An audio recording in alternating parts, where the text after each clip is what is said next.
hill is 264 feet, Jeff. Can you imagine it? I'm attempting to. I bet you can see for 100 miles at the top. We should make that our first priority. Whatever pleases you the most. You please me the most. You mean you are not weary of me after an entire day of marriage? I will never be weary of you. I shall hold you to that, my dear.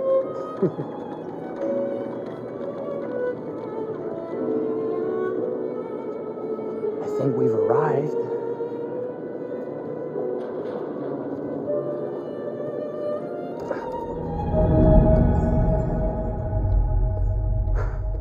Isn't this grand? As advertised. Very nice.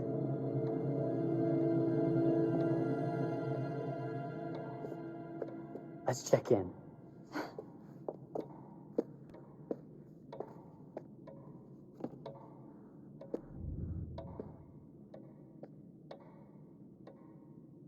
Are we the only ones here? I'm sure there was a mad dash first thing this morning to get to the fair.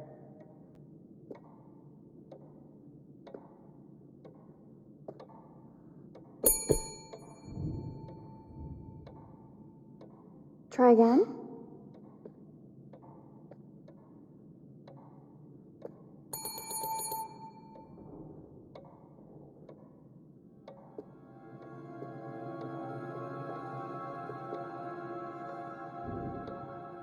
Well, this does not bode well for the level of service we're in store for.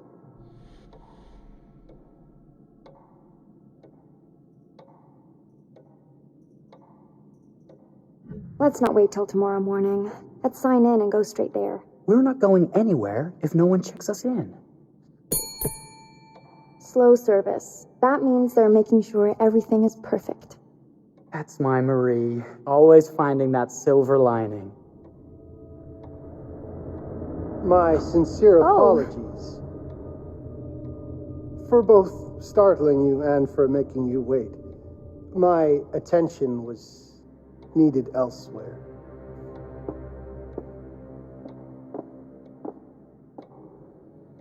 I promise from here on out it will be nothing but silver linings. Welcome to the World's Fair Hotel. Please, sign in here. First time in Chicago? I'm going to hazard a guess and assume you're here to take in the exposition. The fair, yes, but that's not all. Today is a very special day for us. Oh, a honeymoon. How very, very lovely.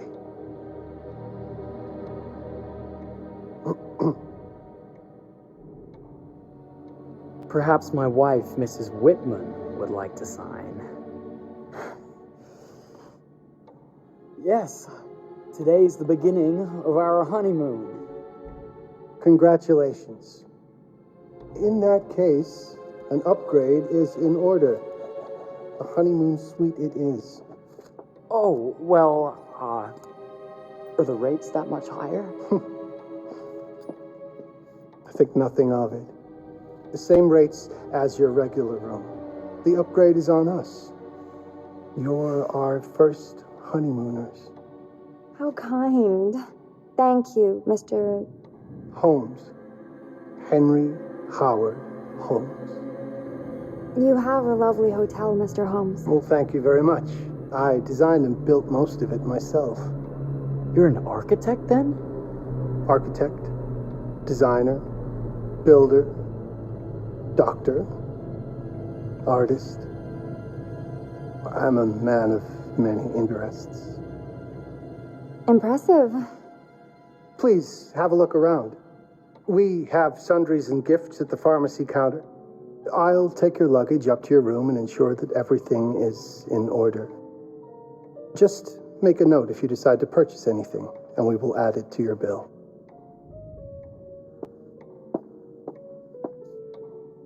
Thank you, Mr. Holmes. We appreciate it. The pleasure is all mine.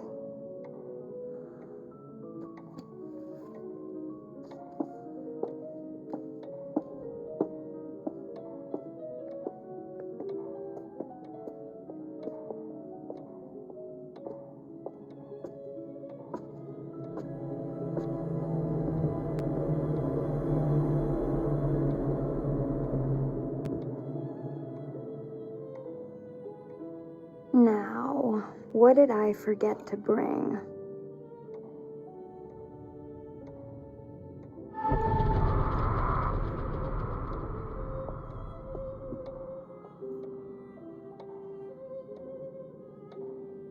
Oh, pardon me, miss.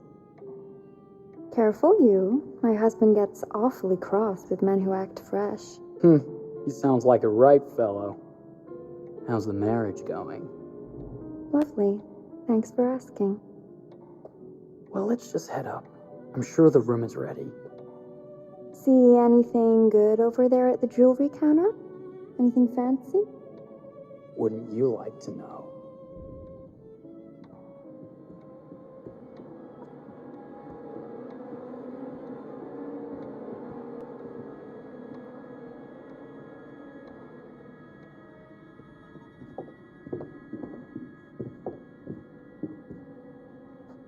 Wonder what's in here.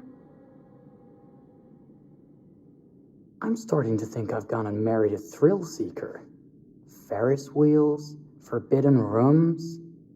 Are we looking for excitement? Perhaps.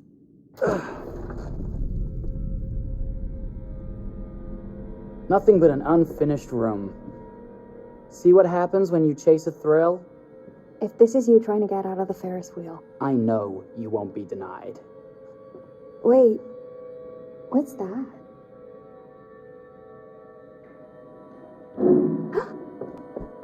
Don't move.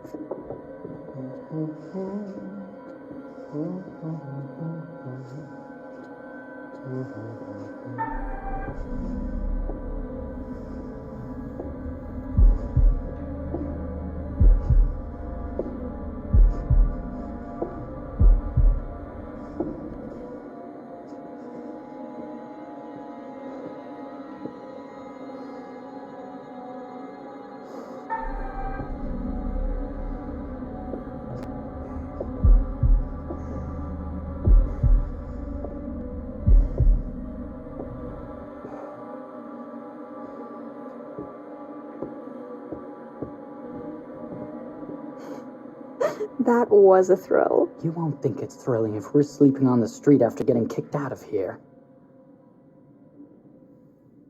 Let's go.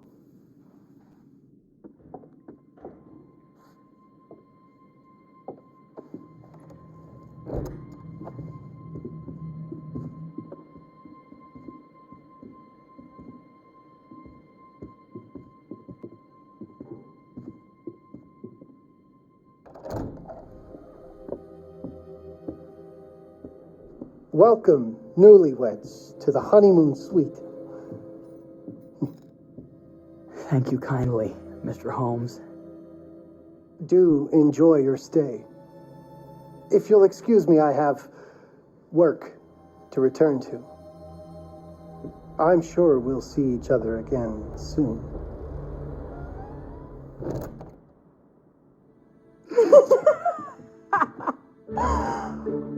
Goodness, this place is fit for a king. Or my queen. Oh, you. Kiss this. That is not very wifely of you. Hey! Ah! Bullseye! You asked for it.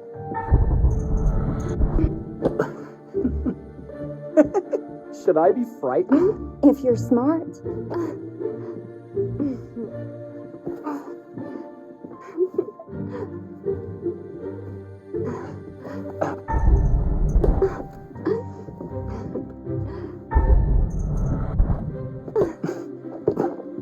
Mercy, mercy. Okay, you win. Anything broken? Only my pride. How about a peace offering? This feels like some sort of treacherous plot. Not at all. I have a gift for you. Close your eyes and face the mirror. Aren't you clever and romantic? If I get a pillow to the face, I will sock you right in the kisser. Is there a problem? No. Open your eyes. Oh, Jeff, it's lovely. I love it. Good! Victory is mine. I'll let you have that bath now.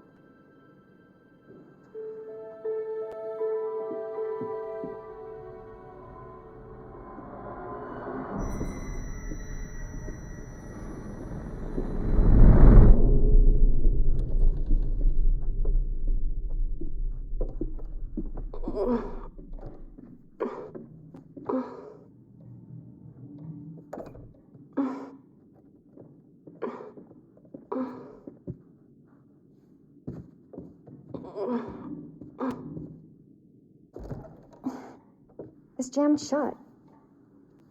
Maybe if we put a little weight into it? Open sesame! Thank you. Why don't you have a shave while I take a quick bath?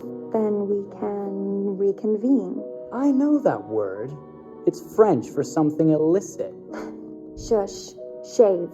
I think I forgot to pack my razor and kit. I'm sure the pharmacy downstairs has them. Don't be too long in that bath. Don't you worry.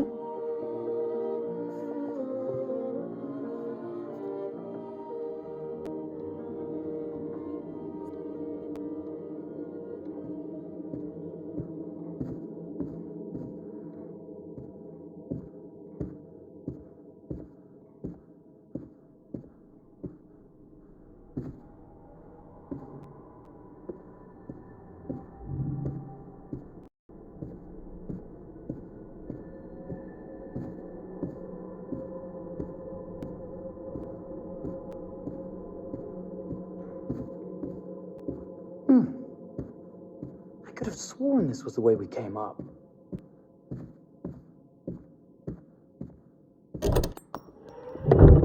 What? Oh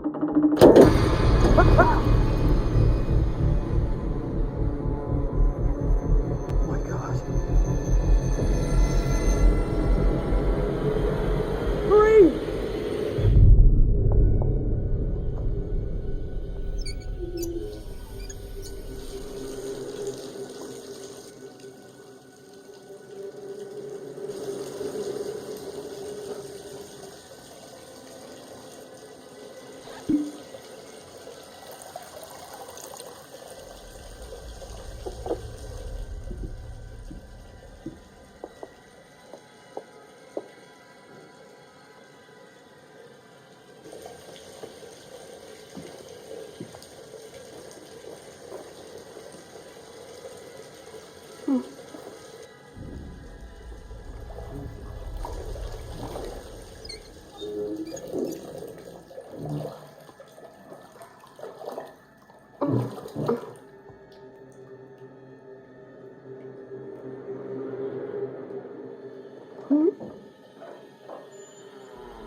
Is that you, darling? Jeff?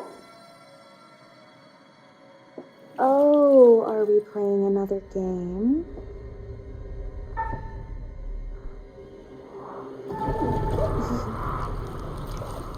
Okay, Mr. Sneaky. You can't sneak up on me, Mr. Holmes. Hello, my What are dear. you doing in here? Jeff! I don't think he can quite hear you. Stop! Get away from me! Yeah, I'm not finished yet. I said get... Don't fight it. Will only hurt more if you do. You're only prolonging the inevitable.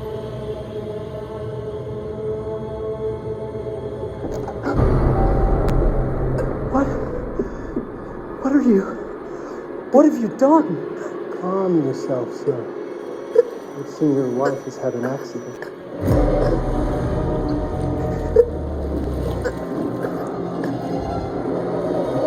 Is there a problem, sir?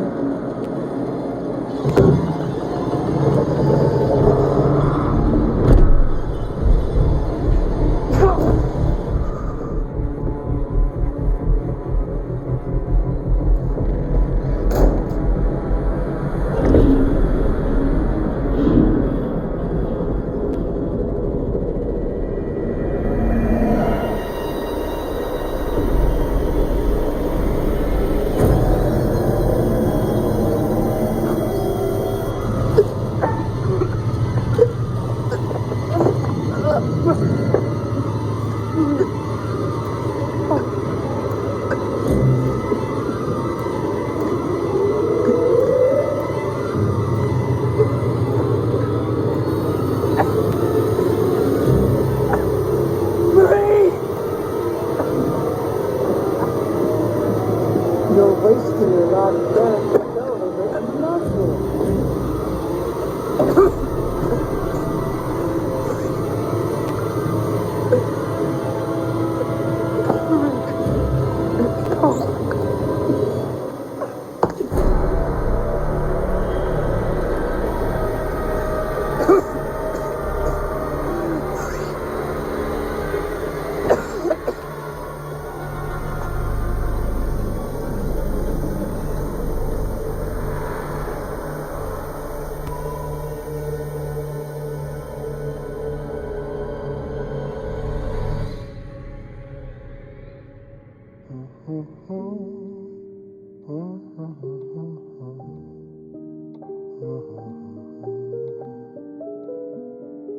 A place for everything. Everything in its place. Wow, look at this. Oh, it's wonderful. Only the best for you, my dear. Mother would simply die. It's so I say, opulent. good man, do you work here? Hello. Welcome to the World's Fair Hotel.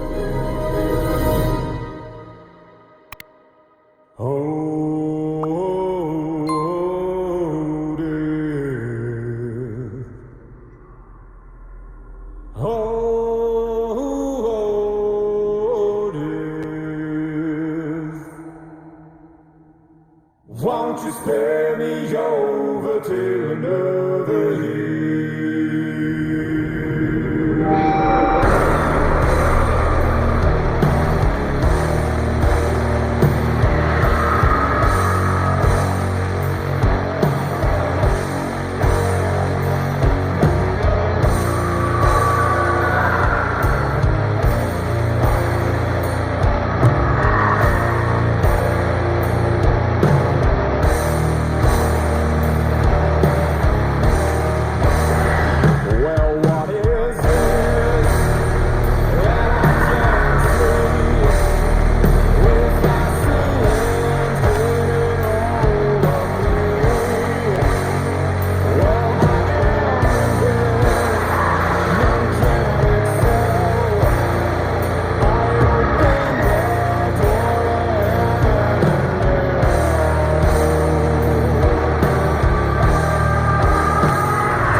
Oh, you're here. Have you been waiting long? Welcome back. I do enjoy seeing a familiar face. You did so well last time. Not a single soul lost. I'm surprised you've returned. Morbid curiosity, perhaps?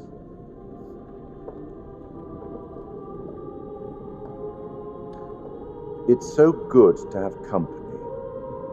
For a long time, I was on my own.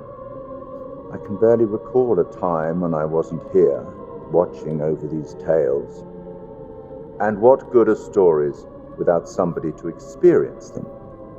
This is a story about those who create, and the lengths they might go to for their art to be made pure. Art can elicit all sorts of reactions, Delight, inspiration, desire, yes, but also doubt, fear, dread. The way you react, the decisions you make, will affect this story. Hidden in the world, you'll find dark pictures. They give glimpses of the possible consequences of your choices. And sometimes it's the smallest choices that can have the biggest repercussions. You're responsible for what happens. You're culpable. I can't interfere. That's very much against the rules. I can only observe what happens and record any significant events. Oh. Ever seen one of these? They're very old. People used to call them obols. They'd put them in the mouth of the recently deceased to pay the ferryman. Look out for them. You'll find them in the strangest places. I'll be happy to exchange any that you find, and I'll certainly make it worth your while. Well, shall we start? The game is afoot. I will be watching.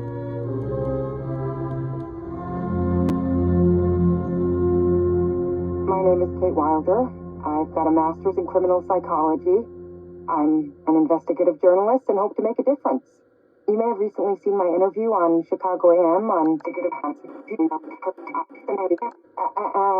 and yeah, it's really tough when just being honest means everyone thinks you're a bitch. I'm not. Sure, I've got issues to deal with, same as everyone.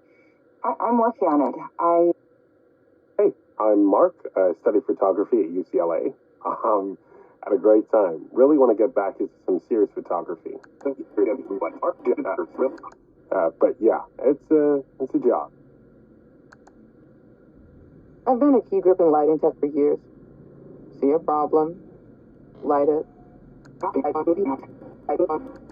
You don't often meet someone like that. Man, how do you even start? I'm sick of being on my own. Sorry, do you start with qualifications or, like personnel info? Because will anyone access this? I'm kind of private, actually. Yeah, Charlie Lonitz, UK originally. I've been here for 20 years. The last series was so on track. It was a very beautifully conceived and didn't quite hit the mark as I was hoping it would. It's a fucking mess, to be honest with you. I think we've heard quite enough. Enough? Oh, I've barely begun, Your Honor. You don't seem to understand. I was born with the devil in me. I could not help the fact that I was a murderer any more than a poet can help the inspiration to sing. Bury me deep, Your Honor. Make sure they fill my pine box with cement. Put me deeper than anyone else. And cover the ground with more cement, 'cause trust me, just being dead ain't enough to stop me from killing again. On May 7th, 1896, Herman Mudgett, aka Henry H. Holmes, was sent to the gallows. His neck did not snap from the force of hanging. Records indicate he hung, slowly suffocating for over 15 minutes, until finally, the monster was dead. America's first serial killer confessed to 27 murders. But as investigators sifted through the traces he left behind, following his path from city to city, the number grew significantly. Nearly 200 lives. America's first serial killer, and possibly the worst. He was buried as requested, under concrete. Was he hoping to hide from God's judgment? Or did he truly want to keep the devil from climbing out and killing again?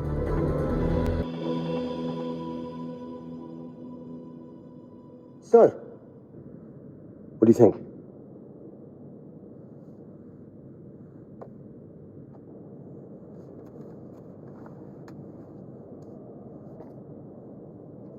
To be honest, Charlie, this is a pilot.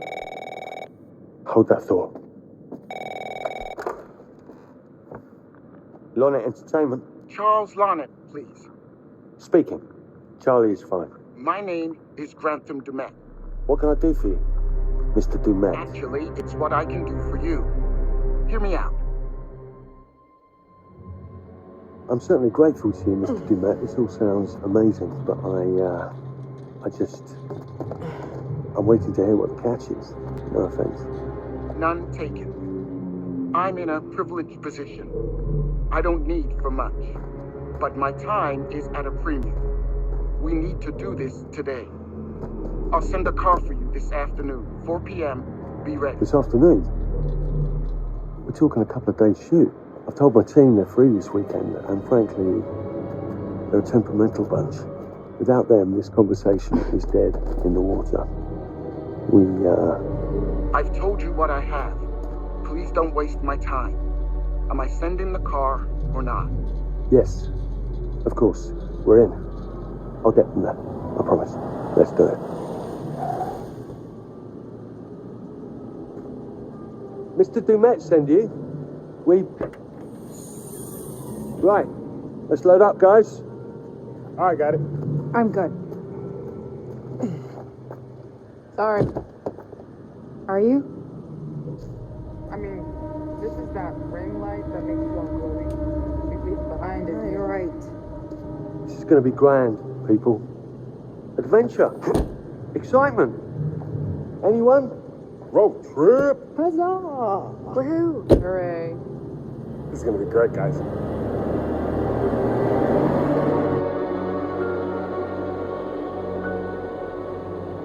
So do we know where we're going exactly? You don't like surprises? You know what this reminds me of? Don't say it. Topeka? Exactly.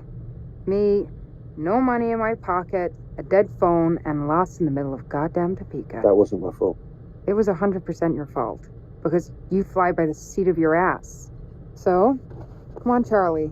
What do we know about this guy? He's rich, he's a recluse, he's obsessed with H.H. Holmes. Totally sane, I'm sure. We're going to a property he inherited from a relative. That's who had the obsession with Holmes. Some of the rooms are full recreations from the murder castle. Dumet has blueprints, documents, artifacts. When I said this would save the show, I was not exaggerating. And you substantiated all of this? Just trust me. Sorry for all the mystery. Before we go any further, I have to ask that we lock up your phones for safekeeping. While this may sound strange that I invite you to film the collection inside my home, I cannot allow any personal devices that may share information that could affect my business or lifestyle. There are rules. All footage you wish to use must be authorized by me first. I require privacy and discretion. I must insist. His place, his rules. Look, what he's offering us is worth it. Could be making us pay, but he isn't. If this is all he asks, then we do it. Fine. For the show. I'm telling you, this is going to be great. You said that in Topeka.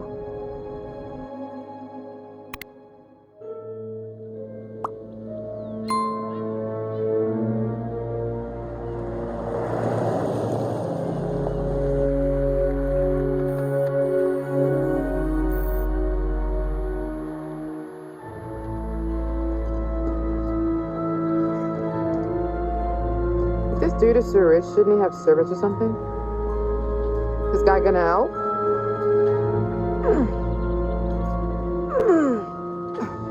No, really. I got it. Thanks, bro. Don't sweat it.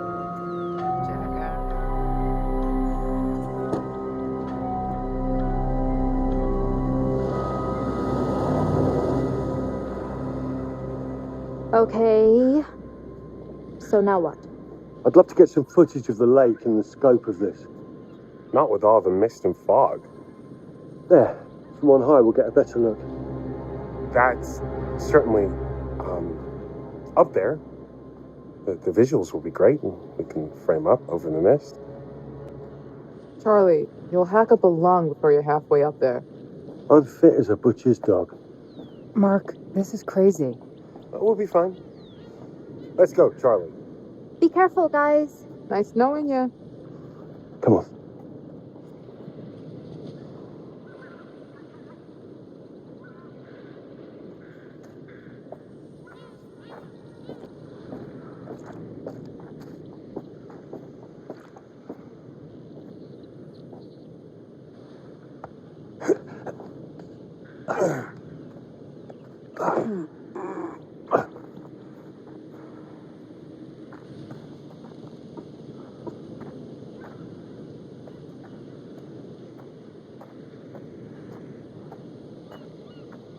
Hey, guys, hurry up. We're on it.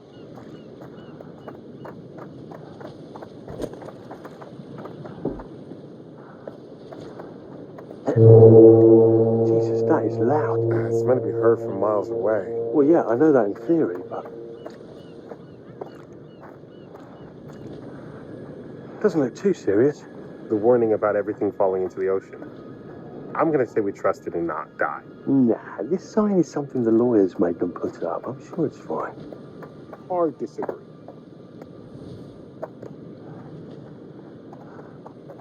Listen, Mark, I just wanted to say, thanks for backing me up, man. What? About getting this footage? No, for the whole trip. You know some of the crew can be challenging to work with.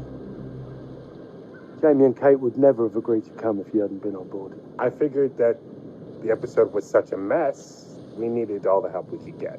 Right. Yeah. I guess we do.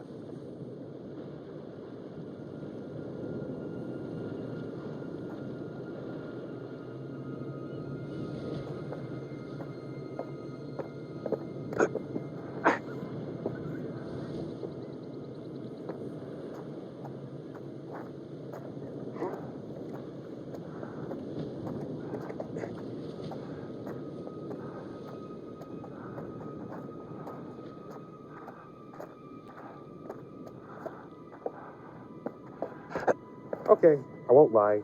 I was hoping being here all remote and away from the world that maybe I'd have some downtime, some space to decompress. Downtime? Why would you want to do that? You know, relax a bit. I've never seen the attraction. Must have been quite a storm.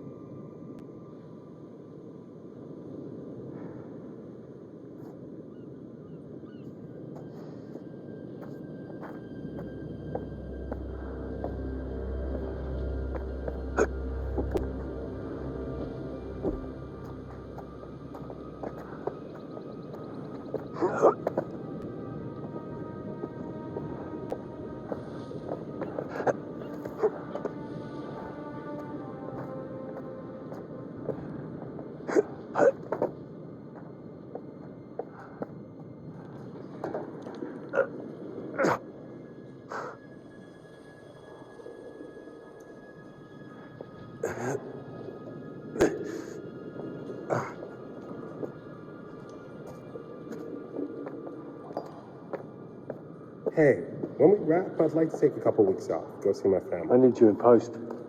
I really appreciate that discerning eye of yours, you know. I got a lot going on at the moment, Charlie. Oh, right, yeah, of course, sure. Take a couple of weeks. Get your head together. I appreciate it. I'll be fine in post on that. You should do the same. Take some time out. You got any family you can go and bother? Oh, well... No, Mrs. Lonnet, you got hiding in some closet somewhere? Married to the job. Married to the job. How's that marriage working out? Well, from what I hear about real marriages, pretty damn good. Married to the job.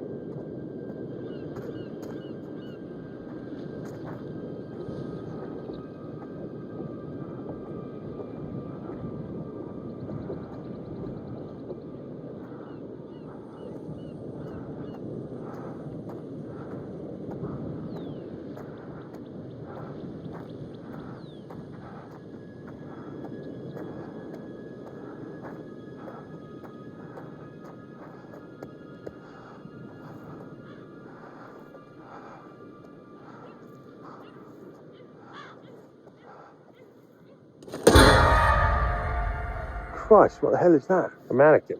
You know, just hanging out. Maybe it's part of some old museum display or something. Right.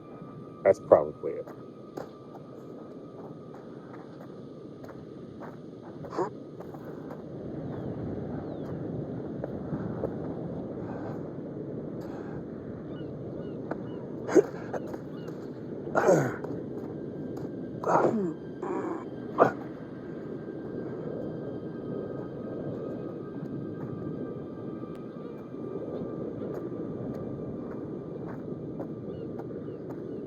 You coming? Yeah. Just looking at the light on the mist. How is that going to fit into the show? It just caught my eye. Coming. Always the photographer. I can't exactly turn it off. There's a lot of crossover between the creative stuff and the commercial stuff. You sure about that? Because crossover with Kate hasn't exactly... We agreed to let that drop for the weekend. Just making sure your head's in the game. This thing hasn't been manned in ages. And why's the horn still going? Because they didn't decommission the fog. It's all automatic now.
This looks pretty old.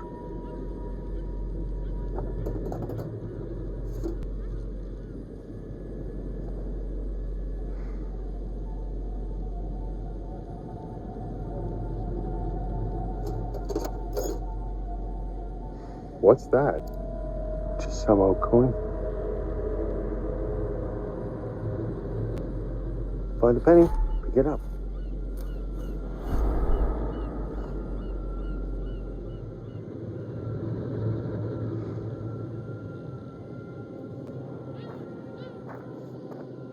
Look, sorry I give you a hard time now and again, but I really couldn't make these shows without you. That's not true. I may be driving this car. What car? The Lonnet entertainment car. But you're the one who keeps the engine going. It's not how cars work. Jesus, you try and give someone a compliment. Thanks, Charlie. I get it.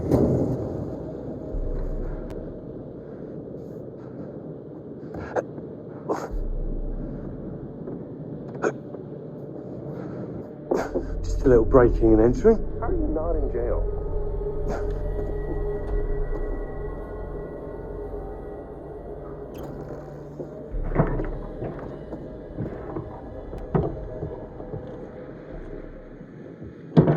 Christ, what the hell is that?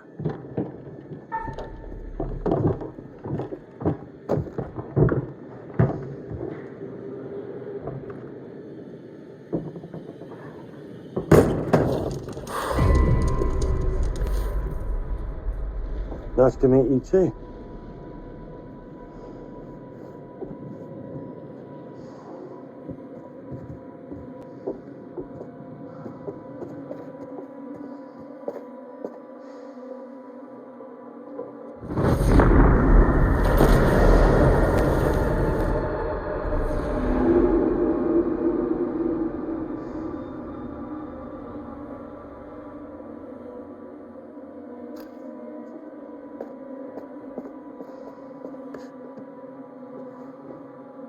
Just need some fresh sheets, some nice drapes. And 6 gallons of sanitizer.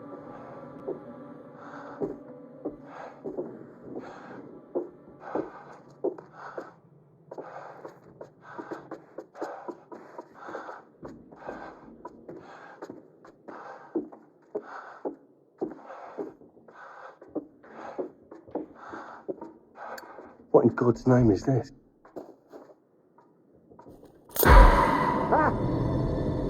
Charlie, what? The thing. Somebody has a taxidermy hobby. Relax. Some hobby.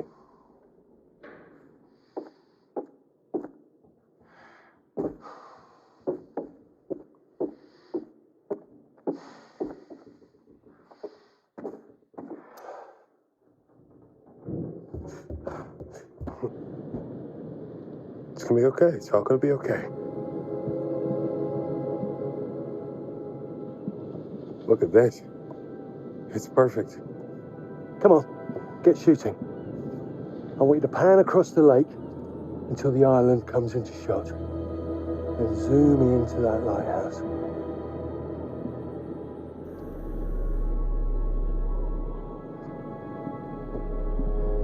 Look, it's all right. Come on, we better get back.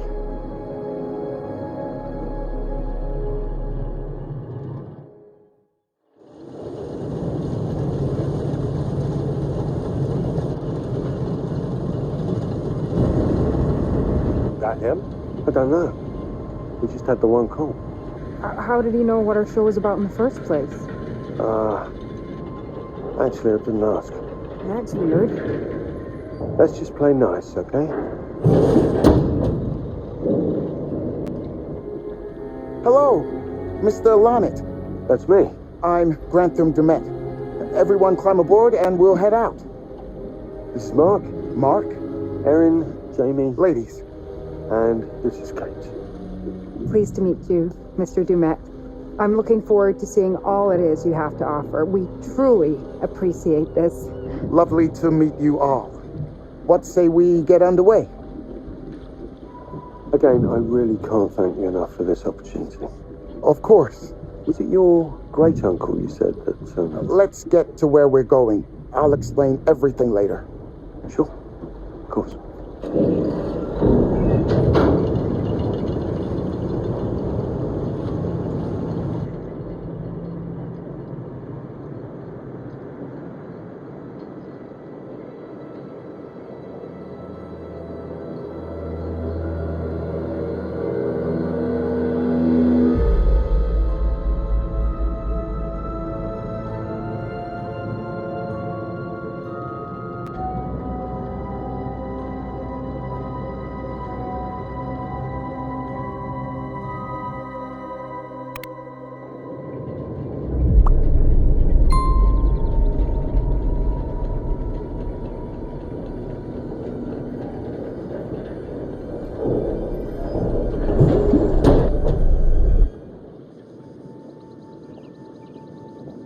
Let's get up to the hotel. Please, let's stay close. Stick together. Is it dangerous here? No, of course not. You sure? Because you don't seem sure.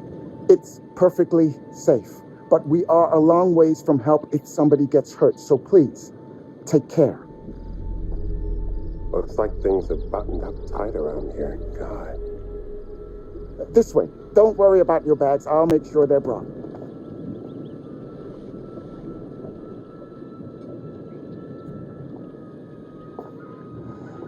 Slow, deep breaths, Charles. Try not to cough up a diseased lung. I'll be fine. Just pretend there's a carton of smokes at the top of the hill. You're right. He takes his security very seriously. I wonder what he's afraid will get in. Maybe you should be asking what he's trying not to let out. Jamie, Just saying. you watch too many horror movies. He values his privacy. We've known that right from the start. We've known that for about 2 hours. Just go. Mark, get your camera. I want to grab a quick intro from here. I need some shots leading up to the house. Don't need the whole journey. Kate, talking to camera, then I'll direct you from there, okay? No photos. No recording of me at all. Is that clear? I'm a very private person. Don't worry, Mr. Dumet. Discretion is Lorna Entertainment's motto. You want the usual intro stuff, Charlie? Please. The light is good. I'm ready to go. Aaron? It sounds clear. Okay, let's go for a take then. Is Kate's face ready? Bitch, I'm always camera ready. Stop trying to make me like you. Rolling. Speed. And action. I've just arrived on the private island which claims to have genuine artifacts from H.H. Holmes' Reign of Terror. I'm heading to the house right now. Perfect, Kate. Now turn to face the house and start to walk. Okay, that's enough. And cut. We really do need to get going. Anything you say, Mr. Dumas. This way. You'll steal some more shots, right? Obviously.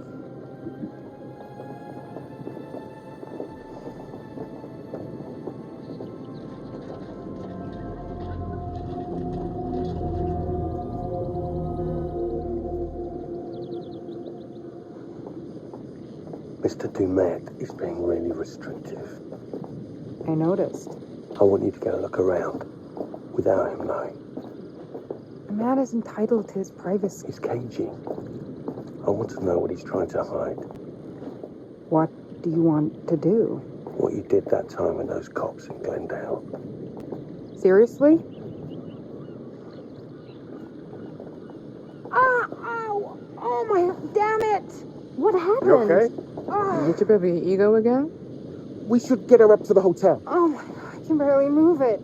Jamie, stay with her. Why me? Because you know first aid. Remember how you patched her up? In Glendale? Oh, right. Okay. We'll find some ice and a bandage and come back. You have that at the hotel? Yes, sure. Then let's go. What is going on? Come on. I'll clue you in later. Been taking acting classes again? Yeah. What's Charlie want? A better lay of the land. And we're the scouts because? I'm charming, and you can hotwire your way past security.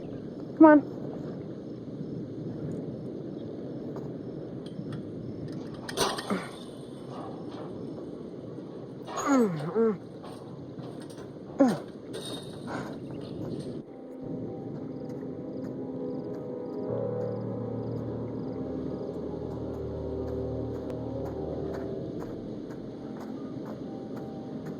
Hey, can I ask you something and get a straight answer? You know, without you making a smart-ass reply or taking a shot at me. That works both ways. Fine. Tell me the truth. Is there any saving this show? Maybe. If there's some sort of magical holy grail of footage or information to be had here. You think that's likely? No. At best, we'll get some nice B-roll. That's not going to save our asses.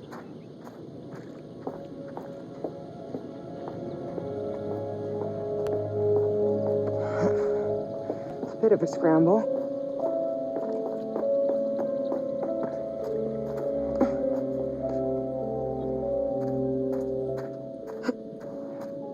Watch your head.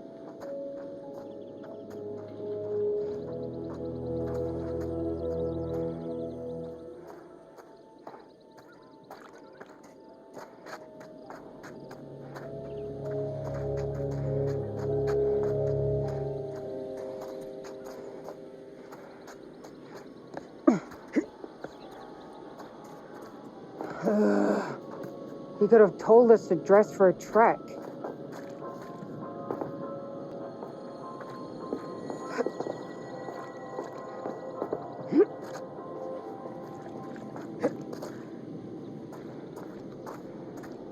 Try not to fall and die.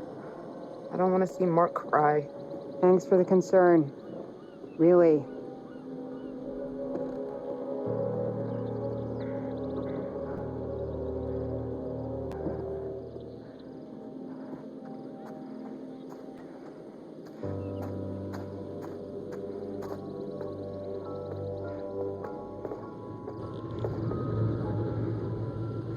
Wonder where this goes. It's straight up and down the hill. Yeah. But what's on the other end?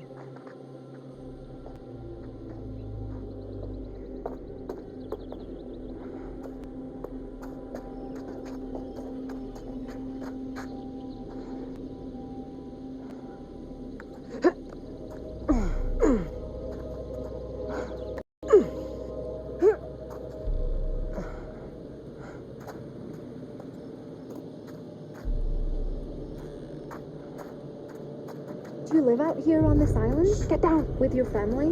My wife she died. Oh, shit. Sorry, I didn't mean to be rude. Come on, we're about there. They didn't see us. Let's go. This is ridiculous. There's nothing out here.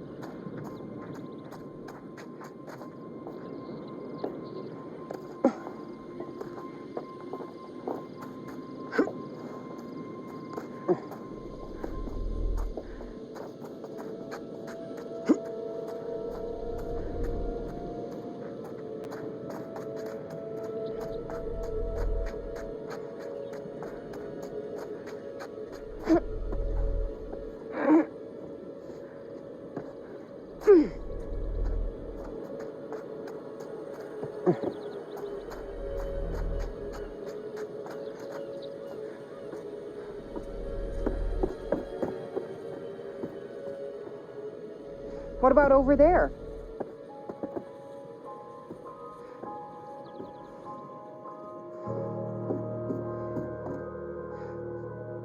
I heard you were looking for a new place. I'm not sure I can afford the rent on this one. Wonderful natural light, though.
Maybe this is the way. If I wanted to go on nature hikes, I wouldn't have moved to the city. This shit is not in my job description.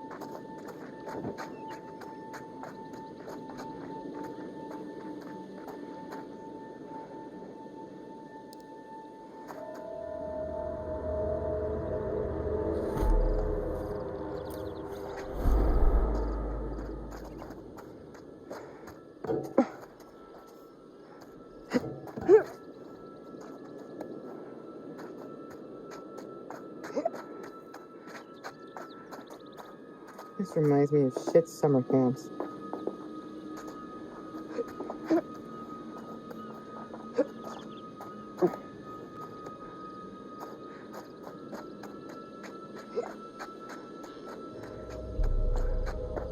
Okay, if I can get the car moving and stop it here, we'll be able to get across.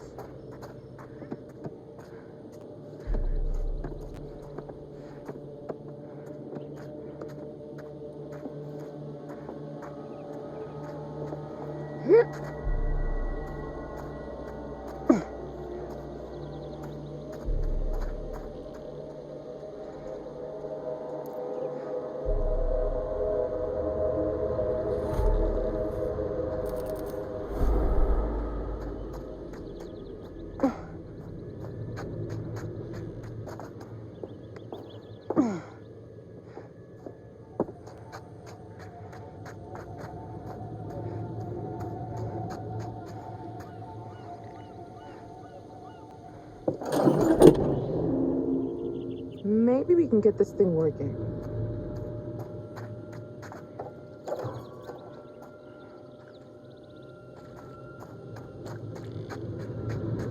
Jamie, can you fix this?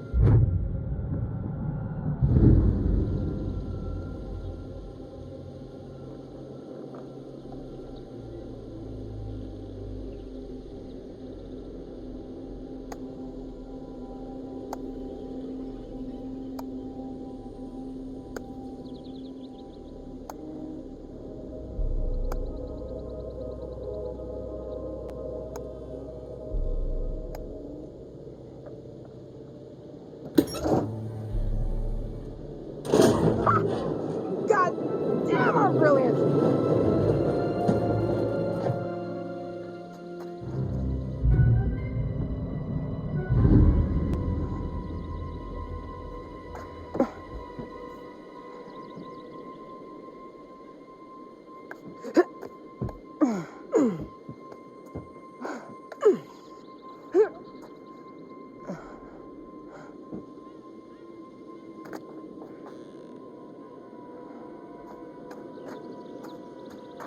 What's through here?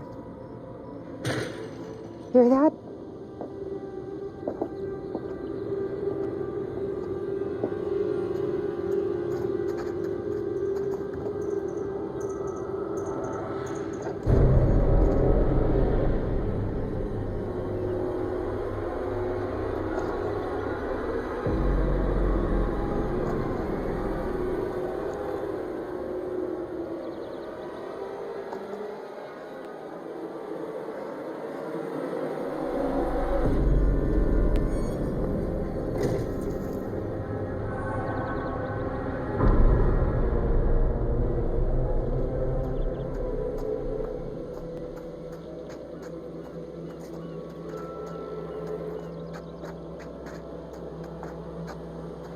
Wonder what these are.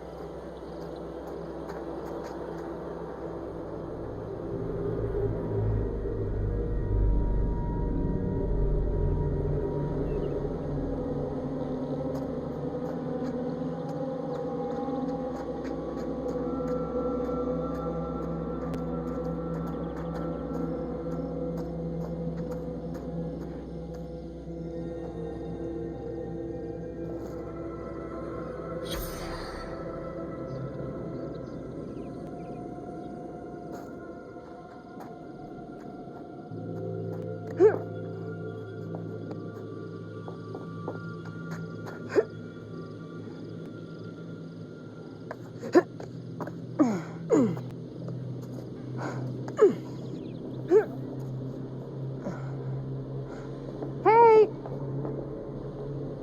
Oh God, that's so much better. I guess I just needed to rest it for a minute. I think I'm okay. We found a shortcut up the hill. I really need you to stay where I say. You got it, Mr. Dumet. We're all here now. Let's head on. Everyone stay under the watchful eye of Mr. Dumet, please. Kate. What do you think? A summer camp from hell. Whatever. We're going to find out what's up his sleeve before too long. Don't worry about that.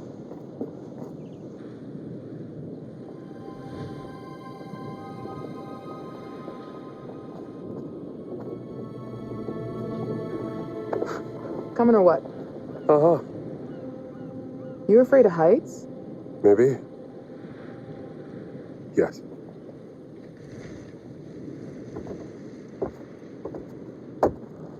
Oh shit! We're all gonna die! Just go. Oh my god, relax, Mark. Oh, that's serious drop. You good? Oh, man. You can do it. Eyes forward. Don't look down. I got it. It's fine. Is it though? I shouldn't have looked. It's just water down there.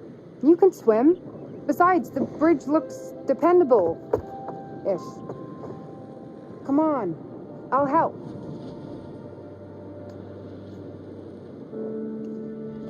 That's it.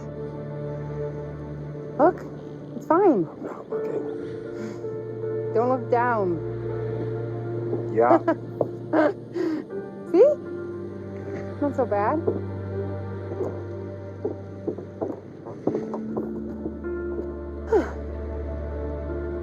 Thank you.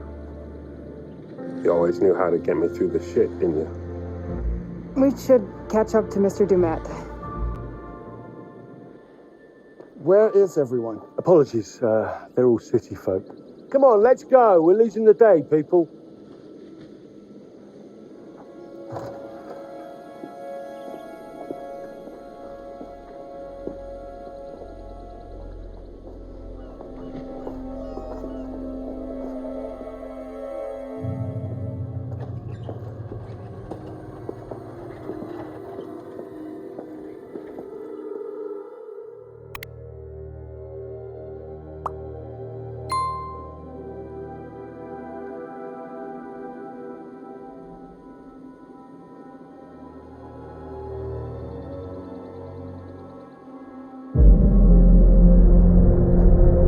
Wow, Mr. Dumet, this place is magnificent. Yeah. Maybe this won't be a waste of a weekend.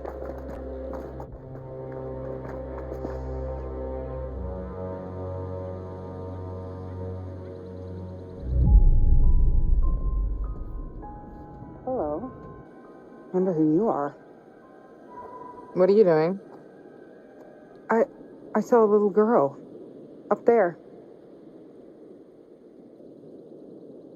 Maybe it's your one fan. And now she's lost forever. You're such a dick. Everything in here is fragile. Please be careful.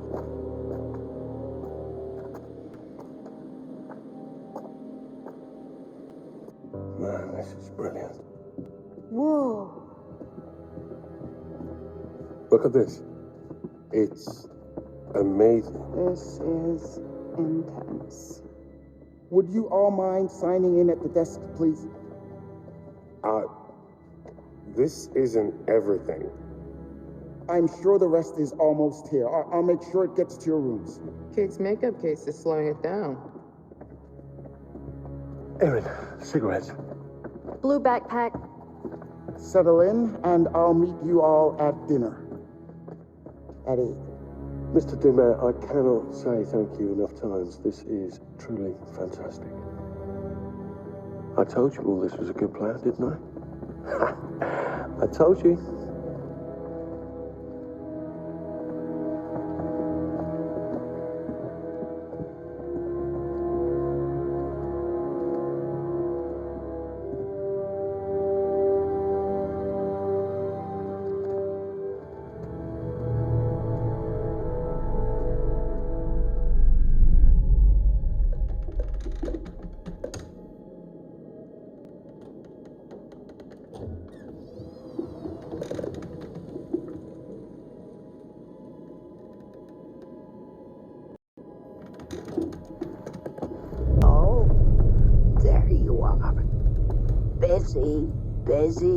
Busy.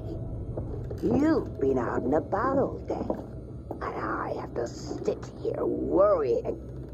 Gone all day and not a word from you.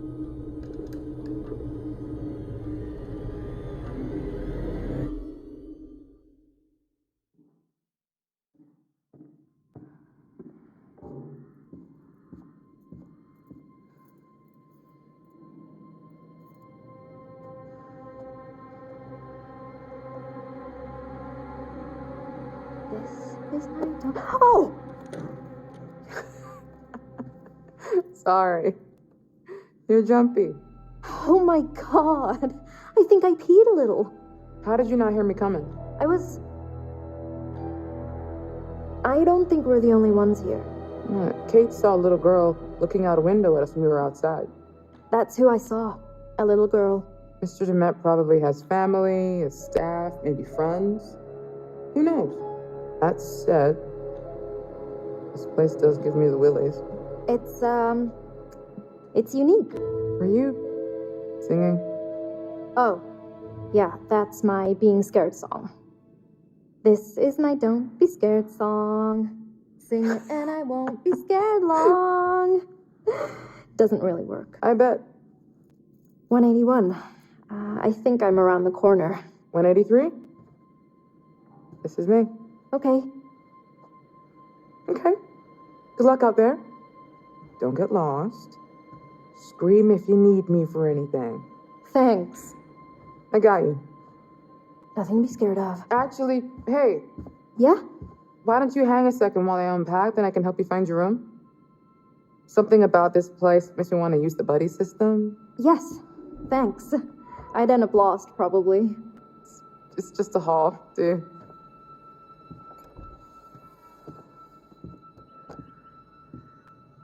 And here we are.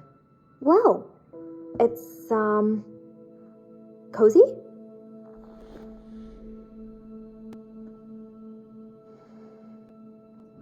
Cozy is fun. If we have to double up like last time, we'd be married by morning. You talk in your sleep. Not sure I ever told you that. Sure. What did I say? Actually, it was just a bunch of incoherent swearing. Oh, I was awake. I was reading Kate's social media posts. Ugh, that bitch. Okay, don't hate me, but she's been kind of nice to me. I mean, I think she's more upset about Mark than she lets on. Lies. She's a robot.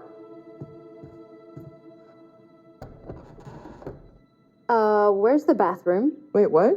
Old school. Gross school? What if I have to pee in the middle of the night? Am I gonna walk in on Charlie sitting on the pot? Guess that means there's no minibar either. Shows what you know. What is that? Wine. Genius. I feel like if we start drinking, Charlie will find out. And lecture me and make me feel like an asshole again. Yeah, he does that. But we're not on the clock. Not until we're rigging to shoot. Which is hard to do drunk. I'm not suggesting we get full-on hammered before we work. Why are you doing that? I'm thirsty. Also, you're cute when you're worked up.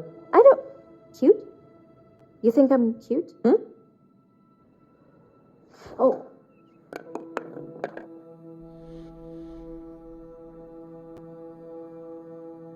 You're so clumsy. What would Charlie say? Ugh, I know. Where'd it go? It's all the way against the wall. See it?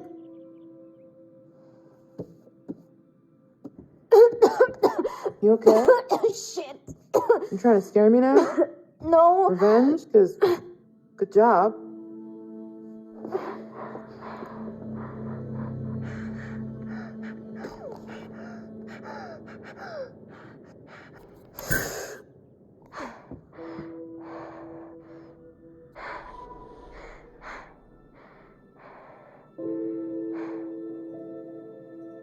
You sure you're okay? Because, yeah, maybe me scaring you didn't help, did it?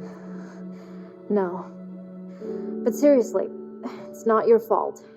I try to pretend like it isn't a thing, you know? Like I don't want to be depending on an inhaler. I try to mind over matter it, but dust and allergies and I just need to be more careful. You sure? Sure. I'm sure. So, yeah. Cozy.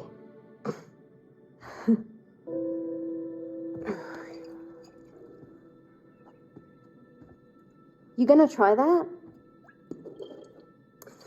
And now you're poisoned. It's not that bad. You're not lying? It's piquant. Decent vintage. Sure. I'm getting oaky undertones, a hint of citrus.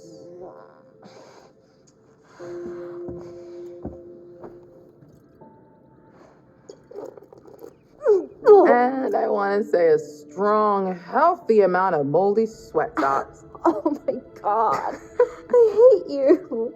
You are such a liar. Oh, sorry. I thought you meant the thinking you were cute thing. Really? If my cheeks are red, it's from this wine, not because I am bashful. I swear. Really. Sorry. Didn't mean to make you feel weird. Yeah, it's just... We work together, and Charlie is always on me about being more professional, and... I get it. No, I mean, I'm not saying I don't appreciate it. Erin. Or that I don't think you're cute, too. It's just,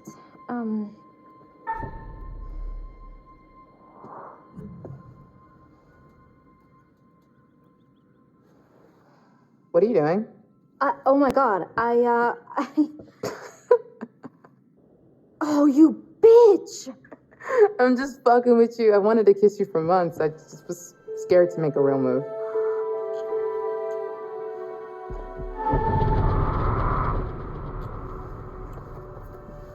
Oh! Sorry.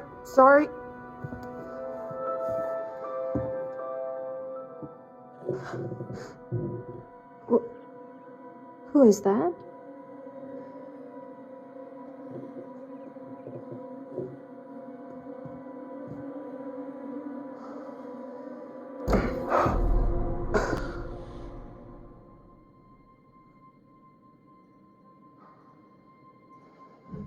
Enjoying yourself out here like some sort of pervert? Sorry, did I interrupt something here? No, we're just talking shop. We're worried about the power grid handling all of our gear. Yes. If this place is running on a generator, we need to know what it's putting out. I don't care what you guys are doing. Then why are you lurking? I can't find my room, and I need a fucking cigarette. These funny shapes are numbers. They go up and down in order. Thank you. I've just been down there. Look, give me 10, then we should get a rough plan for getting our first shot. We have all evening. Can't we plan after dinner? I'd like to chill for a minute after the trek getting here. I want to be shooting after dinner. You've got 10 minutes. Okay, we'll be down in a few then. Oh, Erin, I checked my blue bag. No cigarettes. That's where I put them. Come and show me. Maybe one of us is colorblind and doesn't know what a blue bag is.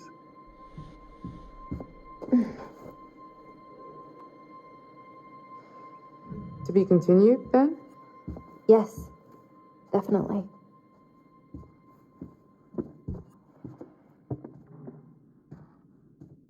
Good luck finding your rooms.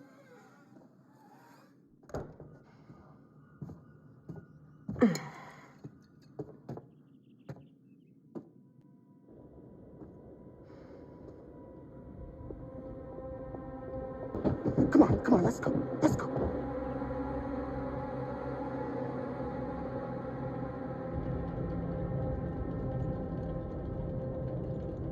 Where the hell are they going?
Well?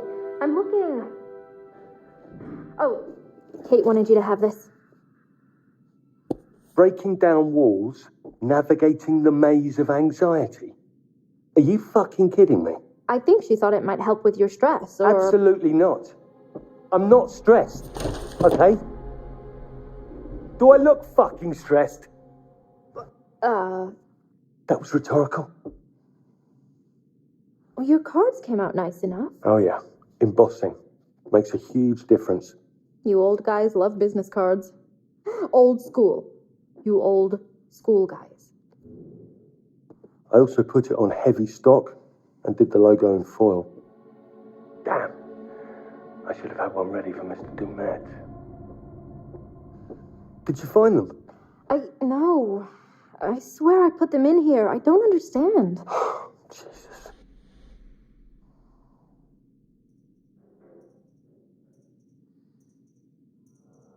Look, stop tearing around in there like a maniac. Be organized about it. Methodical. Blue bag, front pocket. I made a specific mental note of it. They're gone, Charlie. Gone? Just like that? Are you saying somebody took them? I don't... Actually, I can see Kate doing that. Or Jamie. I'm sorry.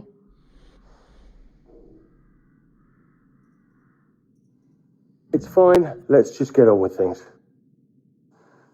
This place is massive. Surely there is a pack of cigarettes in here somewhere. Even if they're ancient. You need them that bad? There was a bar off the lobby. There must be cigarettes in the bar, right? I mean, technically, it's not legal to smoke in bars, so... Come on, we're checking. If you find them first, all will be forgiven.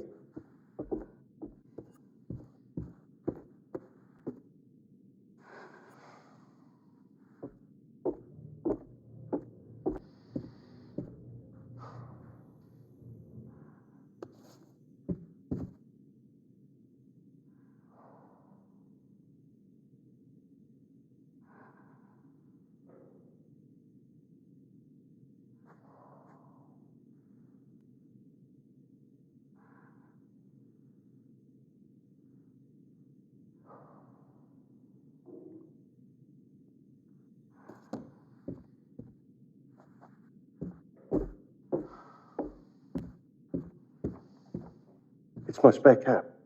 Exactly the same? Well, it suits me. What's weird about that?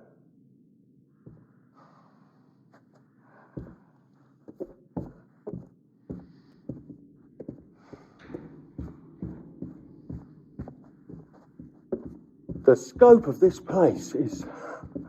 I can't believe we've lucked into this. Are you worried it will make our other episodes look cheap? They are cheap. Can't be helped. This will be the one that people remember. The one that wins an Emmy? Exactly. That's the spirit. Stick with me, Erin. I'm going places. You think we'll get another season? Let me worry about that. You stick to making sure that my life runs smoothly, and I'll make sure you keep working. Sound good? Sure.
Hey, Charlie. I was hoping next season maybe I could do more with the sound design, more creative stuff. Erin, what you already do for this company is very valuable to us. Carrying your bags and picking up your laundry? Absolutely. To get ahead in this industry, you have to pay your dues. Show you're ready to muck in. I think you should get an assistant. An assistant? Oh, it was just a stupid idea, Charlie. An assistant? A personal assistant? Sort of. And then I could help out with the editing. Pardon me? The editing? The audio mix. Look, I just think you've got so much to give, so much experience. And it's an opportunity to pass that knowledge on. Right. Yes, I suppose it is. And an assistant wouldn't lose my cigarettes, would they? Exactly. So, do you still want to direct movies, Charlie? I am directing. No, but I mean real movies. With a big budget and big stars. I suppose I should be thankful it's just my cigarettes that are missing and not our gear. Erin, there's something important that you have to understand. In the work that we do, the very important work, the truth is the star. Hey, maybe Mr. Dumet is in the back office. You could just ask him about cigarettes. Oh, right. Yeah, sorry, Charlie. So you don't want to direct movies? Can we move on from this?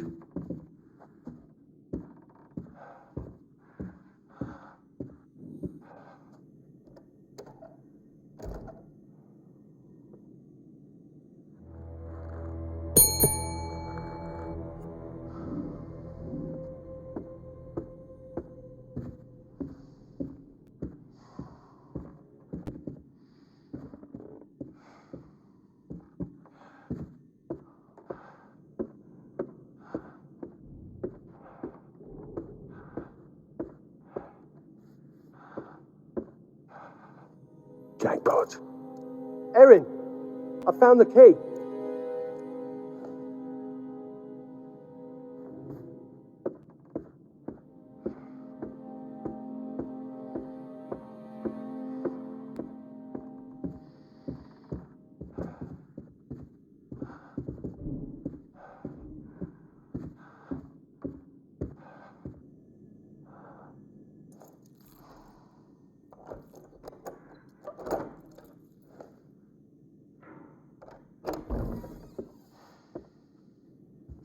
Why don't I go check for a gift shop or something? I've already had one asthma attack today, and this dust farm is exactly what I don't need. A gift shop might have cigarettes. Exactly. Atta girl.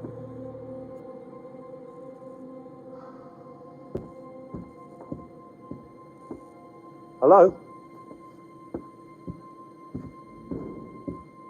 Mr. Dumet? Hello?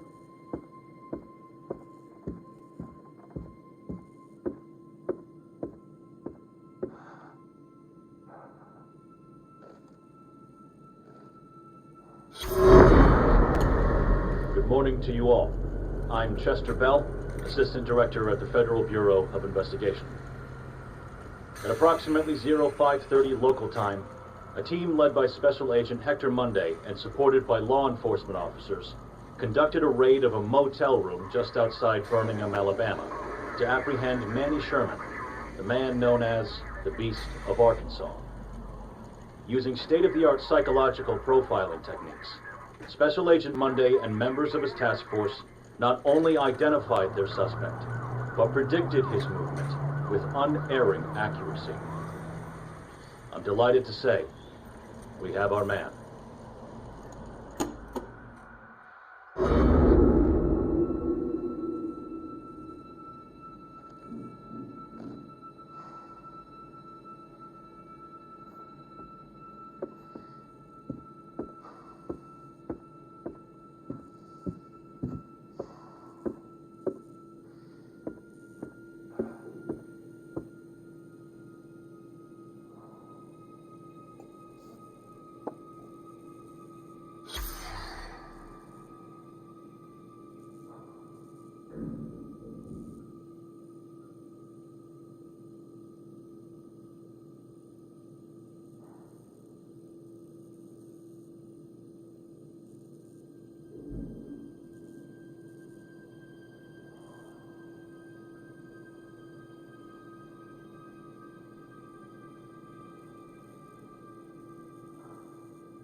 Wow. An animatronic. Ha! That's What will it amazing. be, Mr. Dumet, sir? I'll have a packet of cigarettes, please. A packet of cigarettes, please. Hello? Hello? A packet of smokes. Figured it was too good to be true. Never mind. Thank you, Robo Barman. Certainly, sir. Whenever you wish. No fucking way. Thank you very much, my mechanical friend. Much appreciated.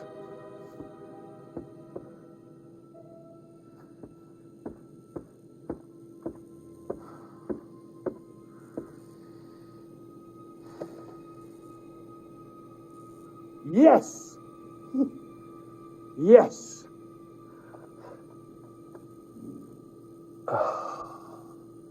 Of course it was exact change. Damn it!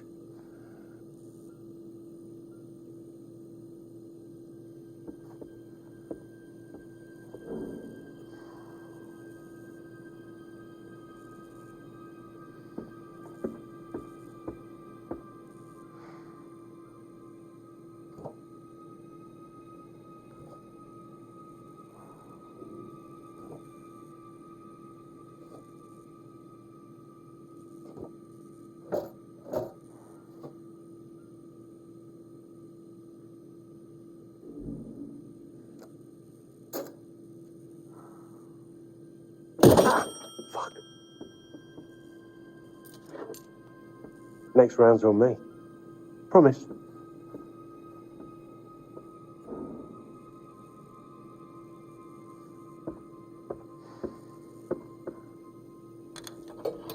Yes. Come to daddy.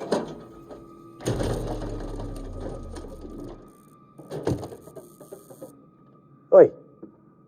Oi.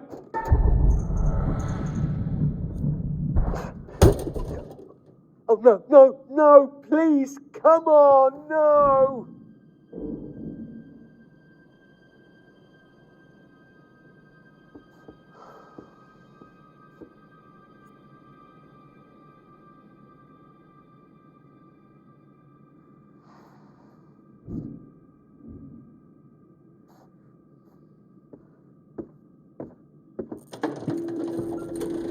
Oh, yes. Oh, thank you, Lord. Ha!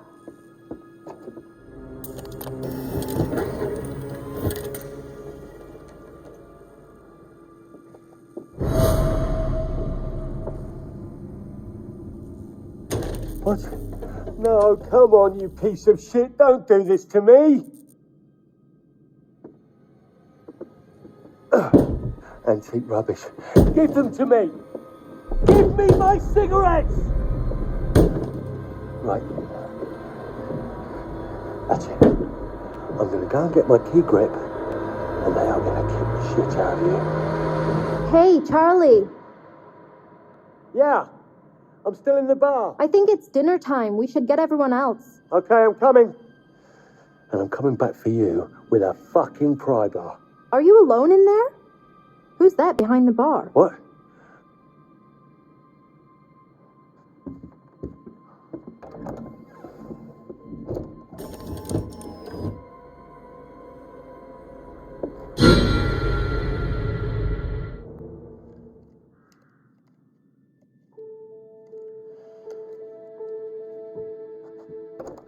Hey, had a thought on an intro segment. You want to shoot now? Yeah, if we get it shot and in the bank, maybe Charlie will stop rewriting everything I come up with. Yeah.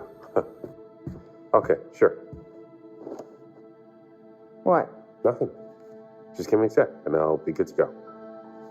I'm supposed to buy nothing is eating away at you? Yes. How many times have you cleaned that lens? I'm just prepping my gear. Really? Yeah. Always focusing on the detail, Mark. What about taking a huge risk and just do something? I watched you fuss for a whole week before you turned down that job offer, all because you had to take one extra train to get there. The job wasn't the right move. The train thing confirmed it. Flimsy. I don't buy it. You don't have to buy it. Come on, let's just shoot this. Let's use natural light so we can do it alone. Didn't the lobby have starlight? I don't remember. I just want to look decent. You look good in any light. I'm not worried. Are you trying to butter me up? Yes. Is it working? Marginally. I'll take it. Ark, why are you letting them all think I broke up with you? I feel like if Jamie knew the truth, she might back off. I mean, they all just assumed. I can't decide if that's sweet or selfish. Or both.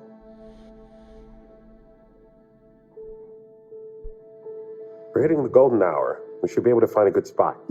I don't know why you camera dorks call it that. It's 15 minutes at best. Yes and no, if you have the right reflector. 15 minutes at the most. Look, let's go find some light and get started. Thanks for doing this. You're only asking me because your arms are too short for a good selfie angle. My arms are not short. Where to? The balcony would make for a cool angle. Let's find a way up there. How's the new place? It'll do for now. Do you like it? It's just a place to keep my shit in crash. Short-term lease, so I can take my time to find something I really like. That's... smart plan. You said I needed to be out, so I got out.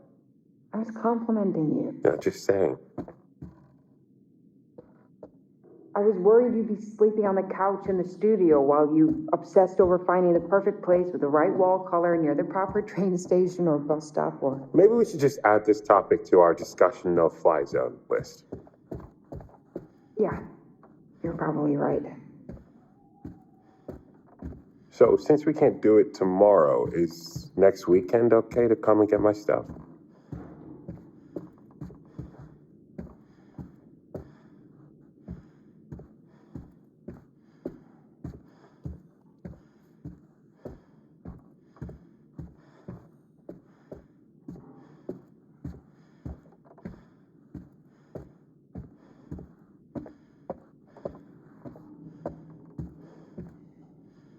Whoa there, bucko. I was just checking for a light. Remember our talk about boundaries? I need my room to be my private, safe place. Sometimes I'm glad we went to therapy. Other times, it makes for some weird-ass rules.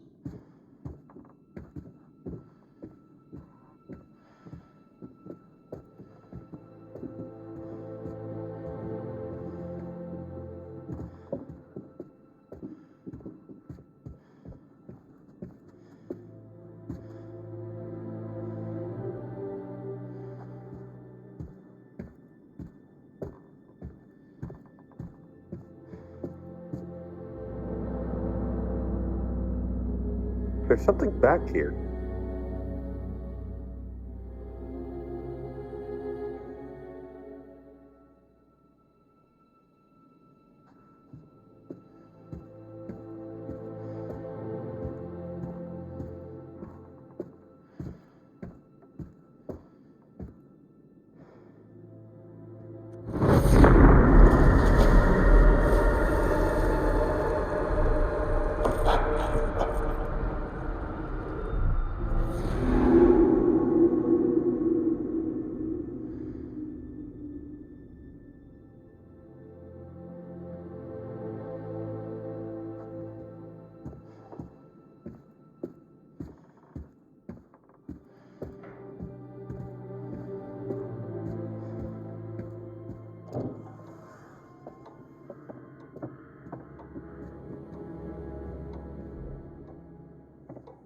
So, if Dumet catches us in here, are we breaking one of his rules? You did say not to go wandering. And we did practically bust the door down and get in here. We? So, maybe we should take care. Probably.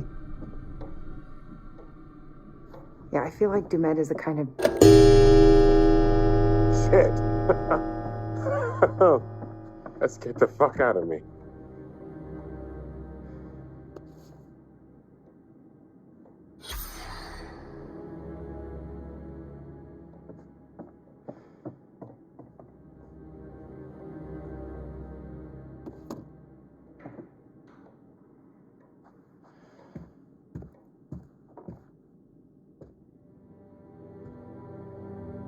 This takes me back. I used to carve the hell out of my desk in middle school. Rebel.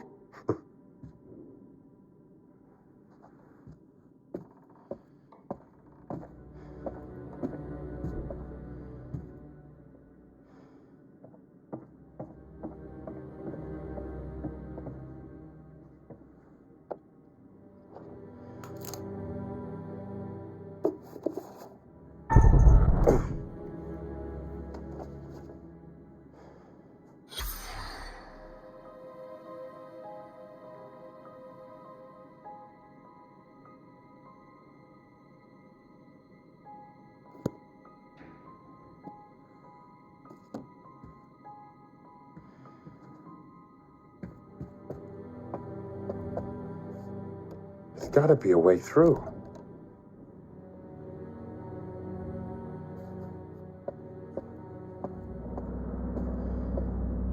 Look at this wallpaper. This is... Annie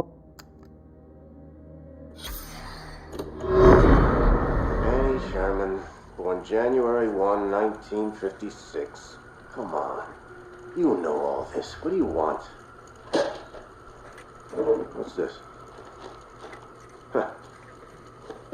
You've been doing your research, haven't you, Special Agent Monday? What are my favorite television programs? Describe my first pet? What were your friends like as a child? What is this? You're taking a survey, you're trying to learn something. Would it kill you to be direct?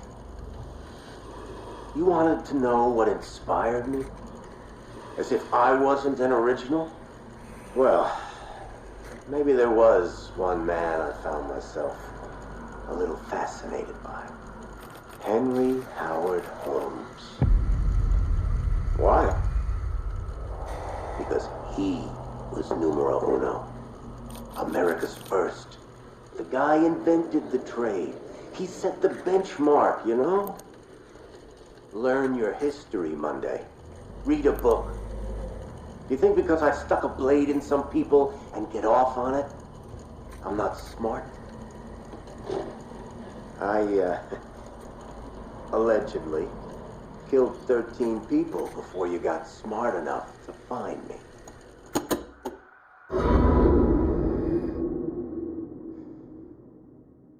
Looks like Dumet is trying to preserve things. Can't be easy all the way out here. I like antiques as much as the next person, but at some point you have to give up the ghost. There. See that key? Just need to find a way through.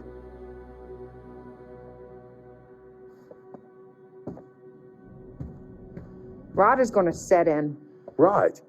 That's it. What? But since we got here, I've been smelling something faint, distant. Can't place it. It's decay. Old house. Island beaches with dead fish, animals in the wood. Could be anything. Whatever it is, it's dead as hell.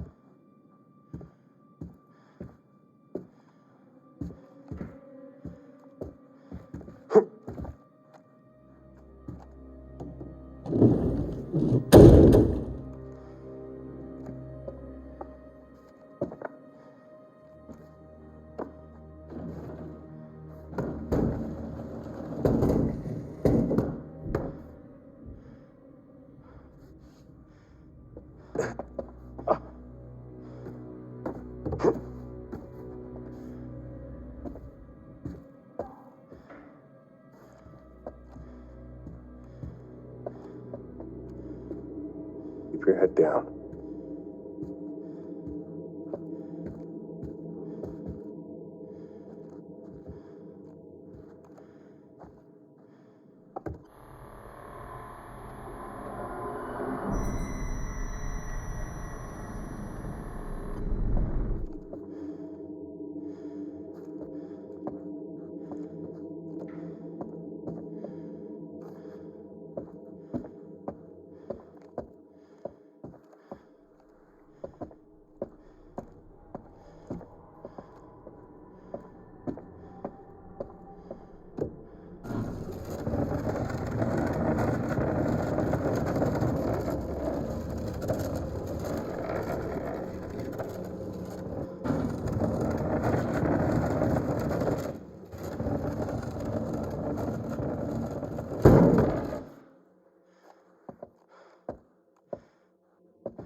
This should work. Mark? You okay in there? I'll be right back.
You can do this.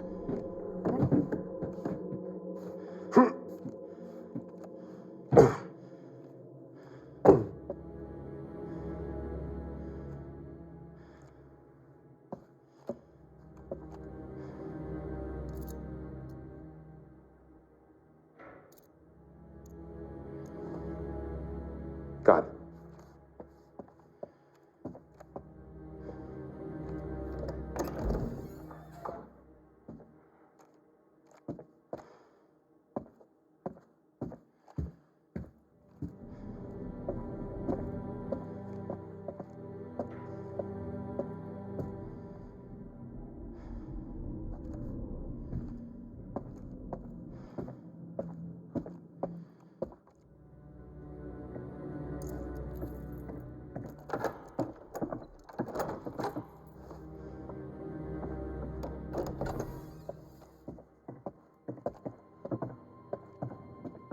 Whoa. Just come on. It's not that high. My vertigo is saying otherwise.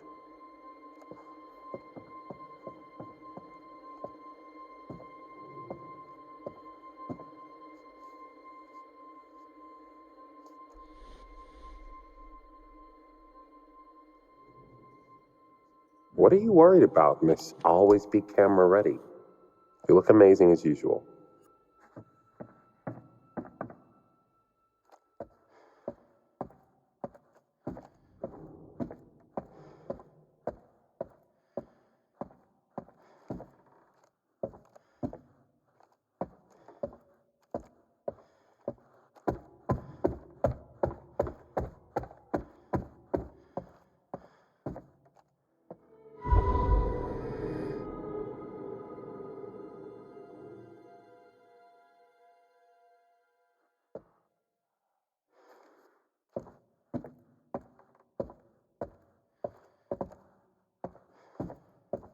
Kate, check this out.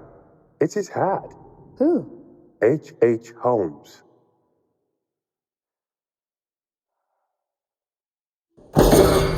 Fuck! You okay? No! This fucking thing popped out of nowhere.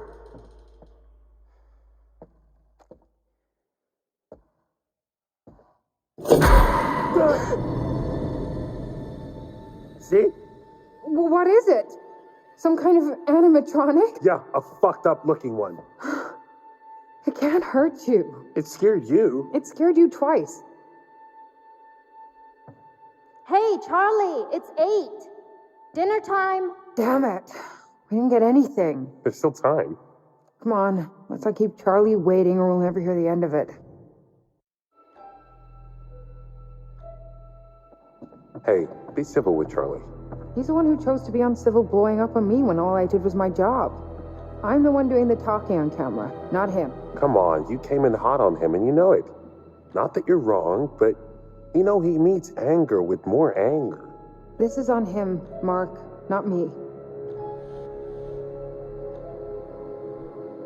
I know Charlie can be a pain in the ass. Did you see his notes? Yeah, I saw them. I can't say half the shit he writes. It may look good on the page, but there's more to it. I'm trying to help, and he throws it back in my face. Because he thinks you're just trying to get content for your showreel. What if I was?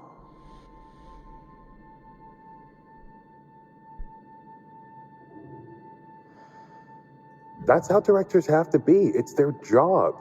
They have a vision. Ego has to play into it a little bit. That's why I just shut up and point the camera. That doesn't mean he has to be an asshole. No, but imagine if you were in his shoes, 40-something, still waiting for your big break. Kate, this show is the closest he'll ever have to success. I guess. Doesn't matter. One way or another, I am moving on from Lonnet Entertainment.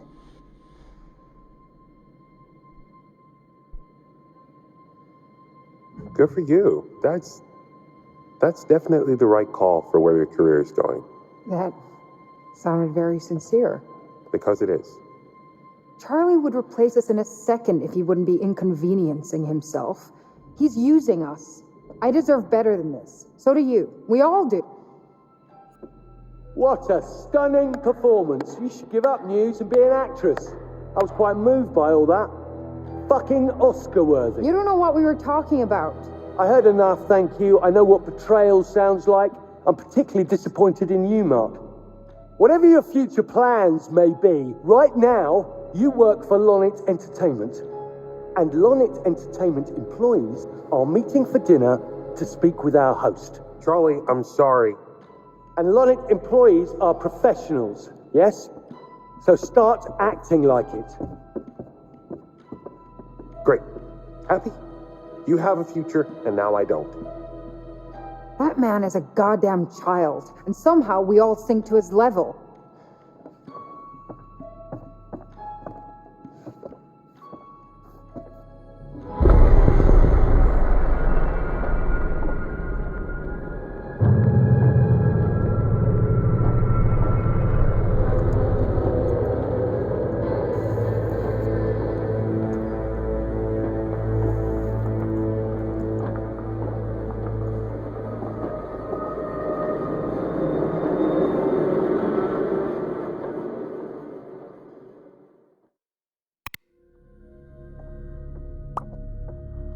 Hey, guys.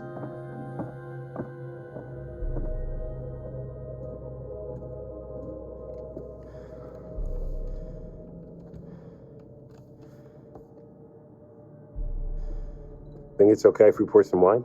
God, please do. Has anyone seen Mr. Dumet? Shouldn't we wait for him? Just poor Mark. Let's all just relax.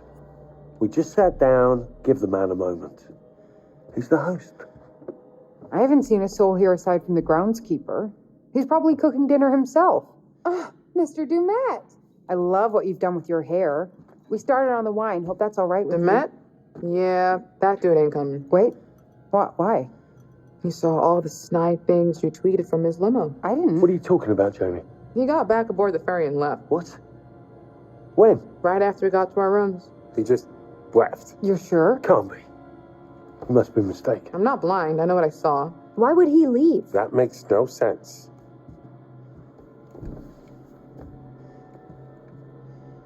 They're in a big-ass hurry. Guess you were right. There was some kid here. I saw them together when I was looking for my room. Another perfect Charles Lonnet plan comes together. What's our next step, boss? Swim for shore? Why would he invite us here and to dinner and then just leave? I'm sure he has his reasons. Who knows what could have cropped up? Maybe he ordered pizza for dinner and the dock is as far as they deliver. This could work to our advantage. How? Well, think about it. We're still here, surrounded by perfect visuals. The plan is still on track. There has to be a legit reason he left. We shouldn't leap to conclusions. Guys, am I the only one who's getting really freaked out by this place? And by Mr. Dumet? As much as it pains me from the depths of my soul to say it, I'm starting to side with Jamie on this one. Thank you. Lower your voices. Why? He's not here. But that doesn't explain why he's ditched out on us. He had to go back to establish an alibi. What are you... You know, So when our bodies wash up on the other side of the lake, he has plausible deniability. Oh, God, Jamie. Can you stop trying to make this worse? You're not helping. Okay, fine. Just don't come crying to me if you end up dead. What is wrong with you? I'm just saying. Guess you never found your cigarettes. Incorrect. I found an extra special pack of invisible cigarettes. In fact, I'm smoking one right now. See? That explains why you're in such a great mood. So what are we doing? We just gonna sit here and pretend to eat? What's the plan, Charlie? The plan? In true lawn and entertainment fashion, we're going to sit with our thumbs in our asses until a panic deadline looms over us, and then we'll just throw some shit together and I'll save it with a voiceover. What? Well, here's to Topeka no longer being the worst decision Charlie has ever made.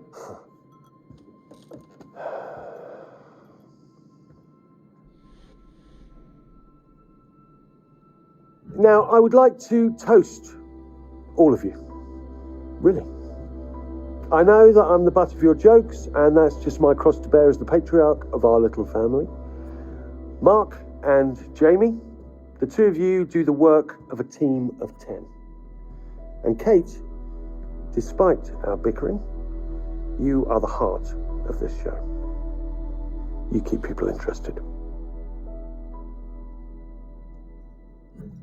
And finally, to our newest recruit, Erin, we would be lost without you. Who else could we trust to remember every little detail?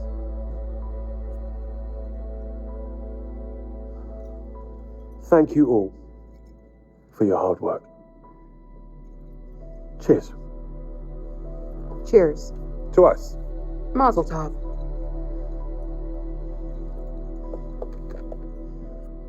What we can get here can take the show to the next level. Sure, if we have time to get it all. Yeah, he totally heard us. Nah, there's no way he'd say all that nice shit if he heard us. Maybe we shouldn't talk about it right this second. You brought it up. What was that, Kate? Nothing important, just spitballing some ideas. I think she'll look best if we can really make the backgrounds look as creepy as possible. Shouldn't be hard. Does anyone else think it's weird Dumet hasn't showed up yet? Yeah, I don't think he's coming. What do we want to do first, Charles? You're the boss. Thank you. I think it makes sense for us to start in the lobby. There's still decent light to work with, and it's symbolically where things would begin in the murder castle. With what lights already in there, we just need to set up a couple of our own. We can make it look as if it were lit by gaslight. Perfect. What if Dumet shows up?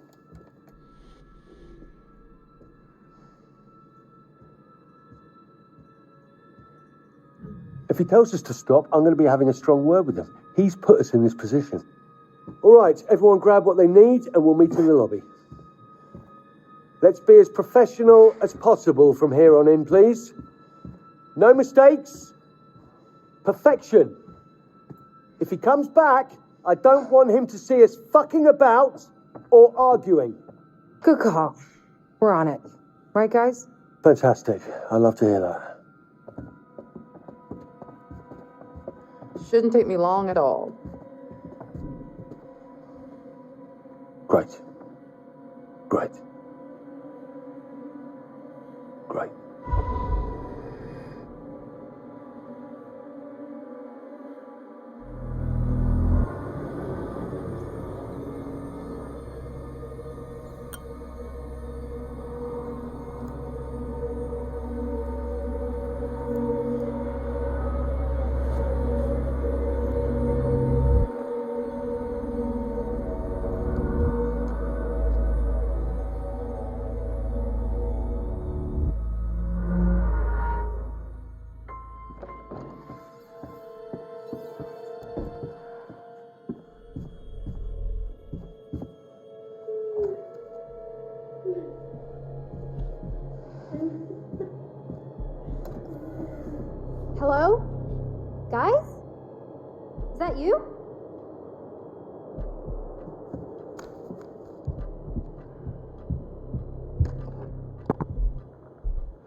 decide that's sweet or selfish, or both. Bury me deep. Your Honor. Surely still my fine thoughts would cement and put me to prison. Cover the ground in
Conrad already ran off. We'll find a quick for me. I don't rest, okay? This can be a great getaway from everything. Oh, yes. Your 8-year-old daughter will have so much fun looking at those creepy animatronics or the serial killer library. Or can you hear yourself? If you start worrying for 2 seconds, my activity later. Enjoy myself. I gave up on that.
My Don't Be Scared song.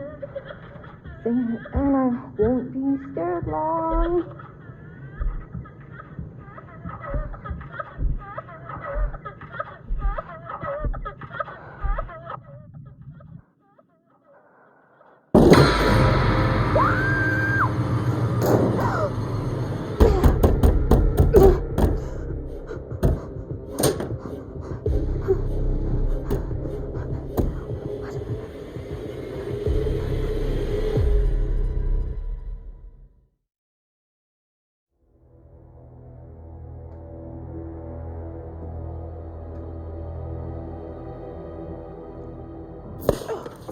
Damn it.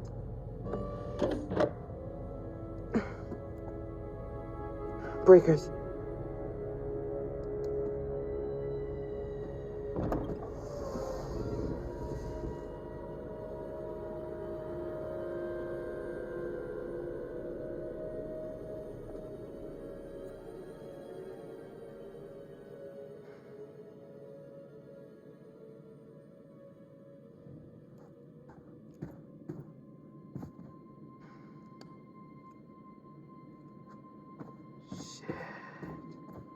Hello?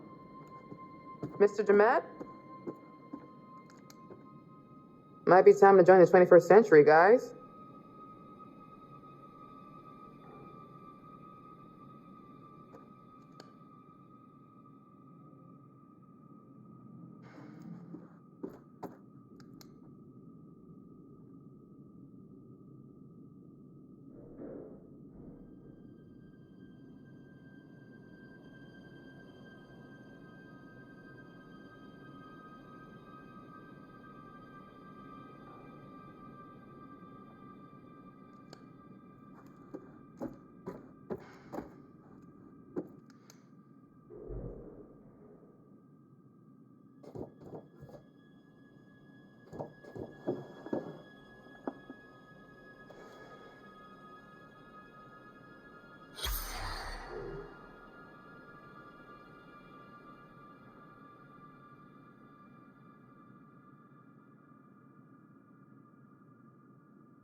into the creepy maintenance room in the creepy hotel on the creepy island to shoot a doc about serial killers all alone and without my stun gun. Choices, Jamie. Make better choices. This is your own damn fault.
Thank God.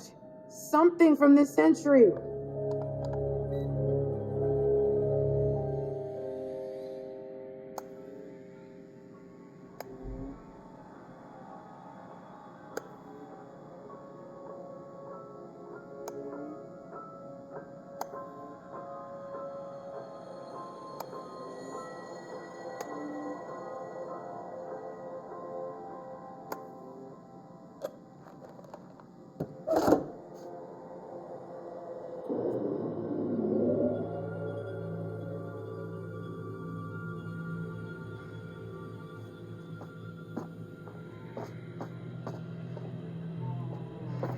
Attention.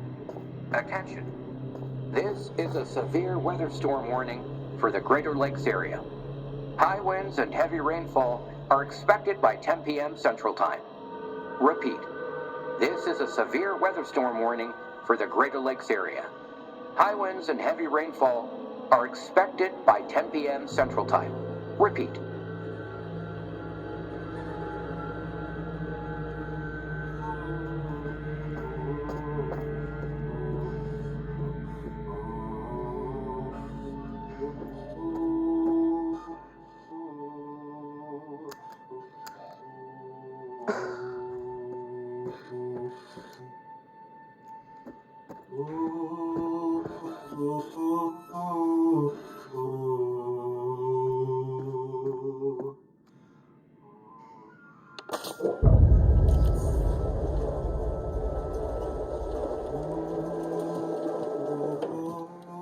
What the hell?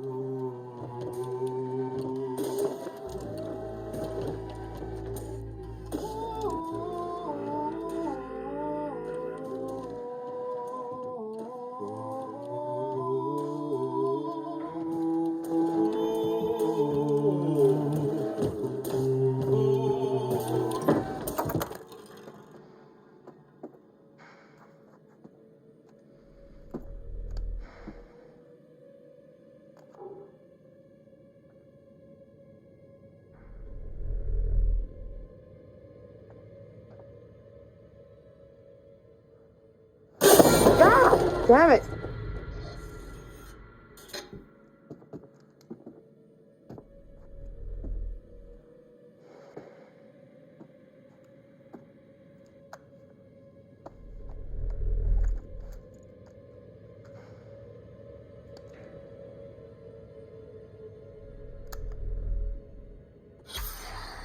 had to build my own little castle, just like Holmes did. Most people like me do their business where their target lives. That's just asking to get caught. Holmes had the right idea. It's all about the honey trap. You bring me some smokes, like I asked? Lucky Reds? Yes. Oh, these are like gold in here.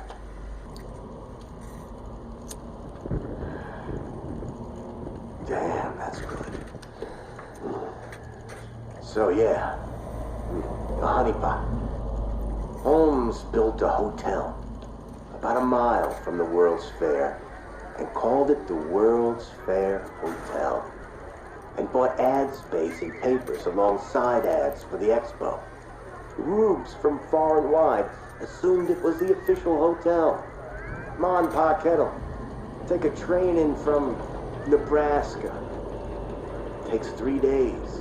They roll up into that joint ready to rest, get to their room, and whoops, what do you know? Holmes had a gas pipe hidden under the bed and poisons them.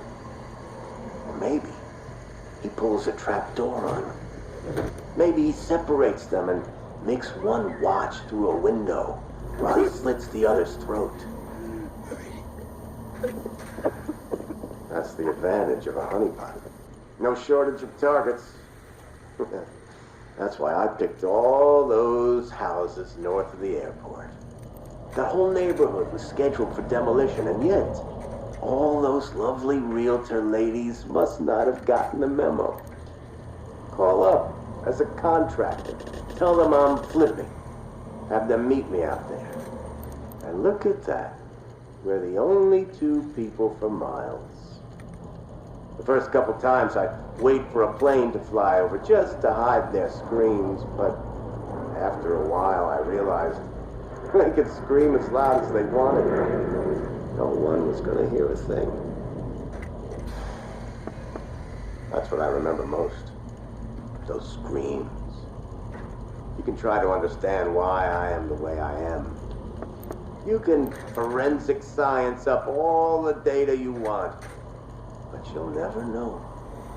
You'll never know, Monday. You'll never really know how it feels when you watch the fire burn out of somebody.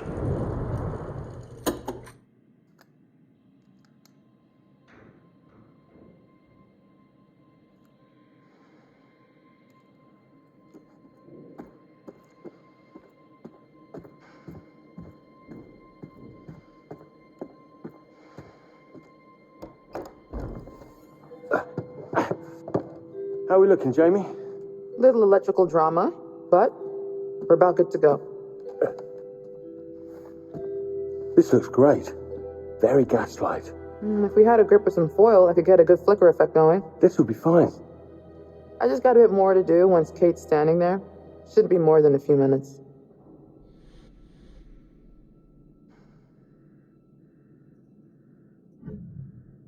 Hey, thanks for that stuff you said at dinner. It was nice to hear. We're all on the same side. Sometimes we forget. What the hell?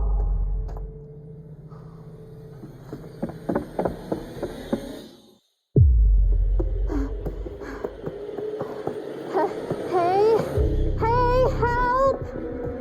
Somebody help me, I can't see a thing! Guys, please! Aaron? Get me out of here! I can't see a thing! Door's stuck! Break it open! Not budging.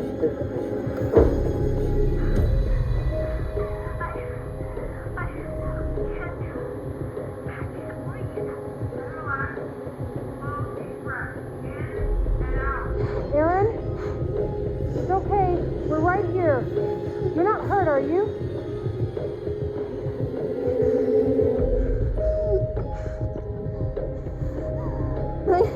I need my inhaler. I'm gonna ask my dad. What's your room number? Hurry! Chloe, where's the room? Next to mine, down the long hallway to you. Aaron, I'm going. Try to breathe slow and easy. We're here, Aaron. Just try to stay calm. Count your breath. 1, 2, 3, in. 1, 2, 3, out. We need to break through this thing. Guys! I can't. Go and look for something to knock this door down. Me and Mark will try and force it open.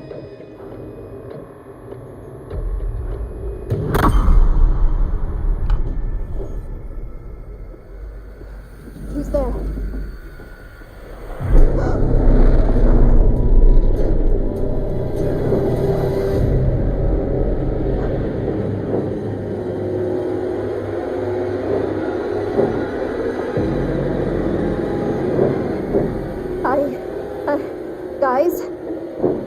Guys, somebody's in here. With me. Oh, God.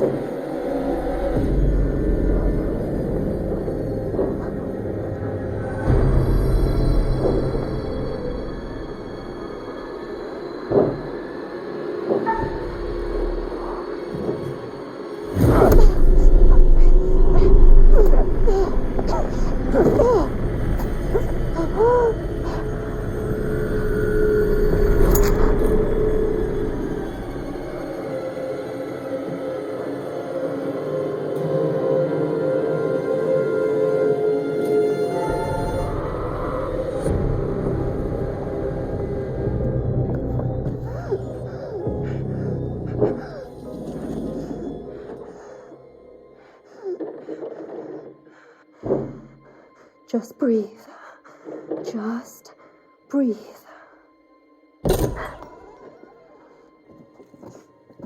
Hey.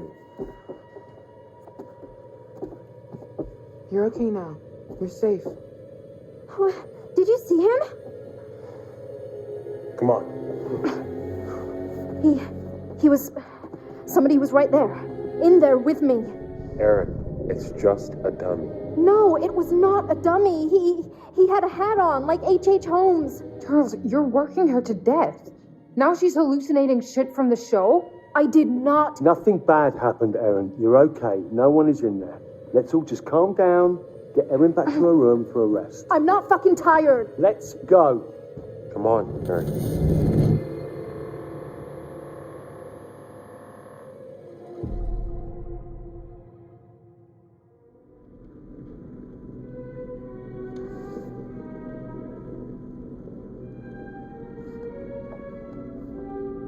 Ah, there you are. I think Erin's shown signs of serious pluck, wouldn't you say?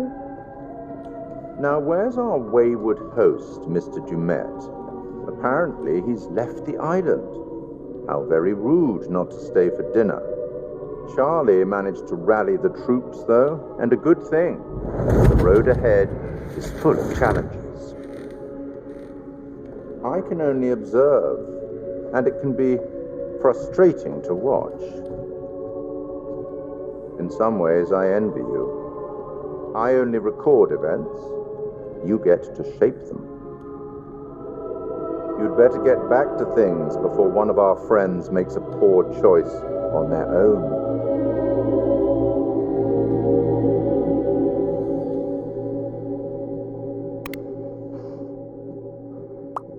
Let's just all take a deep breath and not lose our minds. No, Charles. We're done. This has been weird every step of the way, and now it's getting scary. Oh, relax. I'm serious. Everything about this is off. Kills me to admit it, but Kate is right. Somebody tried to attack Aaron. We don't know that's what actually happened. I know what I saw. In the dark? You think I'm making this up? Everyone relax, okay? Just give me a second to think. Excuse you.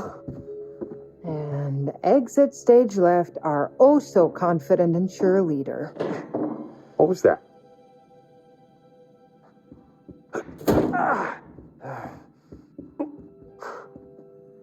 Charlie is thinking, which looks a lot like a temper tantrum. Maybe he's right. If we don't crush this episode, we're all screwed. Are you kidding me? What? I'm just I've saying. been waiting on you for ages to actually make a decision about something. Anything. And now this is when you suddenly choose to take a stand? Sorry, maybe I'm crazy, but if Erin says somebody came for her, I believe her. We're not safe here. It was just a dummy. You think I'm lying? Really? I think maybe you're just confused about what you saw in the dark.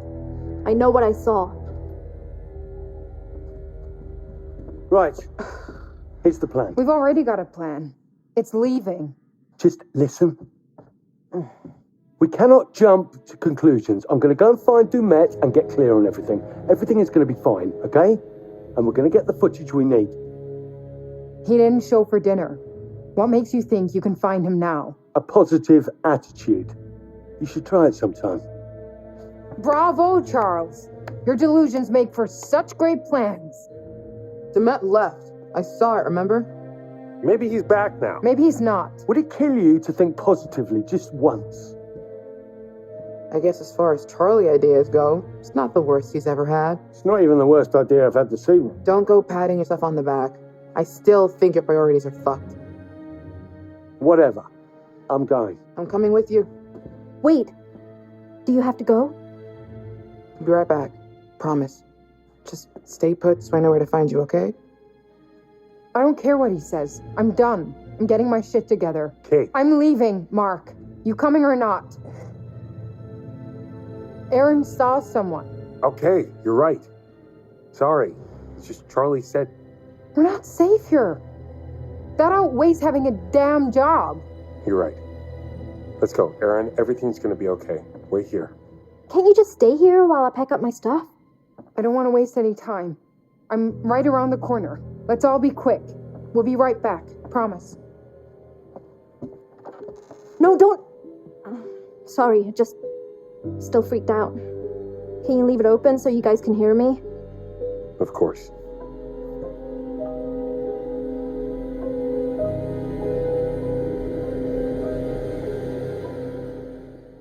Okay, genius. Where are we going to look first for Demet?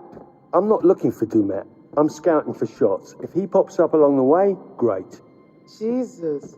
You really don't care about anything else, do you? Of course I care. Tell that to Kate. You know as well as I do, if we're set up and a camera is rolling, she'll want to be in front of it. Asshole.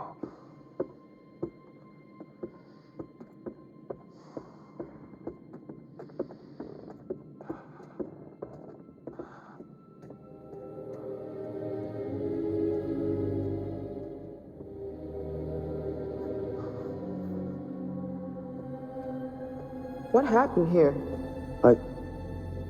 No idea.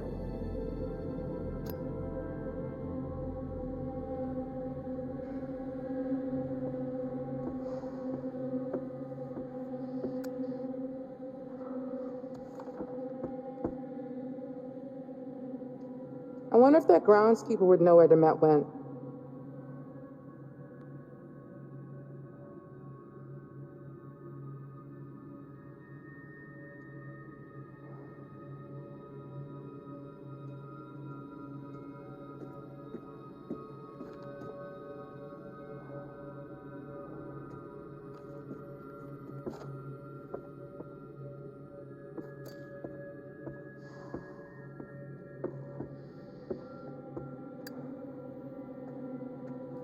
Hey, I found Dumet's business card.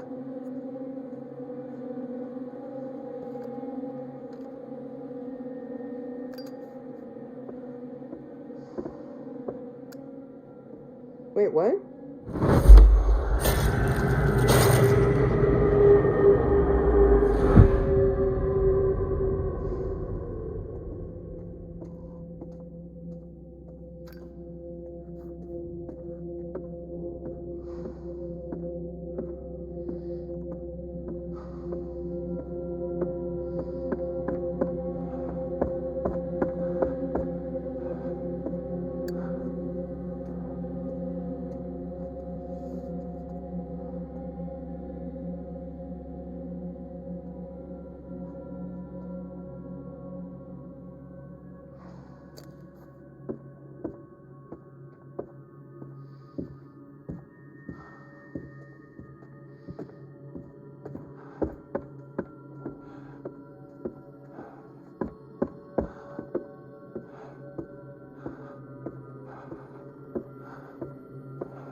Jamie, over here.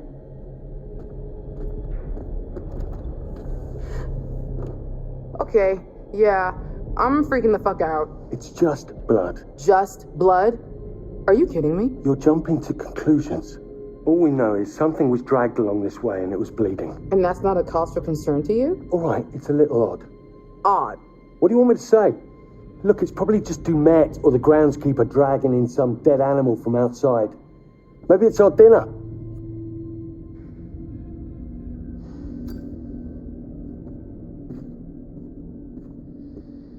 Welcome, one and all, to tonight's entertainment. Oh, what the fuck?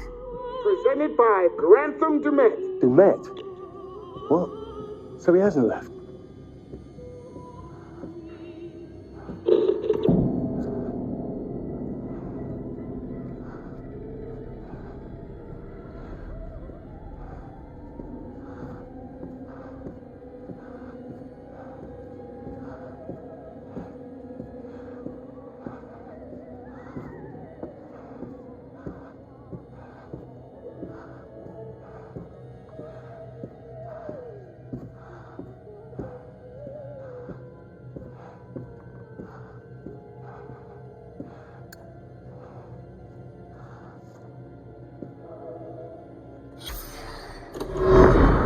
First met Agent Monday on October 12th, 1997 at O'Hare Airport when I was assigned to welcome him off the plane. I'd actually met him once before at a lecture on criminal behavior given a few weeks prior here in Chicago, but I doubt he remembered me from that. I was pretty nervous as the new kid on the block. I was just out of training, and I'd been assigned to drive around this big shot criminal profiler who just cracked the Arkansas case, which was all over the national newspapers. My first impressions were that he was tough.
You hear that?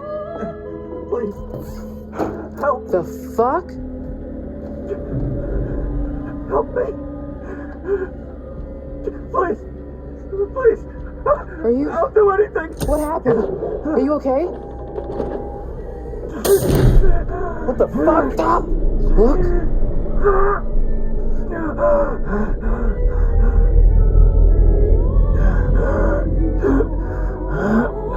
What is this? It's a fucking booby trap. You shift your weight off that plate and this guy is getting run through by that thing.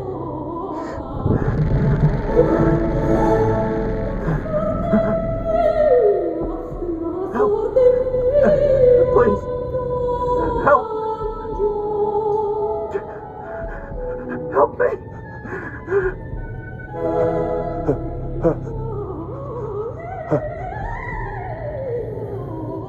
Jamie.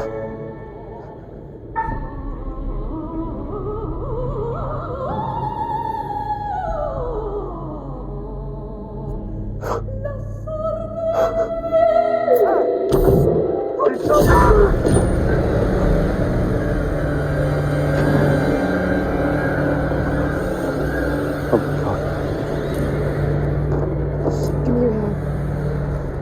Come on. Damn it.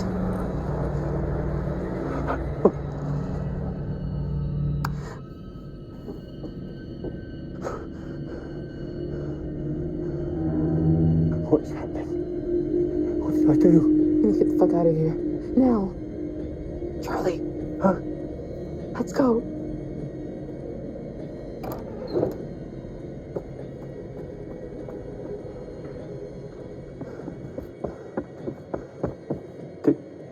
Did you see him? The mask? What the hell was that? Are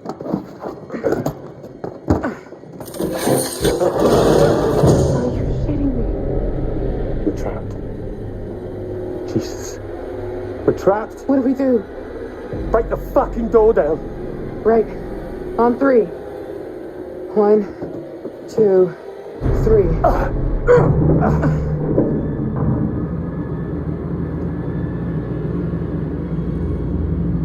You hear that? Yes. What is happening?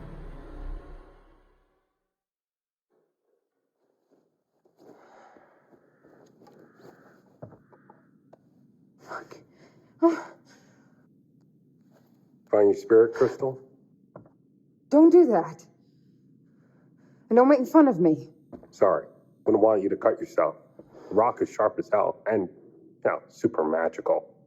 It's an amethyst crystal. It Helps keep you calm by blanketing you in protective energy. I know. I remember. If you know, then don't call it a rock. Maybe I just feel like you should take responsibility of your own emotions and stop outsourcing the job to a crystal. It makes me feel better. Something you never seem to be able to do. Okay, maybe that was a shitty thing to say. I'm sorry. It's fine. This isn't the time or place to... I have to tell you something. Okay. Earlier, you brought up that DP job I blew off. I never told you the truth about it. About what? It wasn't a job, not really. What are you talking about? Remember my friend Murray? He was setting up a studio in Brooklyn, Fine Arts. He wanted a partner. That's your dream. Yeah. There is exactly zero money to be made, so I thought you'd tell me it was insane, rightfully. Because it would be.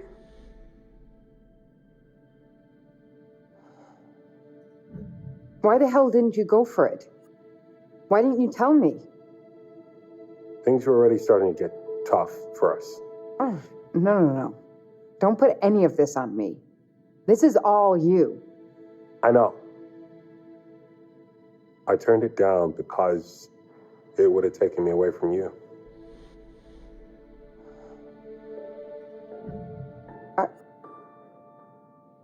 I guess I didn't even think of that.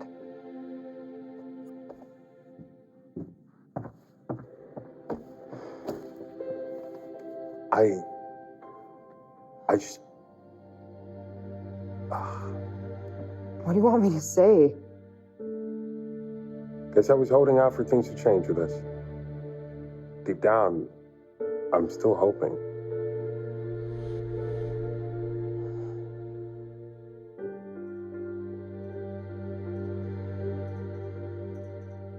Mark, I have never once shied away from telling you where my priorities were. All right. I get it. We better go. Let's get back to Aaron and get the fuck out of here. Do you think they found Dumet? Charles seems hell-bent on talking to him, so maybe, yeah.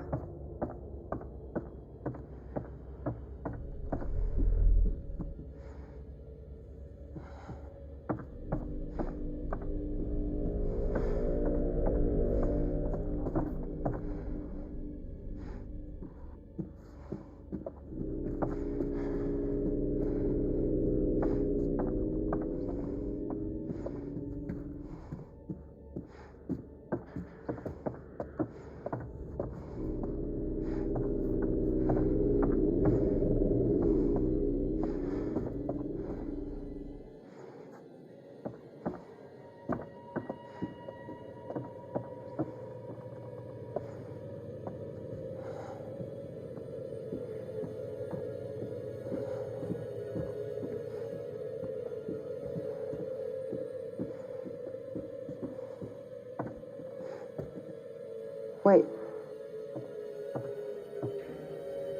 What's that? Is this somebody's idea of a fucking joke? How is this here? Did you bring this? No. Is that her? Yeah. Shelby. Matching nails? God, don't. We always got them done the same. That's him. What? That's him. The guy in the back. You know I kinda did. He was just one of those guys that was always around. We would be at some of the same parties, but that's it. It was my fault. You know that's not true. The night it happened, I was supposed to meet her. We were going to grab some drinks, go to a party. I slept through. There's a big deal on campus not to go out on your own. And Shelby waited for me when I didn't show, and that's when he got her. It's okay. It's not fucking okay. It can't be. I have to live with it every day, and now someone knows. Someone wanted me to find this. What the hell is that? I have no idea. But I feel like it's bad. What the hell? Get over here, now! Charlie!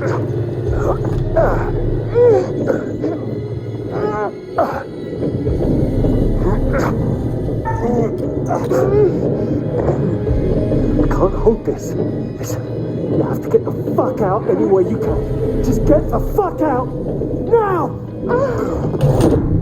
Jamie! Charlie! What the hell just happened? I don't know, but I think it's really bad.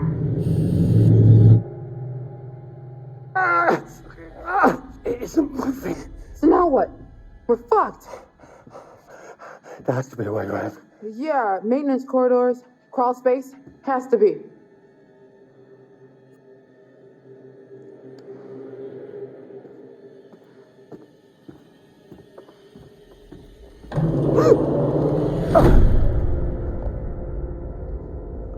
What's going on? Demet, what the hell is going on with him? He was nervous the whole way here. I chalked it up to him just being eccentric. There's a lot of miles between eccentric and murderous.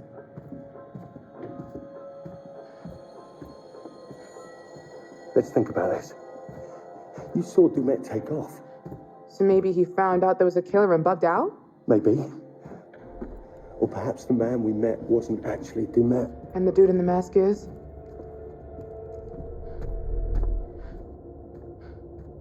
That contraption, that's a hell of a lot to set up.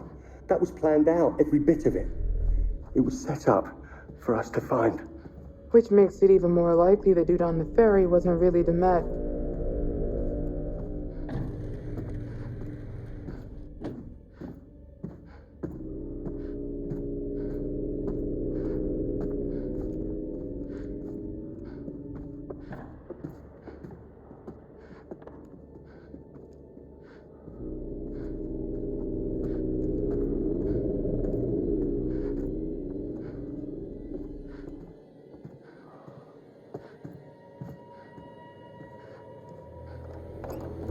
Motherfucker. What? Brick wall. Keep going. Just like Holmes. I know, I don't want to think about it.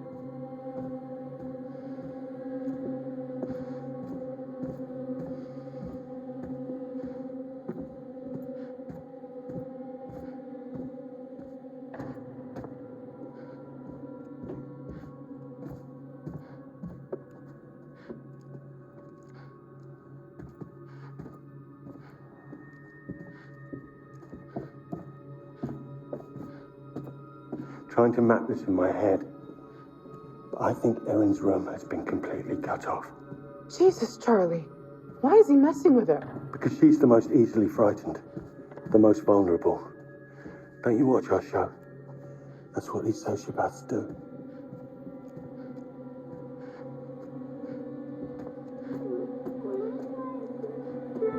Oh, what the fuck? Is that a kid? Oh, good. You hear creepy kid voice too. I was worried I was finally snapping. Where's it coming from?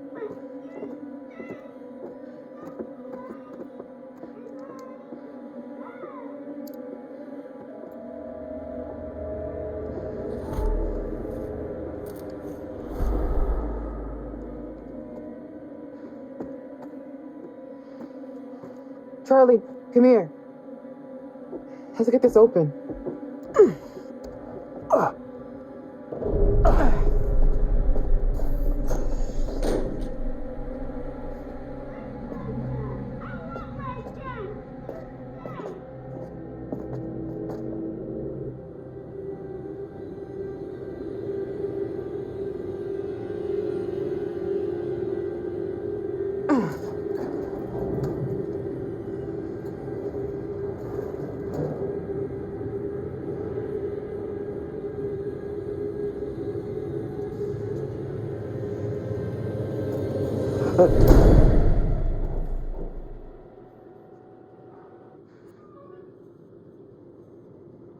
We're in a bloody nesting doll. What? A Russian nesting doll. You know? A doll in a doll in a doll. Are you losing your shit? Because I don't need that right now. We're locked in a kitchen, trapped in a hotel. Natalie Morello. Oh, are you... Oh, fuck! Holy shit. It's a fucking body. You think? Meet the last party that visited this hotel. You don't know that. Maybe... Fuck. You're probably right.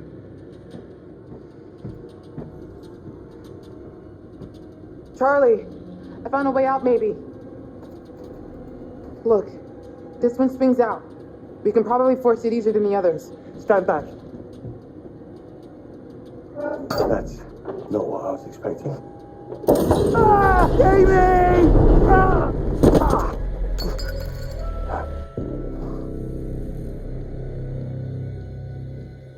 Charlie? Fuck.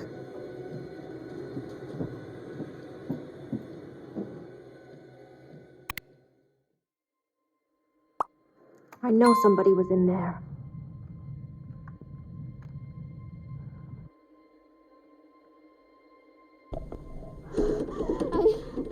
I can't.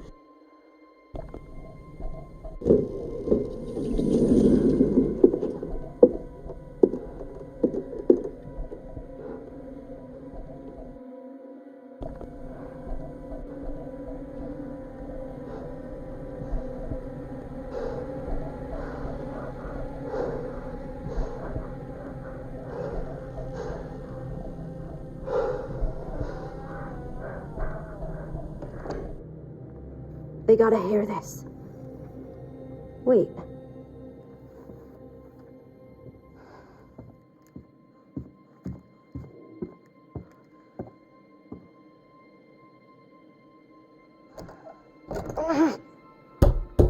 Guys? Hello? Hey! Charlie? Mark? Jamie?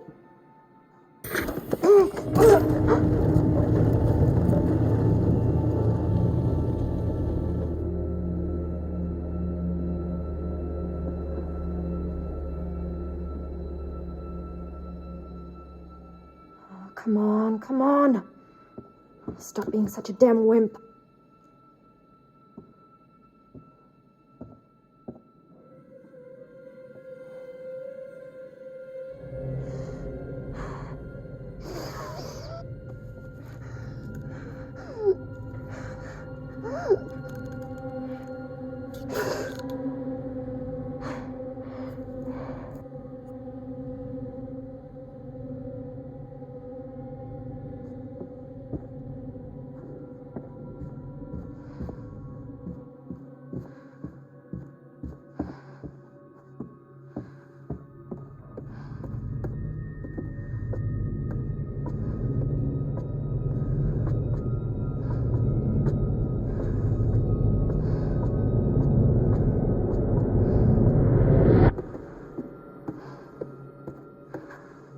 Treatment for what?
see you.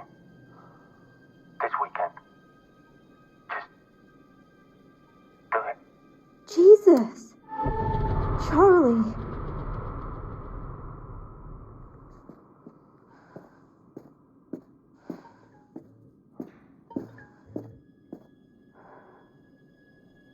Well, fuck you, Jamie.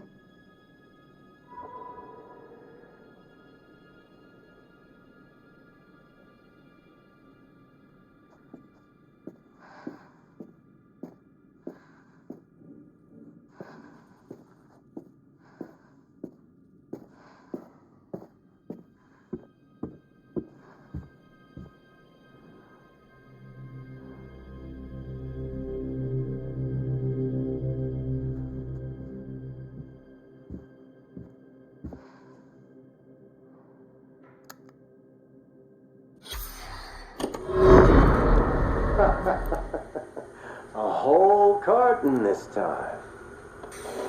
You trying to get on my good side or something? Yeah, I think I'll save them. What, no questions?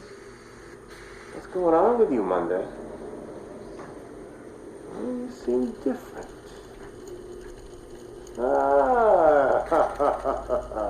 I see that glimmer in your eye, you little devil. I can keep secrets, man. We all have them. That prosecutor is trying to get numbers out of me.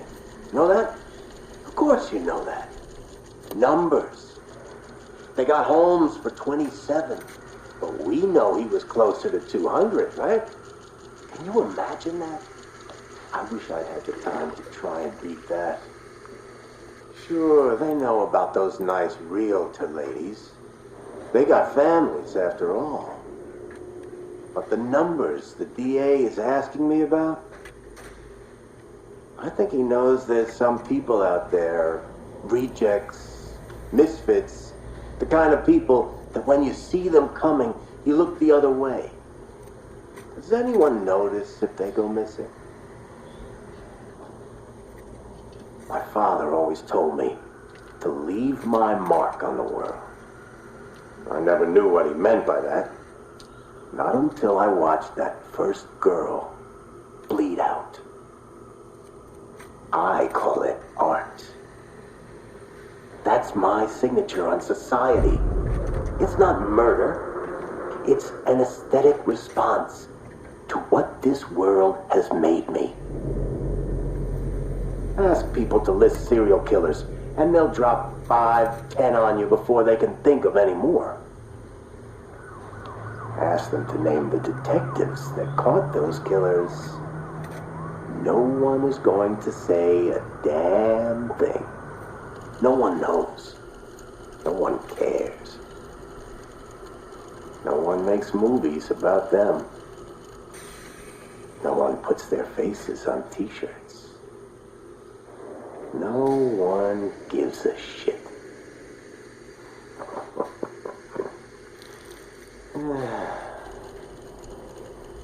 I've left my mark on the world. Have you?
Baron, hello? Jamie! Jamie?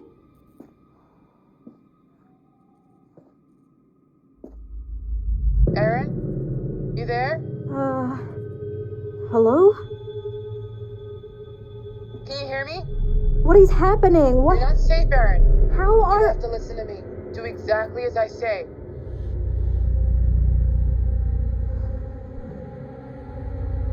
Jamie, what is going on? Where are you? I don't...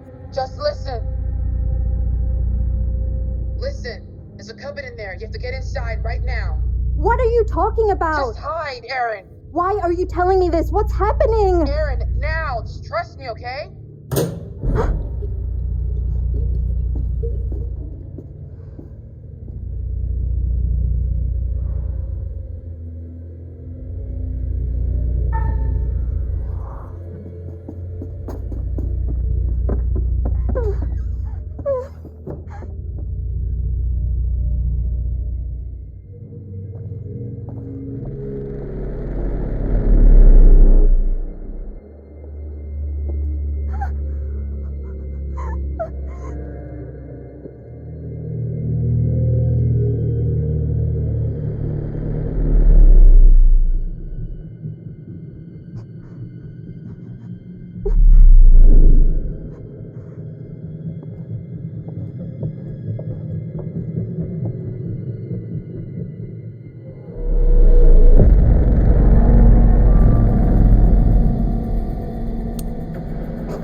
Charlie? Jamie? Hello? Where the hell are they? Hopefully somewhere safe, wondering where the hell we are.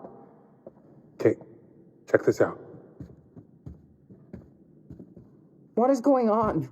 Are we locked in here? Looks like it, yeah. Wait. What? You hear that? Is that them?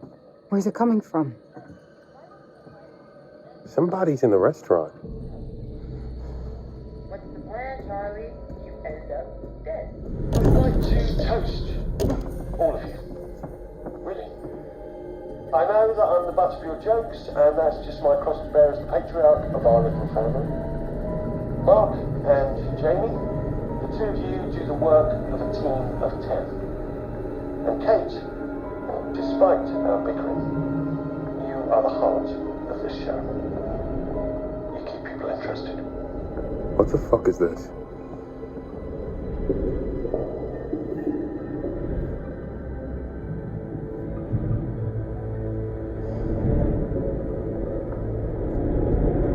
Mark, what are you doing? Just stay back from it. This is beyond messed up. I don't know what Charlie's gotten us into, but if I see Dumet, I'm gonna fuck him up.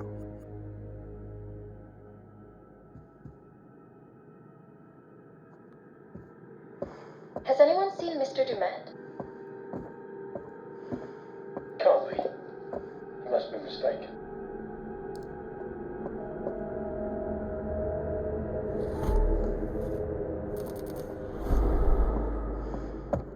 Demet? Yeah, that dude ain't coming. There has to be a legit reason he left.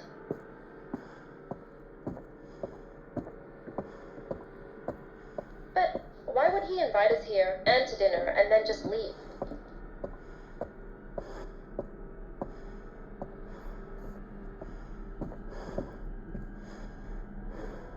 Okay, this is fucked up. What the hell is going on?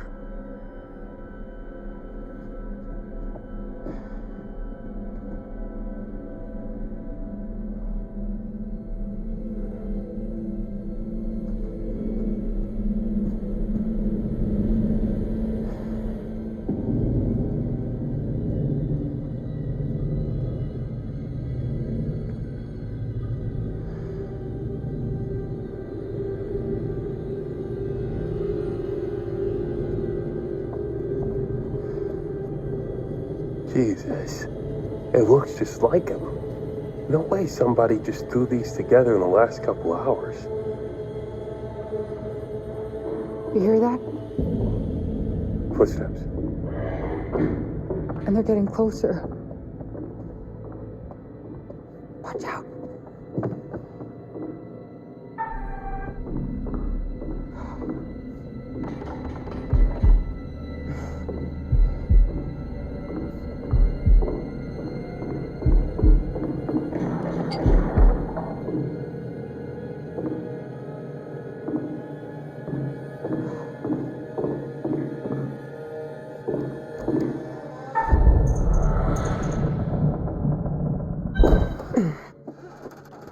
Jamie! Thank God! I'm so glad to see you guys. We have to get the hell out of here.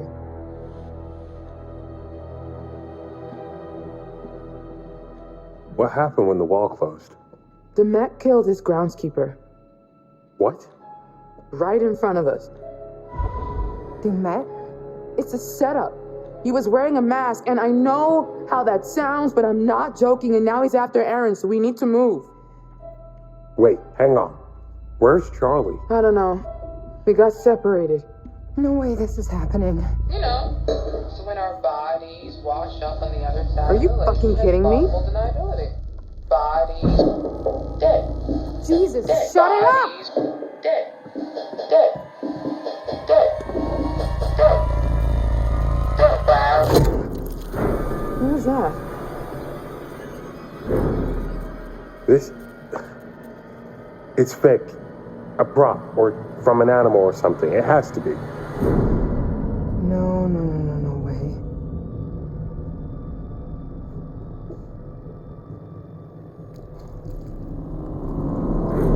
Oh, it's real. It's fucking real. I told you. This was all too much. Let's get out of here.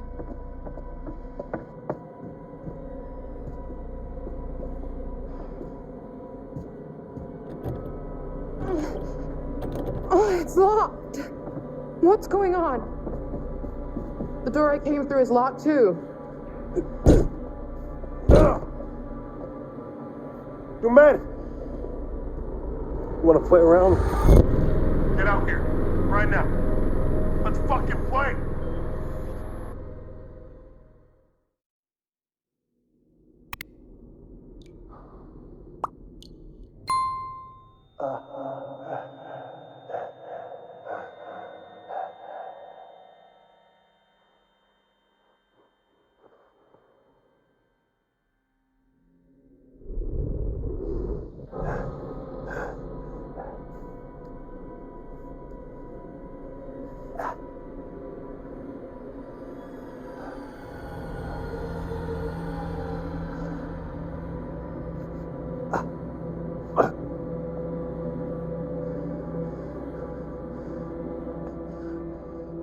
I've got to get out of here.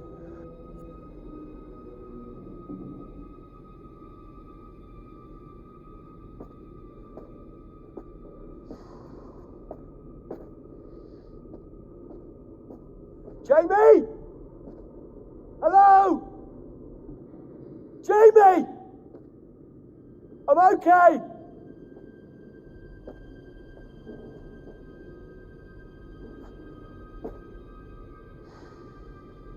Oh, shit!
I'm assuming you've read my report on the first one? Similar MO, unidentified male with multiple stab wounds. Looking at the lower abdomen, the wounds are consistent with those of the first victim. The shape of the entry wound suggests it's a strong probability that this is the same murder weapon. Looks like we've got a souvenir hunter here. This time the left ear has been severed. Clean incision. Probably a scalpel or razor blade. Very tidy. Nice job, actually. Very little bleeding. The deceased had probably been dead for 30 to 40 minutes when this was done. This differs from the earlier MO. If you remember, that John Doe was still alive when the teeth were removed. That would have created a lot of noise and mess. This guy is learning.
What?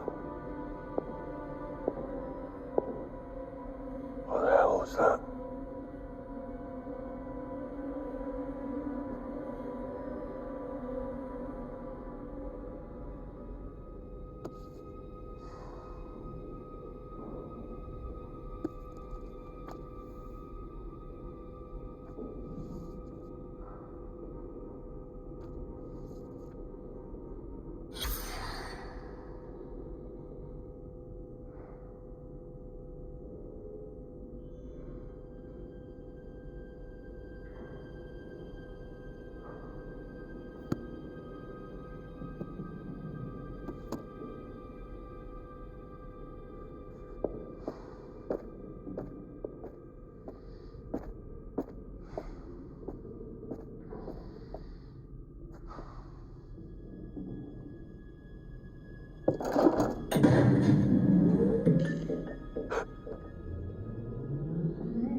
Well,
hello. Praise the Lord. It's real. This is going to be the best cigarette of your life. Oh, for fuck's sake.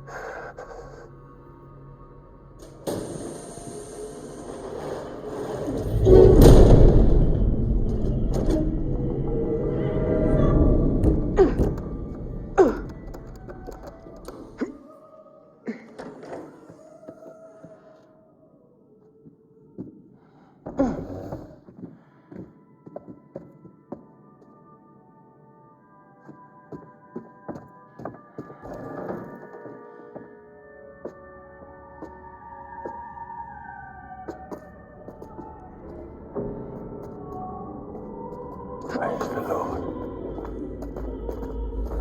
What's she doing?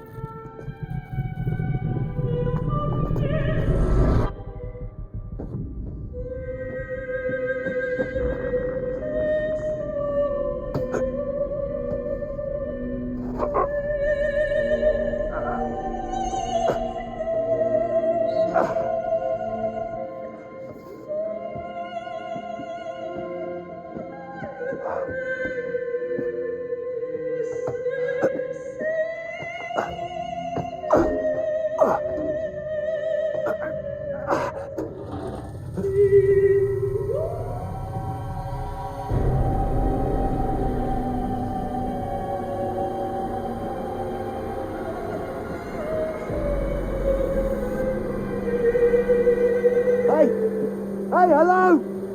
I'm here!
Things are starting to heat up for our friends.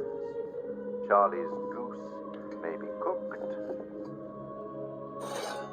It can be difficult working with someone you've been involved with, but I think Mark and Kate may be finding a way and learning some new things about each other.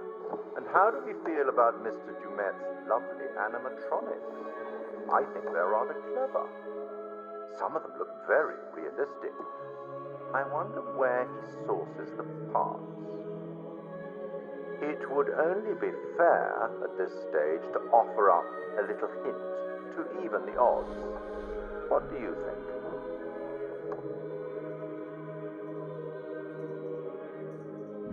Let's take some inspiration from the works of Sir Arthur Conan Doyle. Apparently, our friend Herman Mudgett was so enamored with Sherlock Holmes that he borrowed his surname.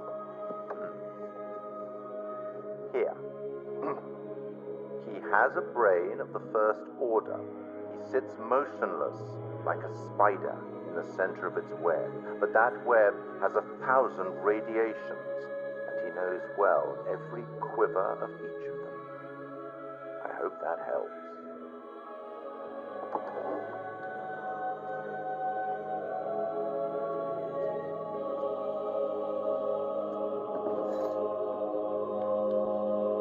You'd better get back to things.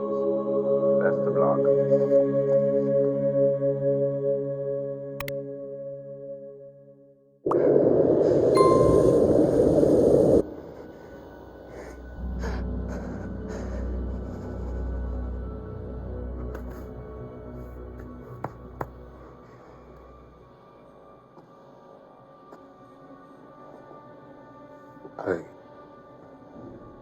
I could have saved him.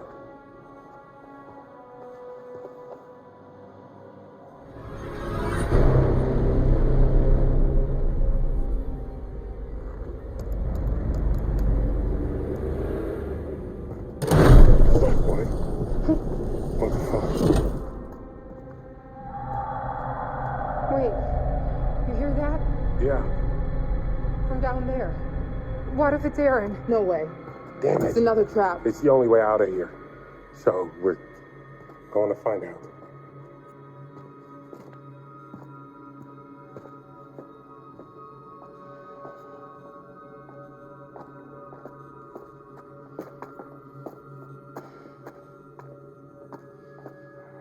Is this a good idea? I don't see any other options.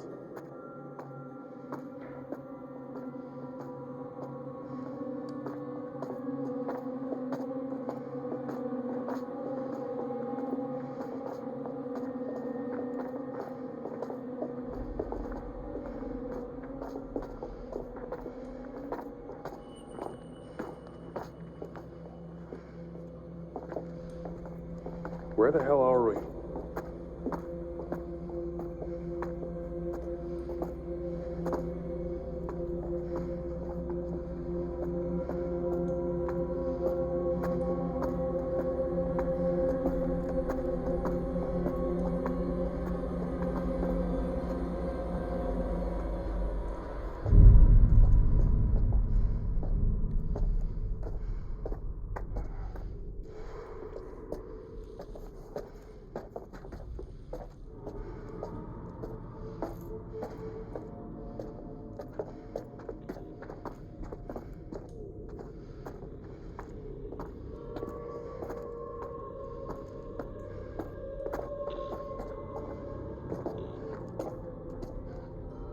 Keep looking around.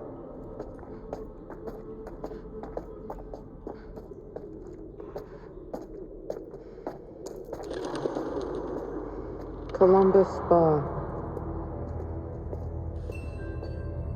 This is Laura at reception. What the hell? The Columbus Spa is now open for guests. We treat each and every one of our guests like a real work of art. Son of a bitch. He's watching us.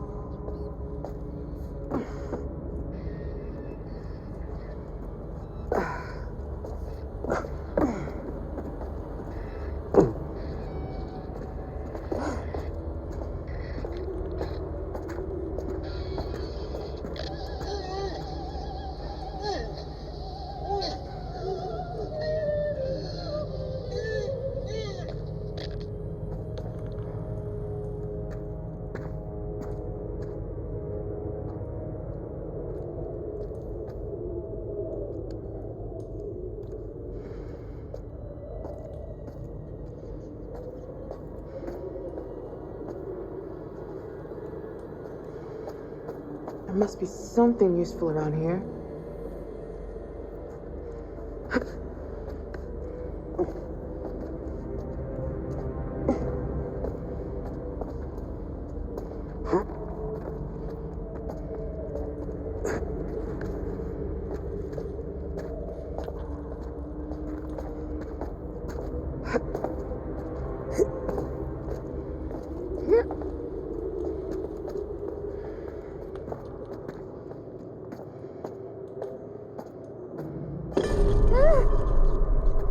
Jesus!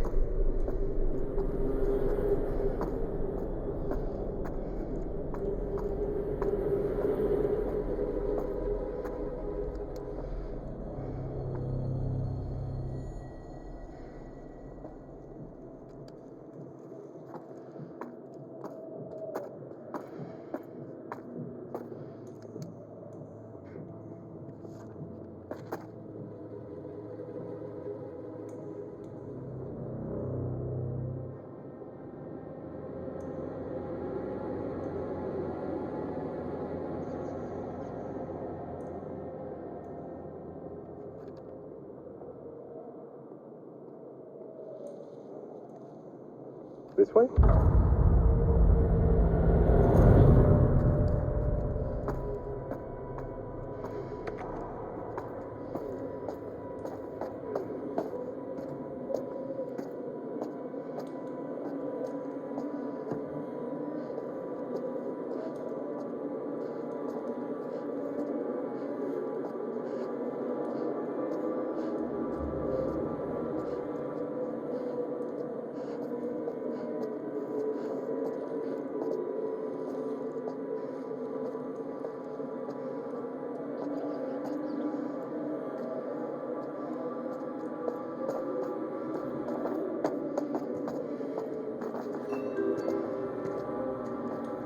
Can all visitors for the couple's treatments please gather by the lobby doors in reception?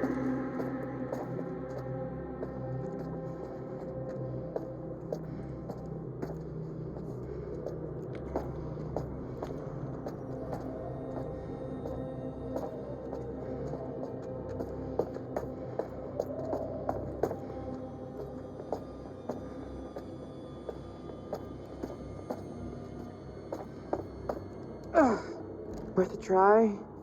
I'll see if I can get this open. You guys keep looking for another way out. Can all visitors for the couple's treatments please gather by the lobby doors in reception? Mark, give me a hand. I think we can bust through this thing. 3, 2, 1, go!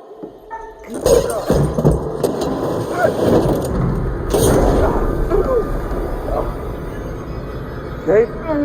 What happened? We'll get back to you. Stay there. Just hurry! Oh, that hurt. What? This wasn't in the script.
Let me go, you asshole! I don't... No!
Stay close. Obviously.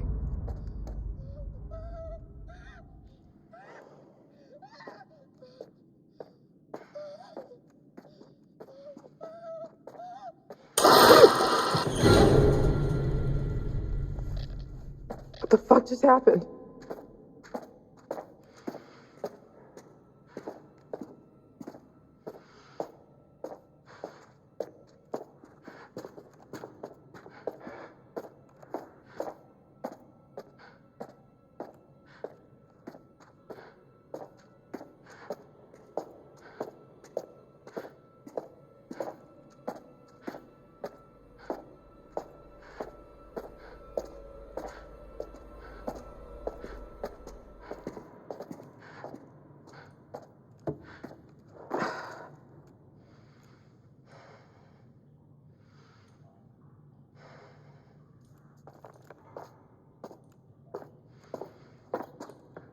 No point just standing around.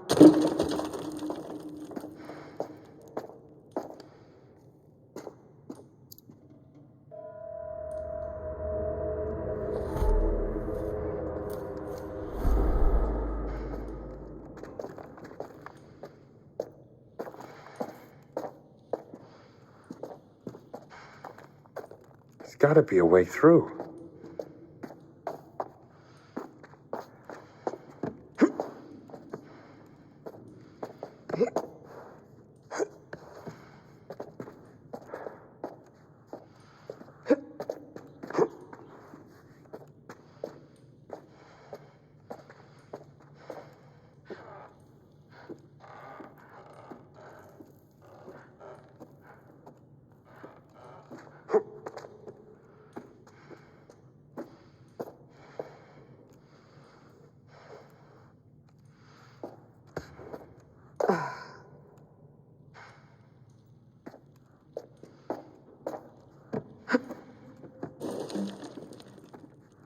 There must be a way out.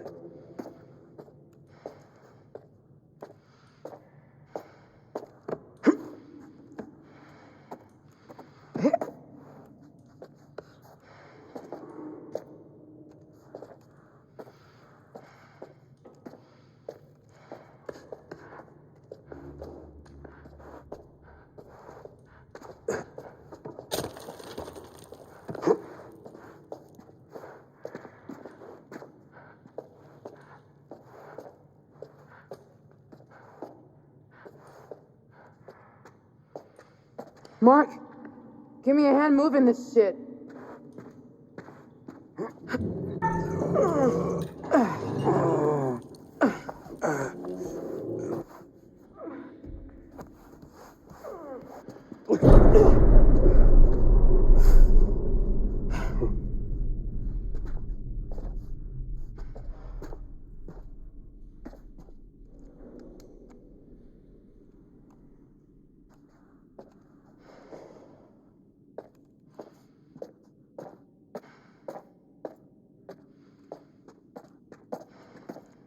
Huh.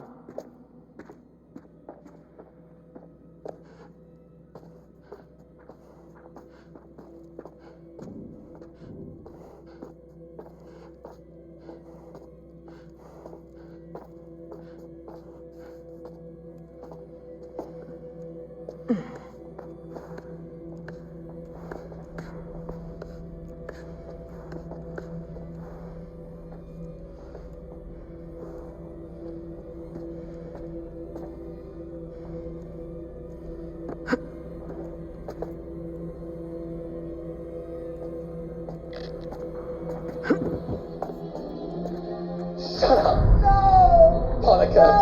No! Stop! Please, shut up! What the fuck? What is this? Is it some sort of message? He's trying to scare us. Tell us something.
Mark, here. Let's move the desk. Hello? Mark? Jamie? Here. Kate, We're okay. we're okay. Thank God. We found a key. Let's get out of here.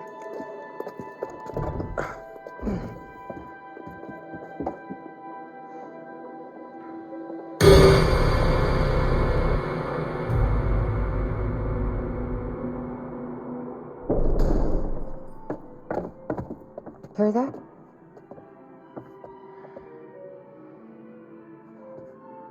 This way.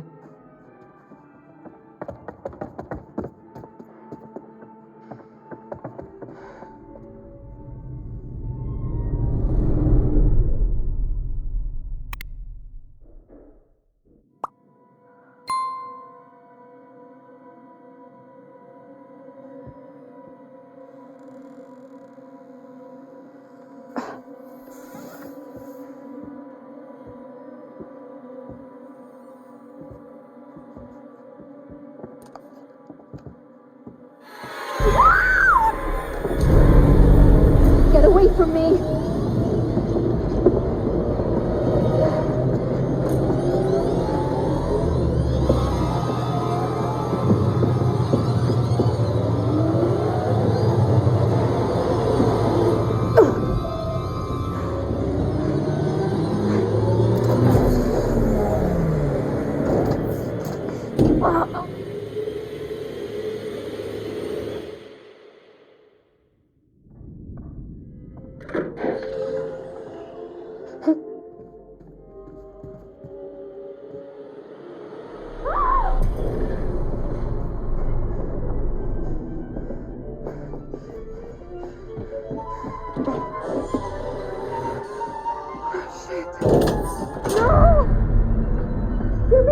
Out of here! Kate!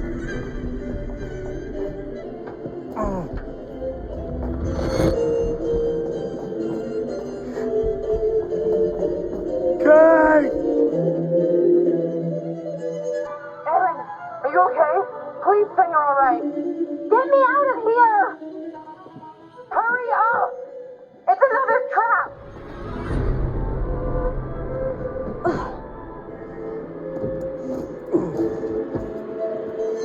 They're both locked. Shit. What was that?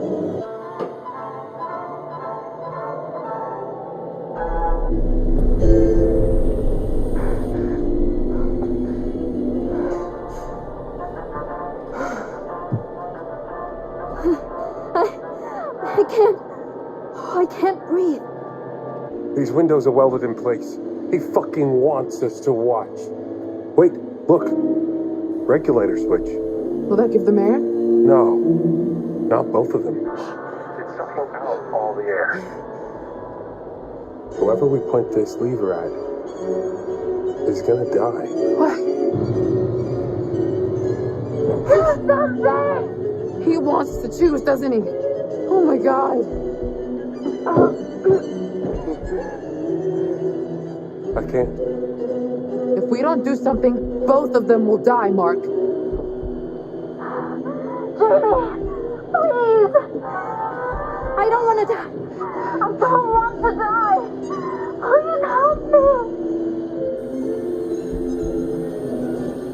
We have to choose. Now!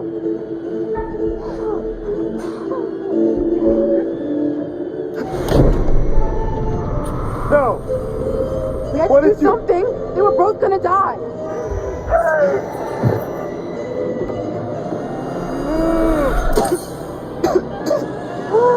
Thank you.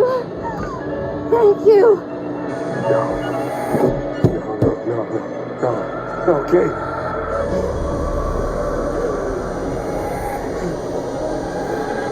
Window. There's a leak. Back up, back up.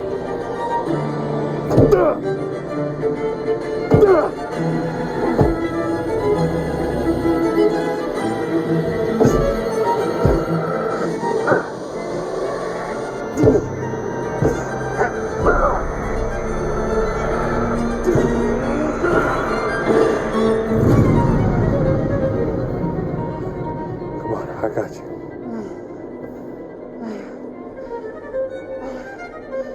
Okay. I'm okay.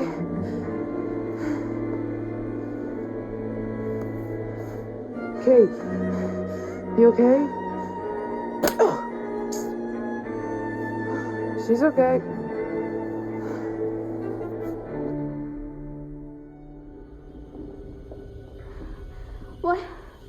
What is happening? Dumet is playing a game, and it's no fucking joke. You okay? Just leave me alone. Look, we have to get smart about this before one of us ends up dead like Charlie. Wait, Charlie's dead? Then he got what was coming to him. What? What the hell does that mean? When I was lost, I picked up a recording. It was Charlie talking to Dumet. He said he wanted us dead. He brought us here to kill us. No. There's just no way. I know what I heard. We need a plan. Forget his games, traps, all that bullshit. Think about the killers we've covered. There's always a weakness. You suggesting we invite him to tea and psychoanalyze? I'm suggesting we use our heads. We can make guesses all day, but if we die here, it won't matter. I'm not playing detective, I just want to survive. Playing detective is how we survive. We play his games, we'll lose. We need to outthink him. He's trying to pick us off one at a time. We need to stick together. Hang on. He could be listening to us right now. Where should we go? Back to the ferry. It left, remember? It's on a line, maybe we could reel it in. Maybe isn't good enough. The lighthouse. Maybe we can signal for help. There's police boats patrolling the lakes, right? All the way out here? Lighthouses are meant to be seen for miles. He's probably got it rigged with traps. Then we gotta be really fucking careful. It's our best shot. Are you shooting any of this? No one is gonna believe it without proof. You want me to record him trying to kill us? And the bodies? For the cops.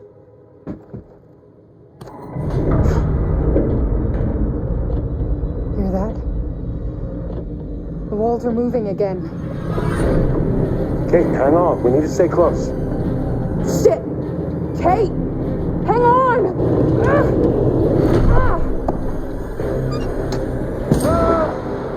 Mark!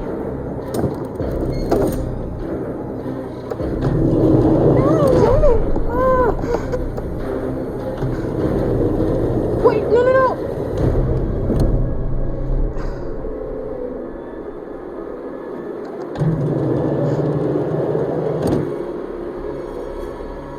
Fuck.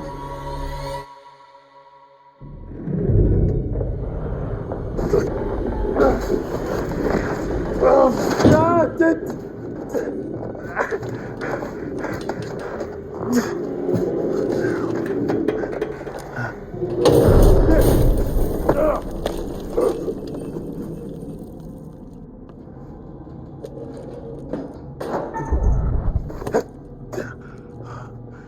Yes.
The mount matches. Perfect.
72, 93.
$68, 83.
There we go.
Bodies.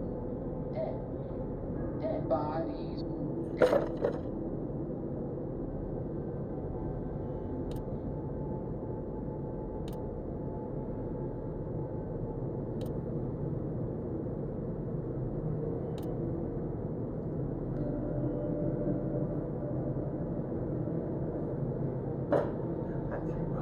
Give them to me! Give me my cigarettes! Right. That's it. I'm gonna go and get my key.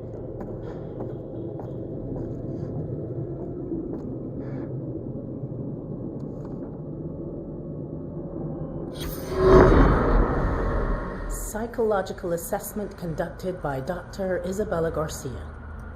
Patient name, Monday, Hector. Behavioral observation.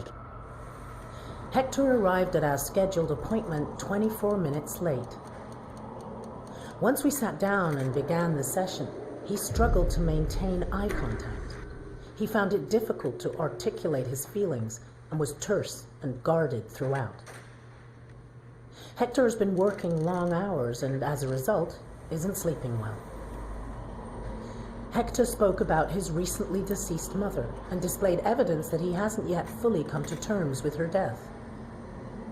I strongly recommended a course of antidepressants, but he is resistant to this idea, believing that it would have a detrimental effect on his capability with regards to his current investigation. Hector describes his work in immaculate detail, and contrary to earlier in the session, his thought content is both coherent and logical. He is displaying an unhealthy obsession with his work, but his recent bereavement may be the underlying issue.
Yo!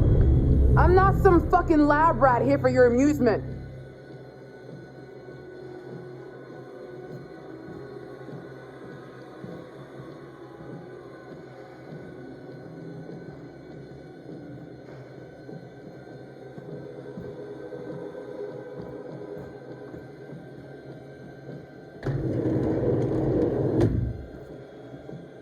So now what?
There we go.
the hell?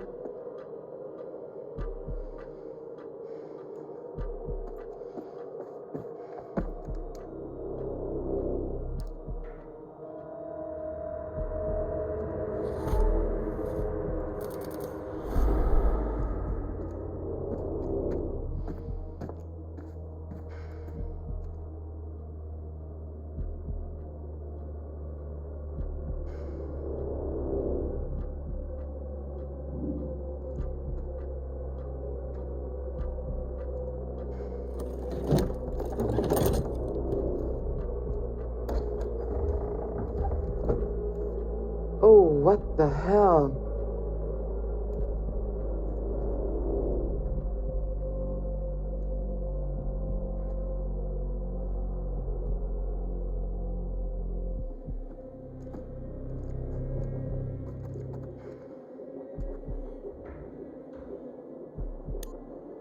Jesus. There's cameras everywhere.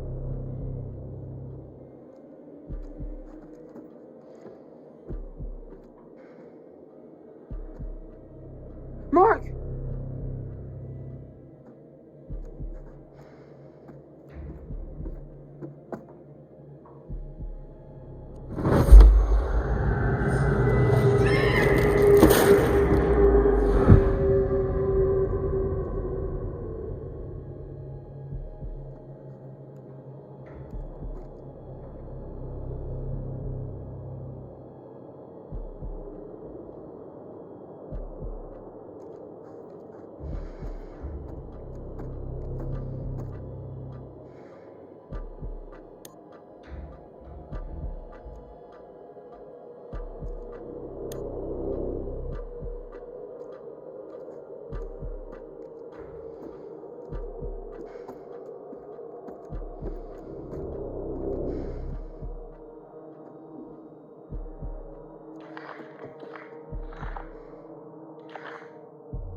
You want to know what it means to be a killer?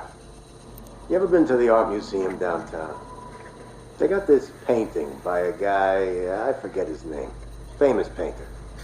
He did portraits of slaughtered cows hanging on hooks. You take a normal person to a slaughterhouse, and they will puke their guts out. You make it into a painting, and suddenly it's art. There's no difference between the two. No, not really. Don't look at me like that. You know I'm right. You get it. I know you get it. You got to do something that matters. Make people feel something they've never felt before. Shatter the illusion that any of us are really in control. Think of the most profound thing you've ever done. The most beautiful thing you've ever created.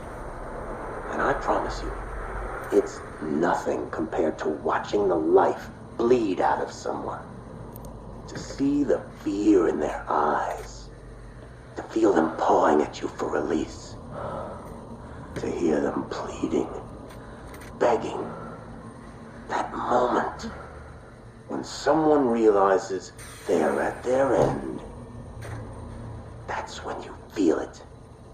That's true art. That's what you have to be. An artist. A sculptor. An architect.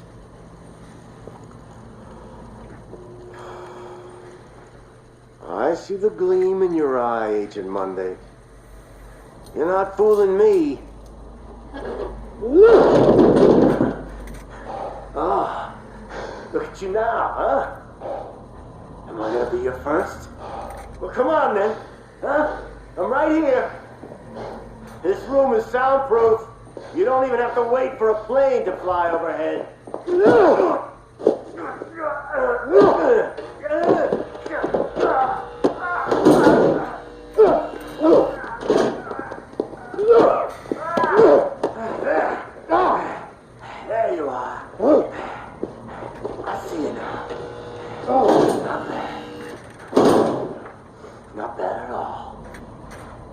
Bare hands can feel good, huh?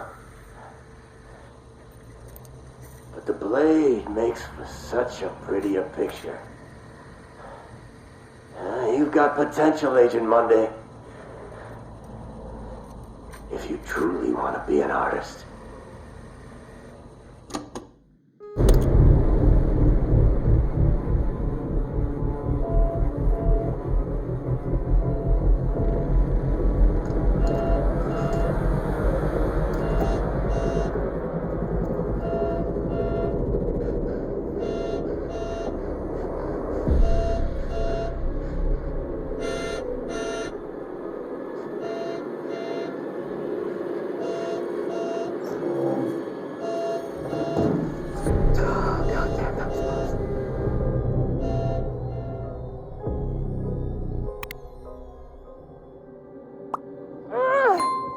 You want me to try?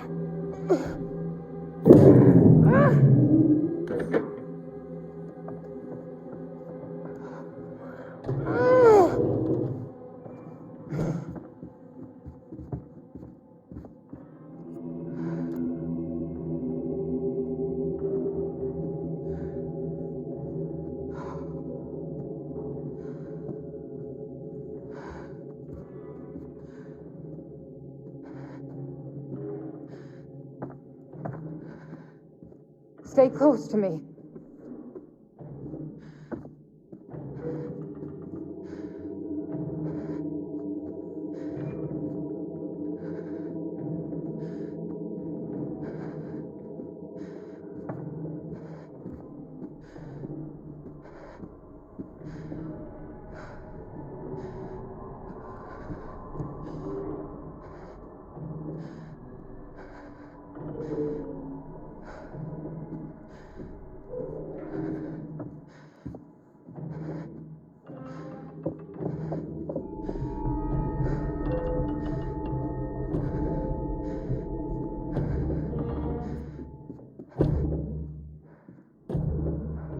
Who says self-help books don't work? Charlie threw it down here earlier. Of course he did.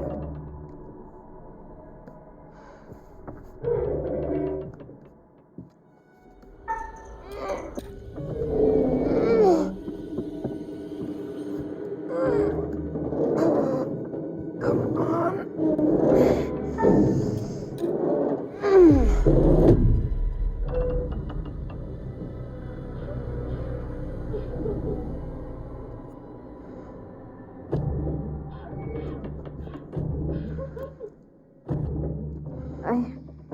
I don't think that's Jamie.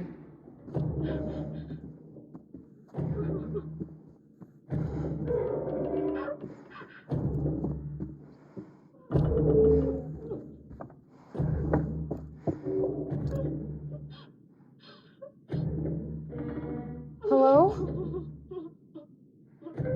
Can you hear me?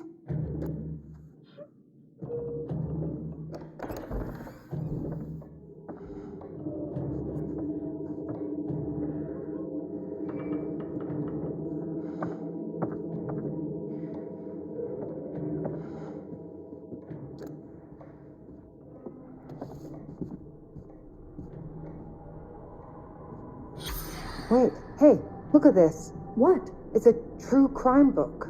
Look at the author, Joseph Morello. So the guy on the ferry wasn't Dumet.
Bethany. Was that in the sign-in book?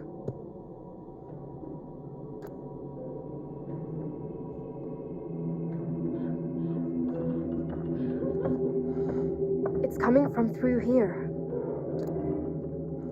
Connie.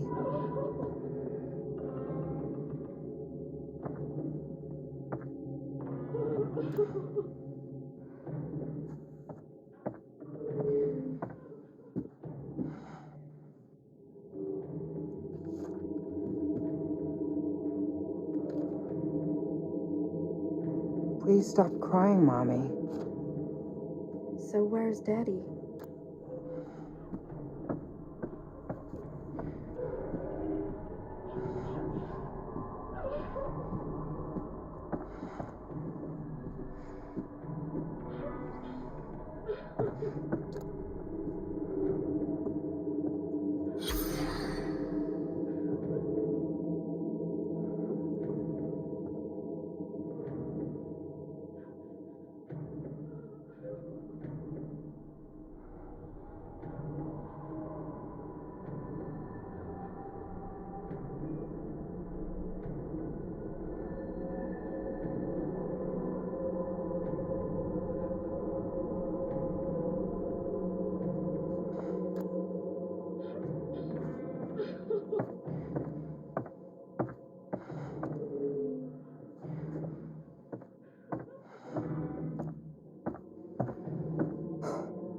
Focus.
Shit!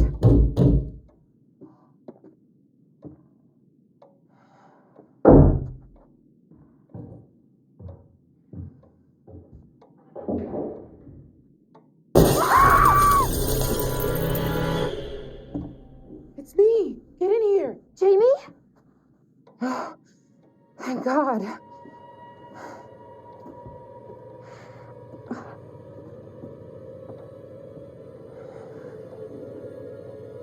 What the hell is this? Pleased to see you too, Kate. Glad you're alive. Listen, I found out some new information. What? That guy on the ferry, that was not Dumet. That was Joseph Morello. He's a true crime writer. I found one of his books. How's he wrapped up in this? I don't know. In one of the bedrooms, there was a body, a woman. She'd been decapitated. It was Joseph Morello's wife. I saw a photo of her. She was called Michelle. So we're not his first victims. Have you seen Mark? Not in person, but I spotted him on one of these monitors. Thank God. I was worried sick about him. But I also saw Dumet running around.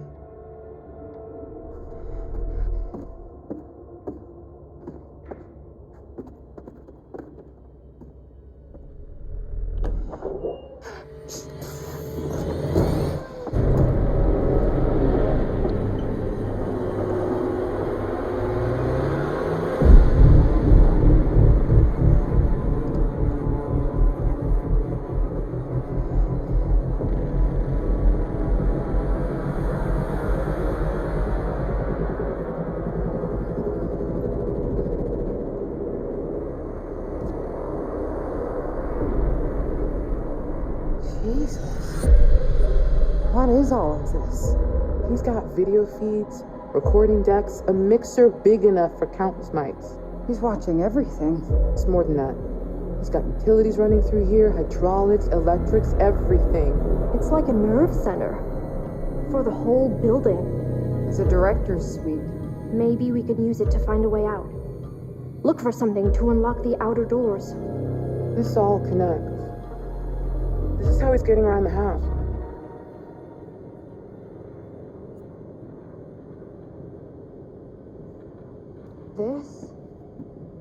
This is a lot. This is top end gear. I mean, I know he's... Take a look at this.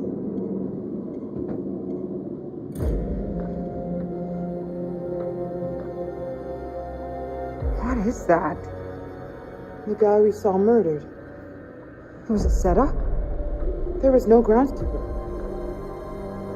Why would he do that? To scare us. To get us in the mood for his fun and games. Nice.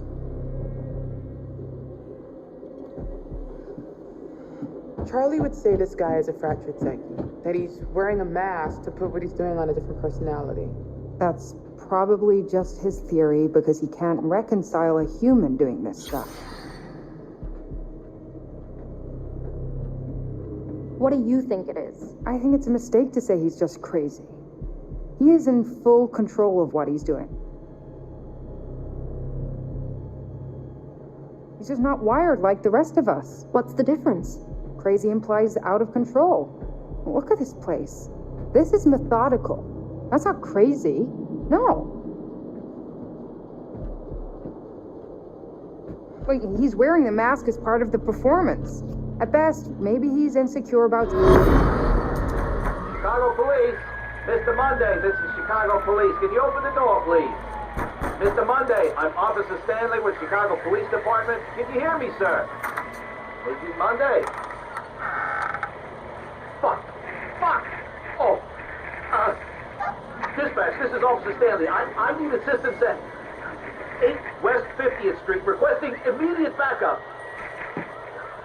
I'm in Agent Monday's apartment. There's blood everywhere, and a body. I need immediate support. I think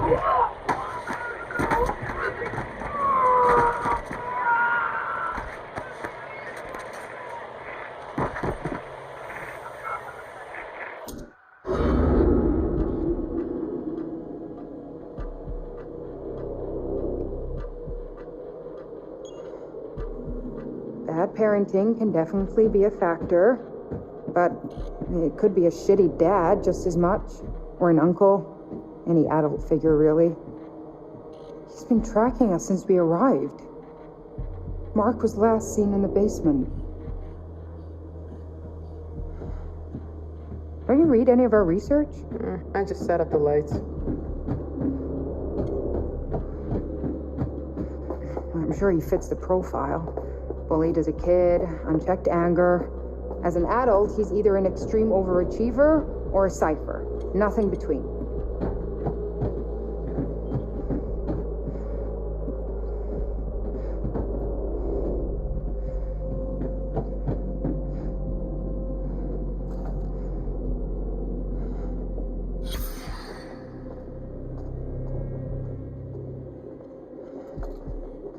He likes being in a position of power, especially over women. But why this? Why us?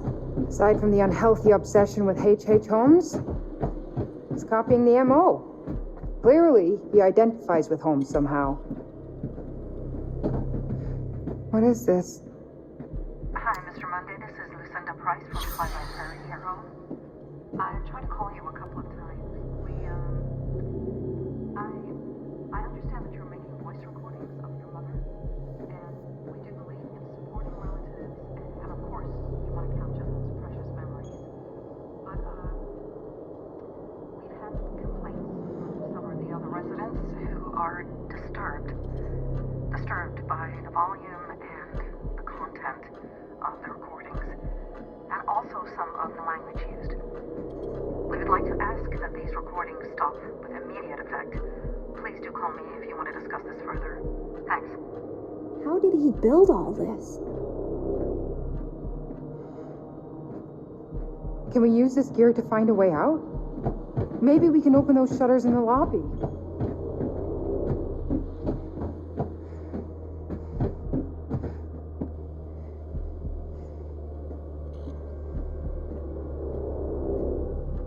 Over here!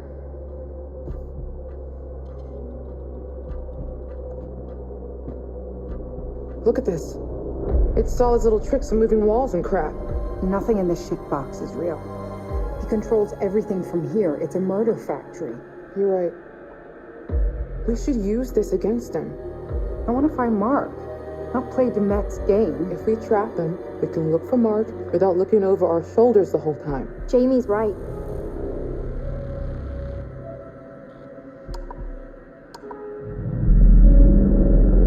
Okay, look. He's in here, right? So we get him to go down this hall, and we trap him between these two moving walls. There's no other way out of there. He'd be stuck. So, how do we get him to go down that hall? One of us is going to have to be bait. No way. It's too risky, Jamie. So is letting him run free. I'd say that's more dangerous. Come on. No way.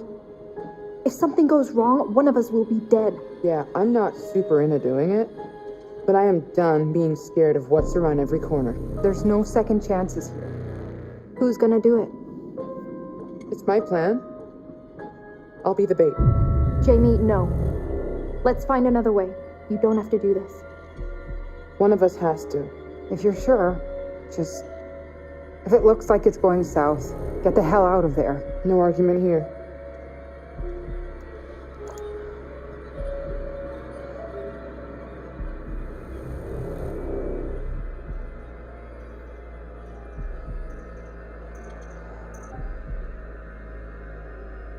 I'm gonna hang on to it. I'm more likely to need it.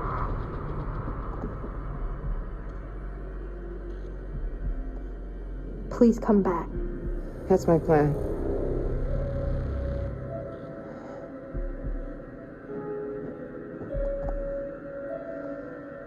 Okay.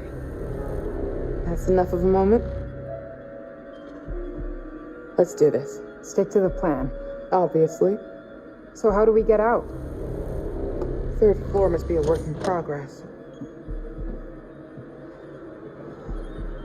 Okay, be ready. You're gonna have to time it right to trap him and not me. Be careful, please. I'm on it. You'll be careful? If I see Demet, he'll wish I hadn't. Don't. Be serious, please. Just tell me you'll be careful. Tell me I'll see you again. Erin, I promise. You'll see me again. Good, because I think I love you. Or something. I mean... Well, now I have to come back.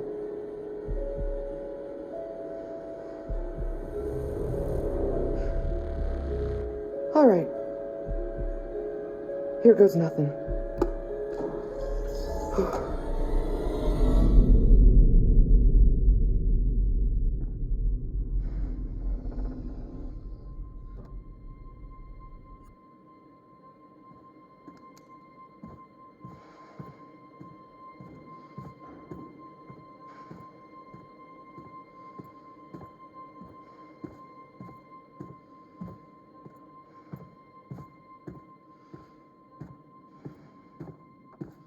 Head down the hall.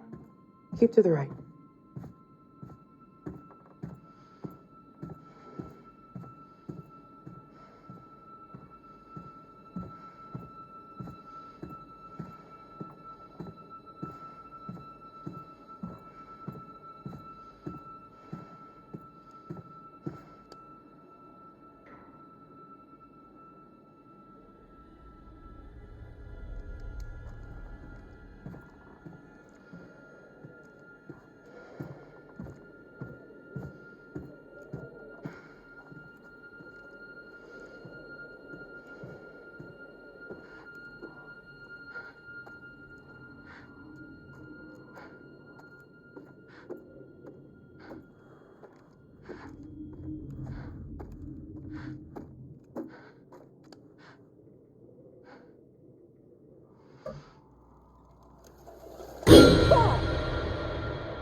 More rooms being built.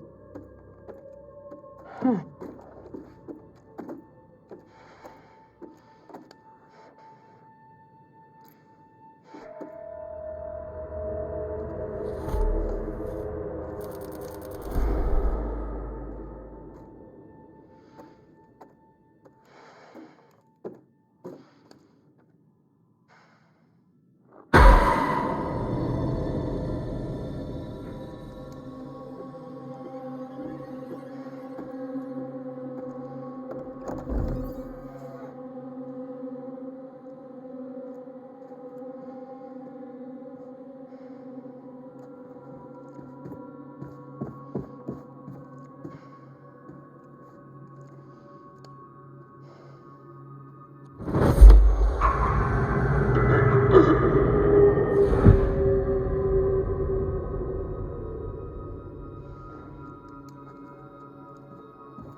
Close it!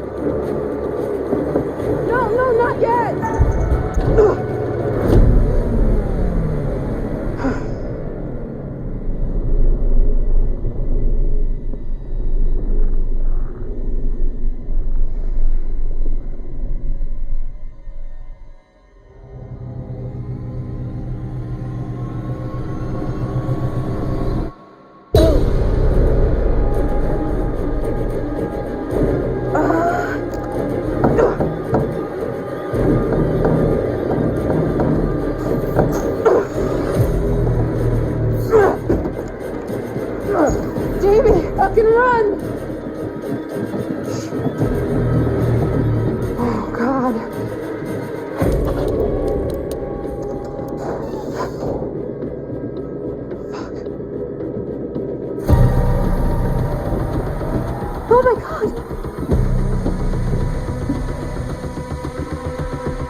What is it?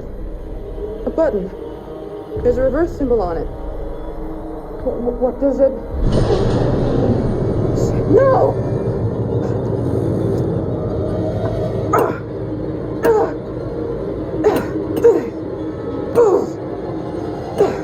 Move! Move!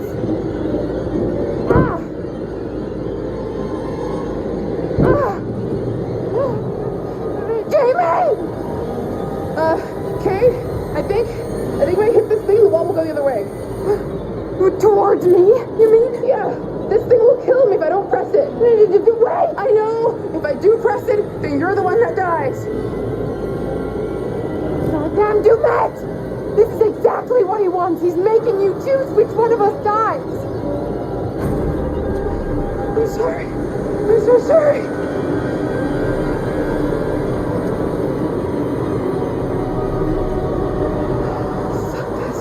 I'm not playing this game. I can't do this. I won't kill you.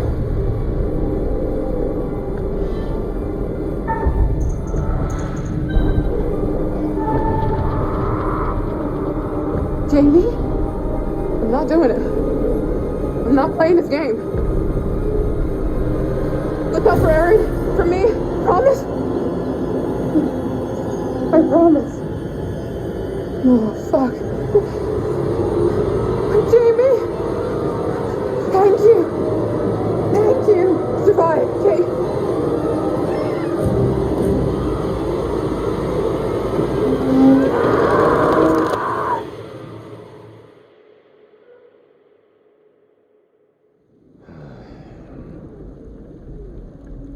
What an excruciating way to go. Jamie wouldn't press the button. She chose to spare Kate at the cost of her own life. Admirable. People can surprise you sometimes. Meanwhile, Charlie has proved himself capable, surviving the furnace and every other obstacle. Who would have thought it?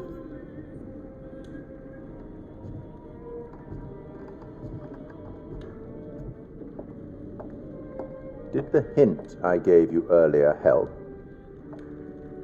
Perhaps you'd like another.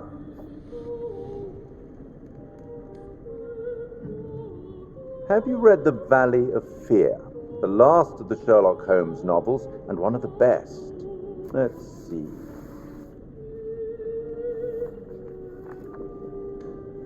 The temptation to form premature theories upon insufficient data is the bane of our profession.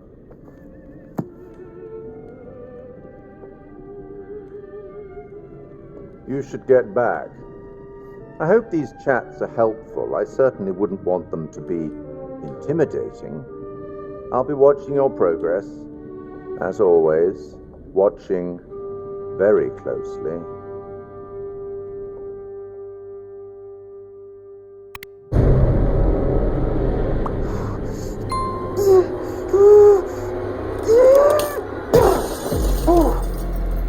Oh, that motherfucker. Come on.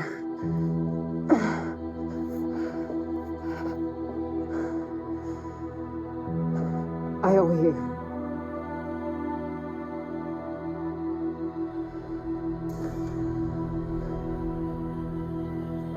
Come on.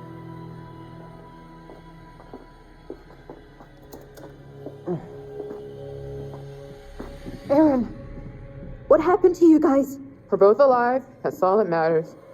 There he is! Ah!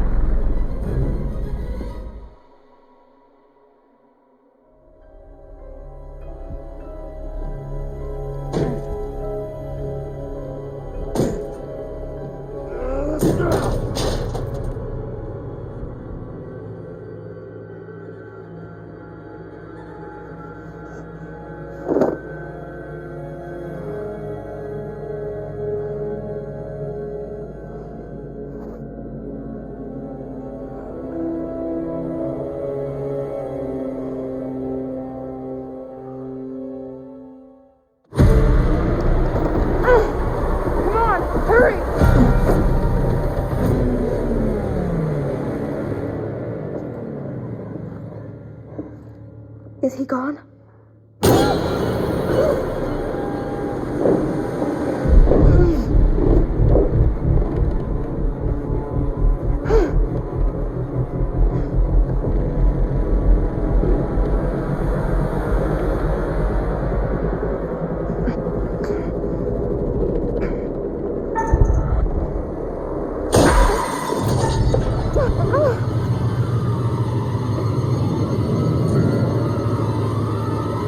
Get down there.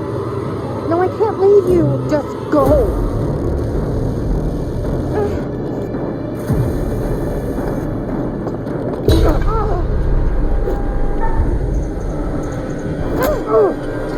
Get away from me!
Get your fucking hands off me!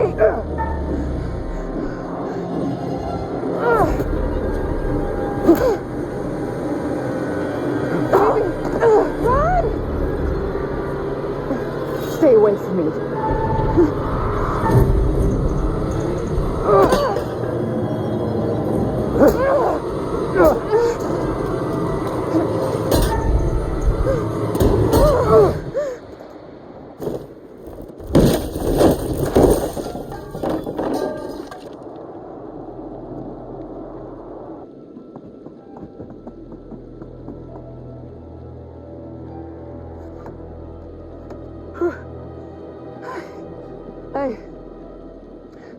I take back all the times I called you bitch face.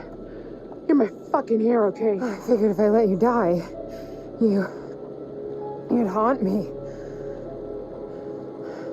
You're not wrong.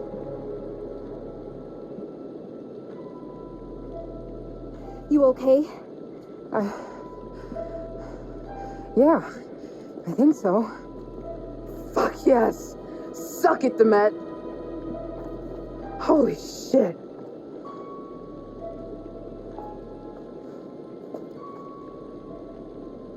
Rot in hell, asshole!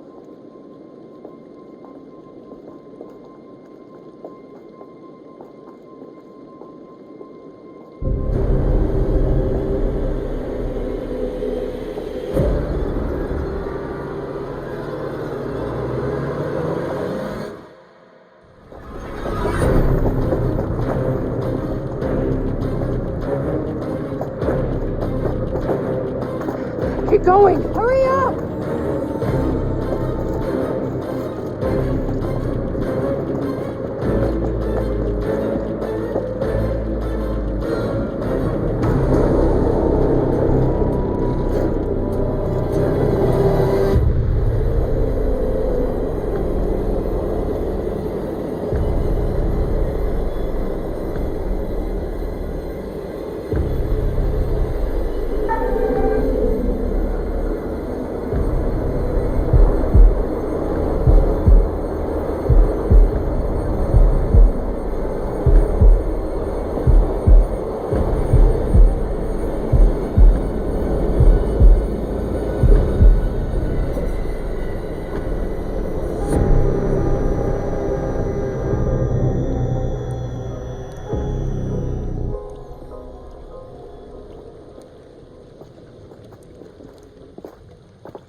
Aaron, you alright? I got lucky.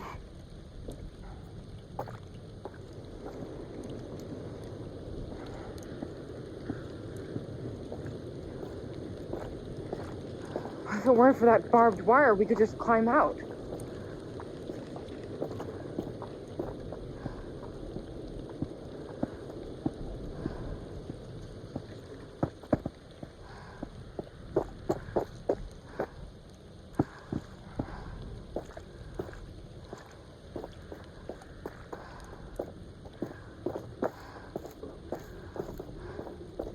Down here, I guess.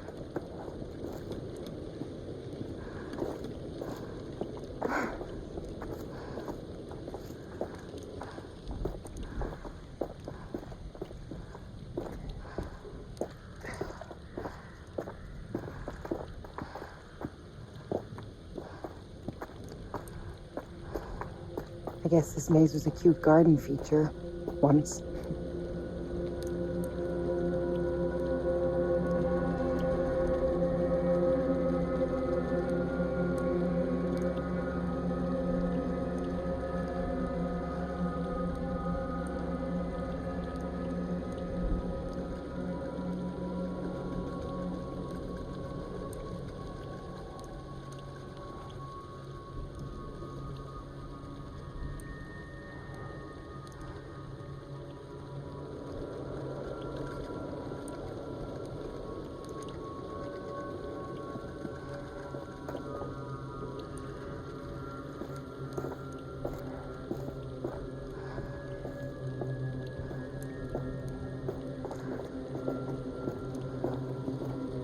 A dead end. Great. Just great. We're dead. We're so dead.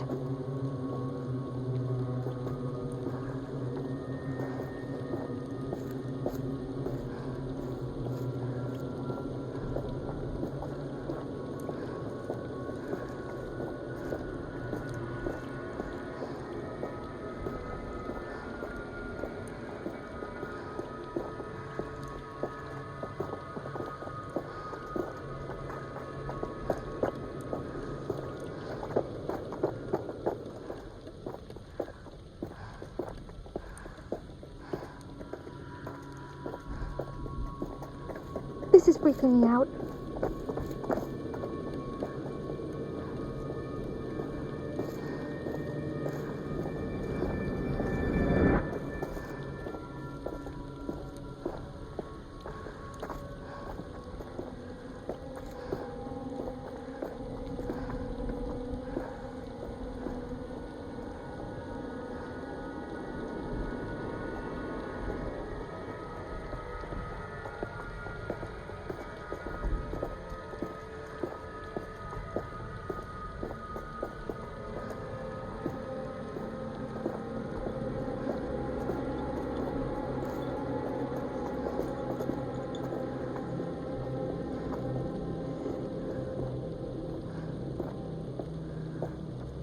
Listen, there's something I noticed about Dumet. What? Okay, listen, when I was a kid, I didn't speak much. Big surprise. No, I mean like, at all. They called it selectively mute. Like, I could talk, but I chose not to. And what's that got to do with Dumet? We've never heard his voice. So... One of the things they said about it, the psychologists, was that I was hiding. That I was scared that if I spoke, I would give away my identity. That's the same as Dumet. Obviously, he wants to disguise who he is. No, it's more than that. There's a conflict in his identity. He doesn't even know who he is. It's like he's caught between being two people.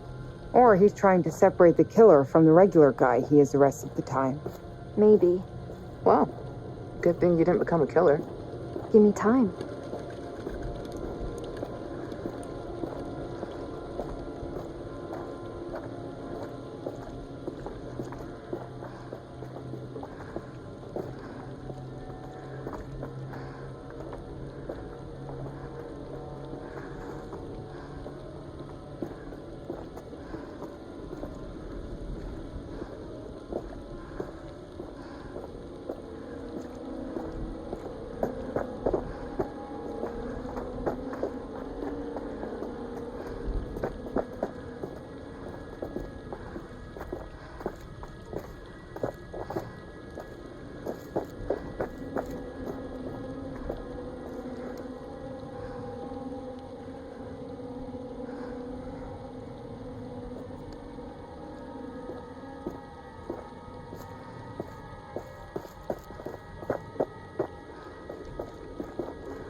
Maybe we can get this thing working.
like we have options. Suck it up, princess.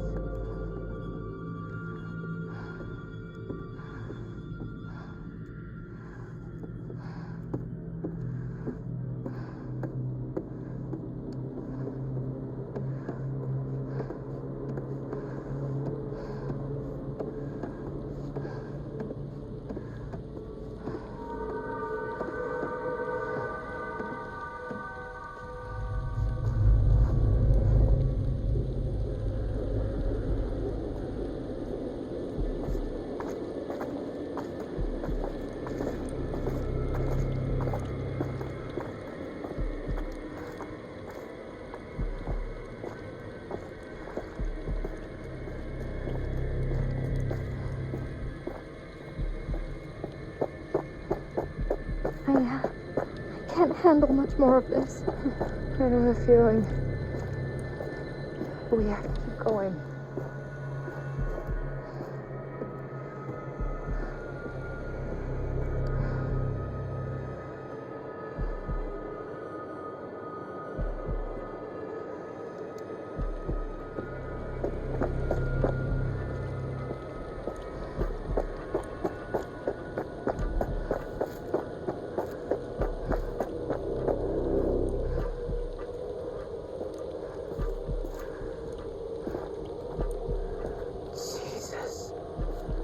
What are those things?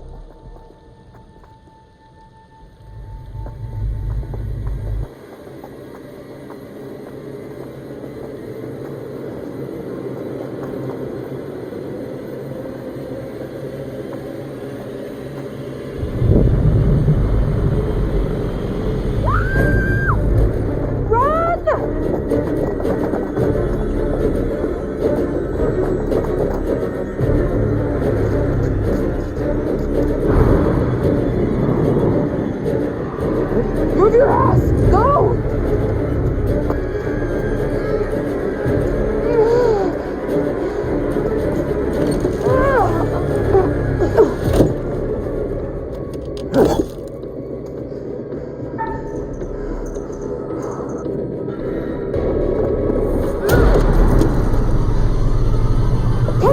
Go! The door!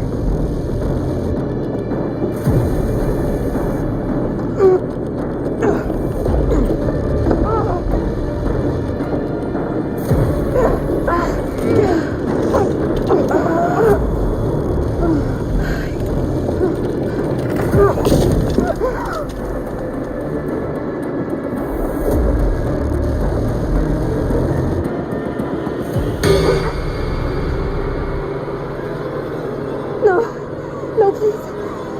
Please don't.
Jesus.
What happened here?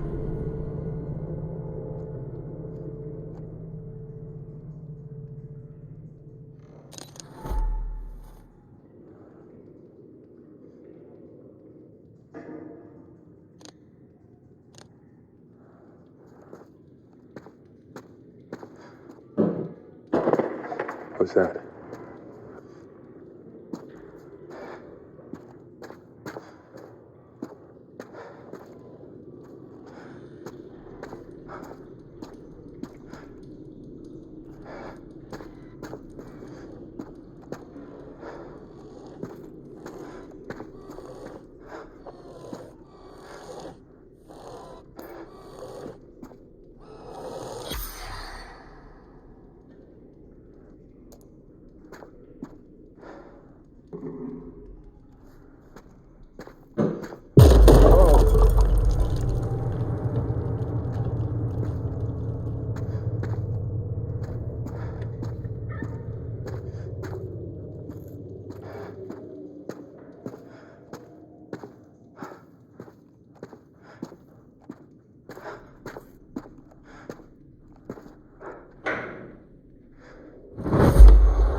Oh, shit.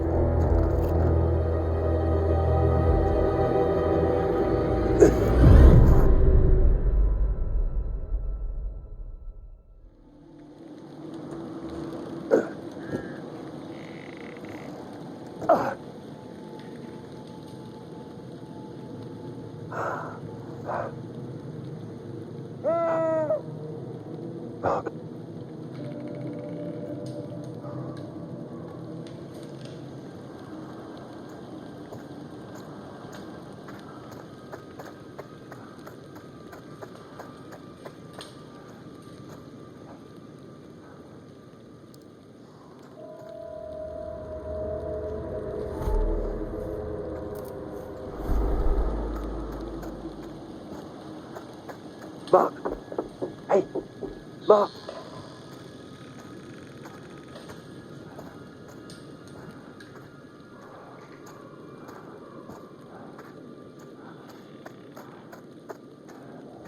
I could use that.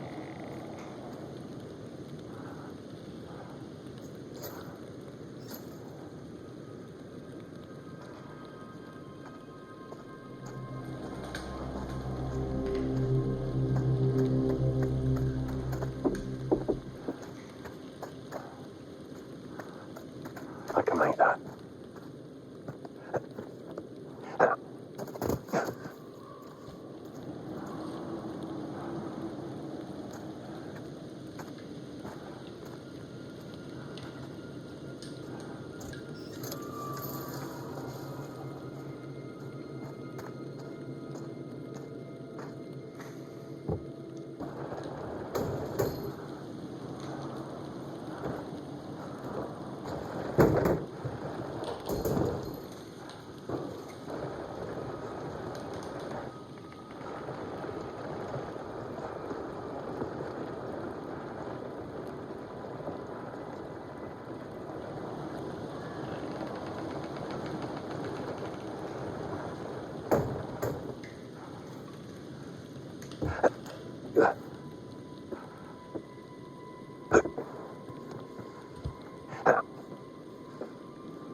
Hello?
Yeah, fucking fetch.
Mark? What the hell? Charlie? You're alive. With broken ribs. Charlie, I thought you were dead. I nearly was. I'm sorry for that. I thought... How the hell did you make it out here? Yeah, good to see you too, mate. I nearly got fried, you know. I know. We saw it. You saw it? What the hell does that mean? How exactly did you get out of that? Where are the others? Mark, are they safe? We were all separated trying to get out. Demet has the entire place rigged with traps. We followed right into his game. We have to get out of here. Get back to the ferry. Demet disabled it. We all agreed we'd head for the Lighthouse if we can't signal for help. I don't suppose there's any good news. Actually... I never thought I'd say this again.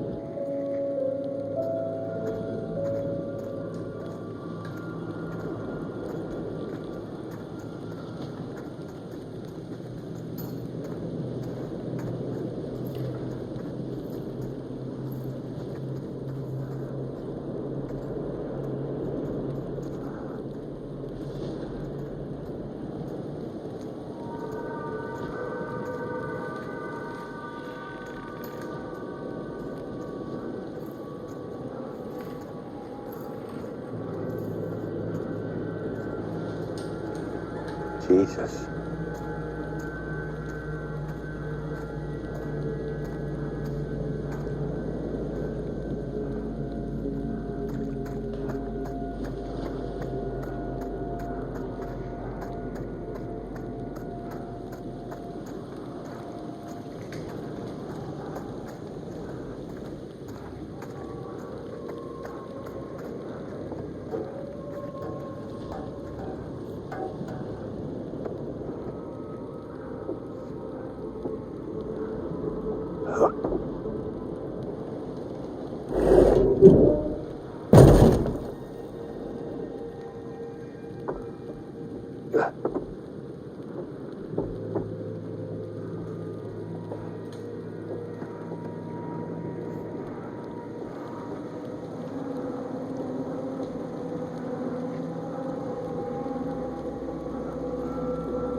What is that smell? Ugh.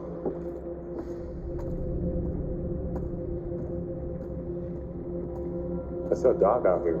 Yeah, I did too. Scared the shit out of me. You scared him off by panicking, most likely.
Oh my God.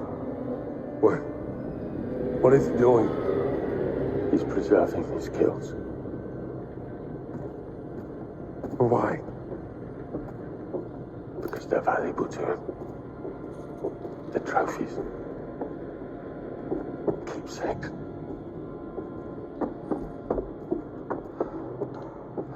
Dumet sure seems to know a lot. Do you think maybe we're dealing with more than one person? What do you mean? Tending this place, the weird robots, the traps. Could it be just one man? It's one man. One very driven, very disturbed man. Oh, bloody hell.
Harrison and Lewis.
Hope this holds.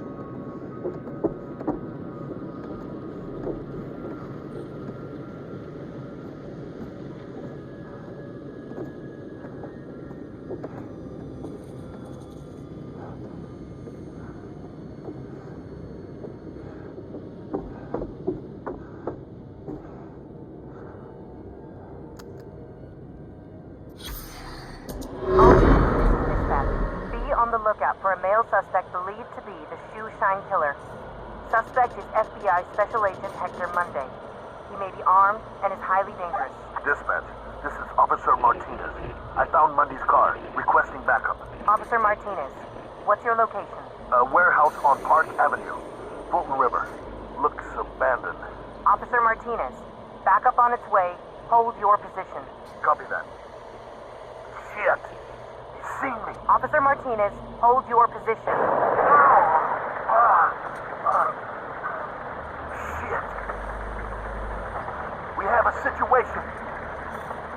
Dispatch, the building's on fire. Fire department on their way. Still in there. You're in me. Copy. He's still in there.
Where the hell is Erin?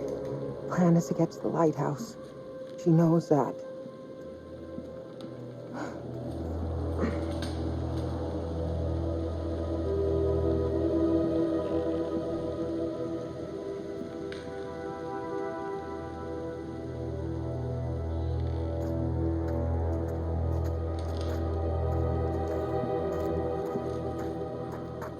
I'm worried about Erin. She's tougher than you give her credit for. What if she's hurt? If we go off book, we're just going to make things worse. Let's stick to the plan. What if she can't stick to the plan?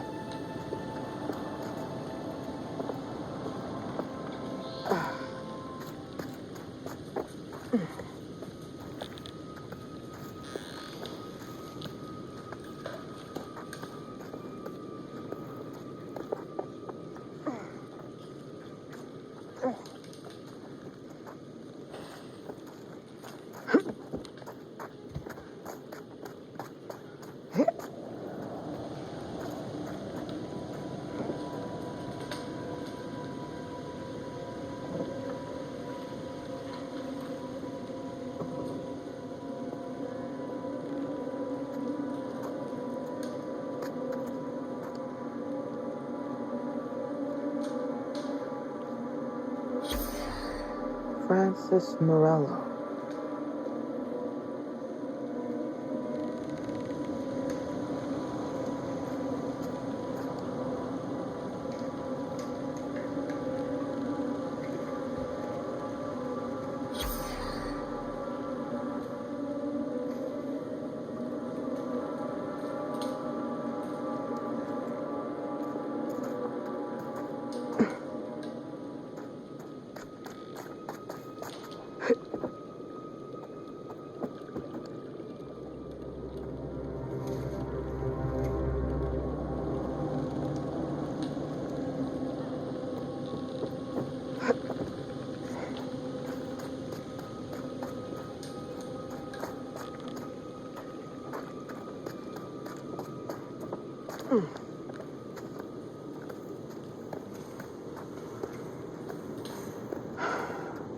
I thought getting outside would make things better.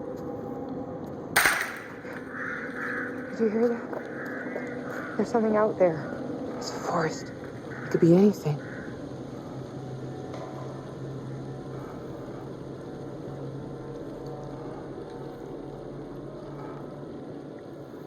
I wonder if he's got cameras out here too. Can you not?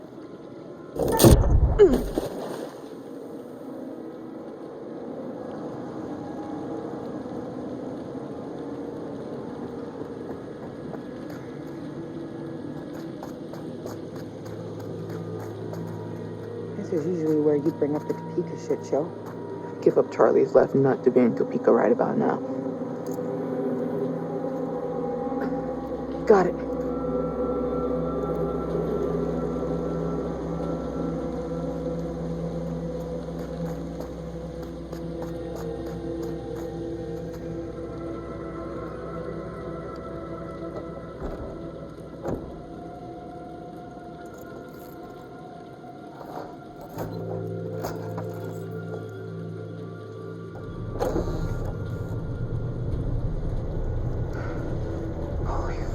Oh, I'm gonna be sick.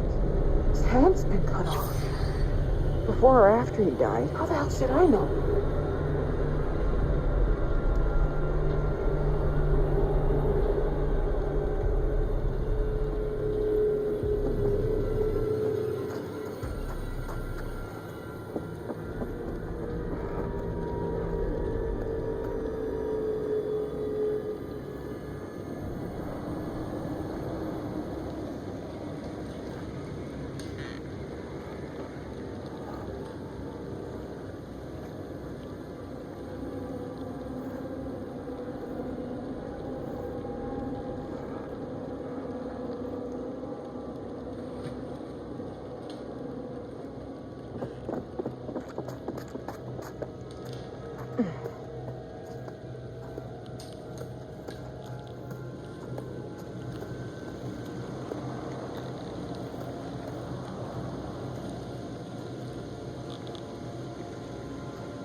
You hear that? What? Whimpering. Is that...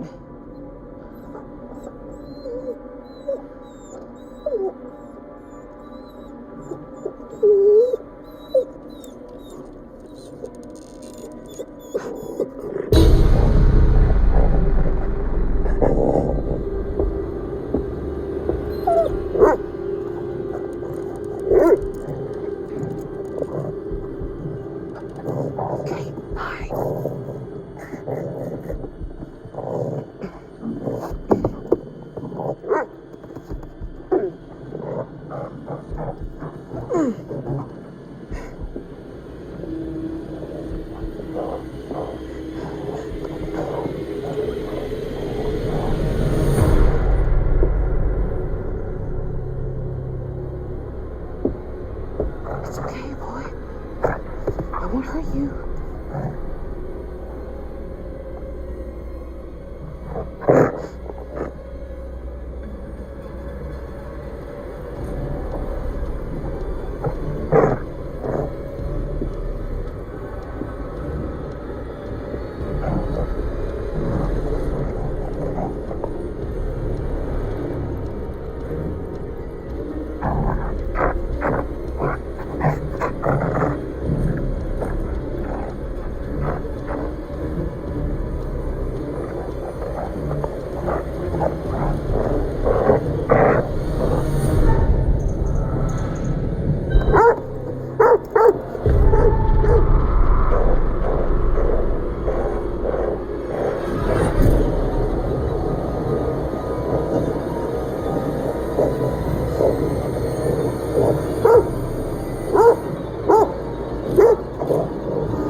Aaron, holy shit.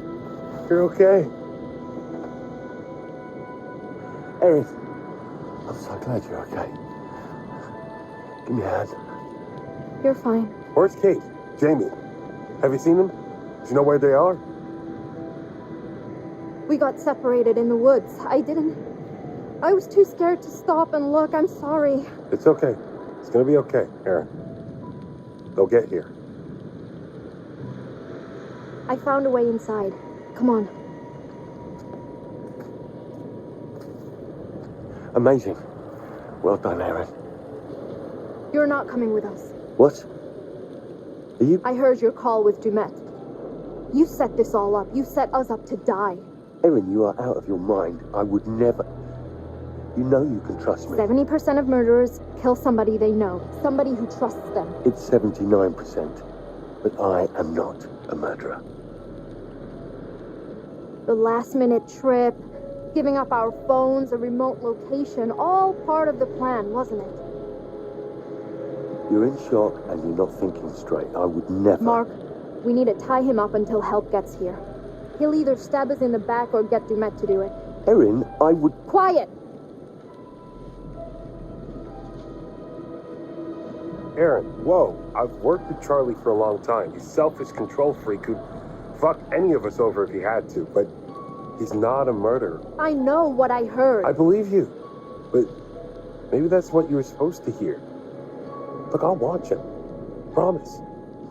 You're both fucking mad.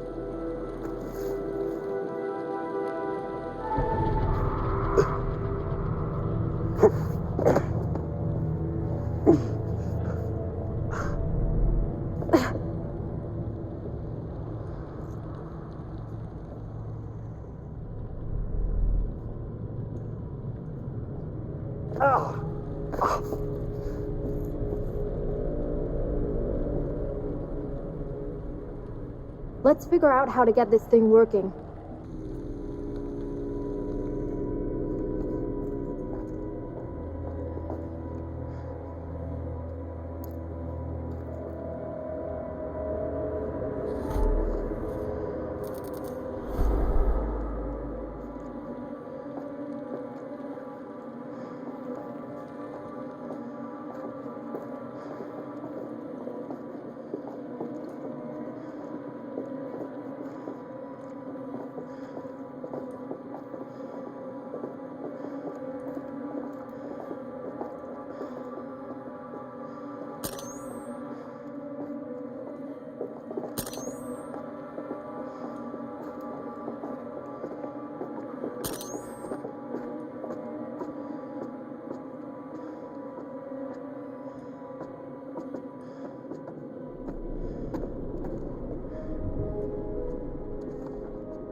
I, Officer Frank Hooper, discovered that one or multiple individuals had gained unauthorized access to the evidence room at 1612 West State Street. Among the missing items were assets recovered from the apartment of former FBI agent Hector Monday, including books, clothes, notes, surgical tools, and dental equipment. We are currently running with the theory that this was the direct result of souvenir hunters looking for a piece of memorabilia from the case. End of report.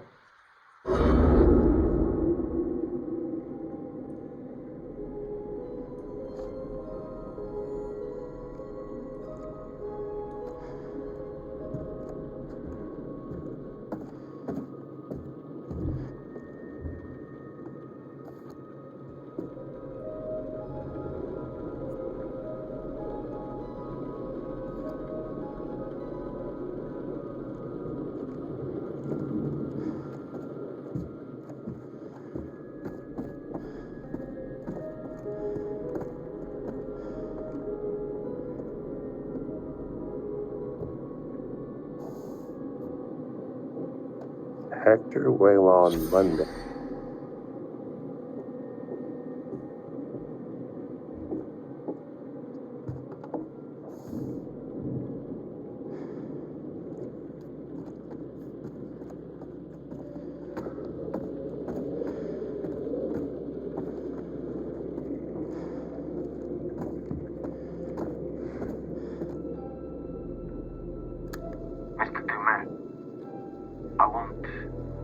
my team dead. I'll get them to you. This weekend. Just do it. I never said any of that shit. I'm certainly grateful to you, Mr. Dumat. I want my team dead. I'll get them that this weekend. Let's do it. I'm such an idiot. I wanted this to work so much, I just accepted everything he said. It's been edited. I'm such an idiot. Jesus, I'm a sound tech and I fell for it. You're in shock. All of us are. Don't beat yourself up. So, Erin? I'm sorry, Charlie.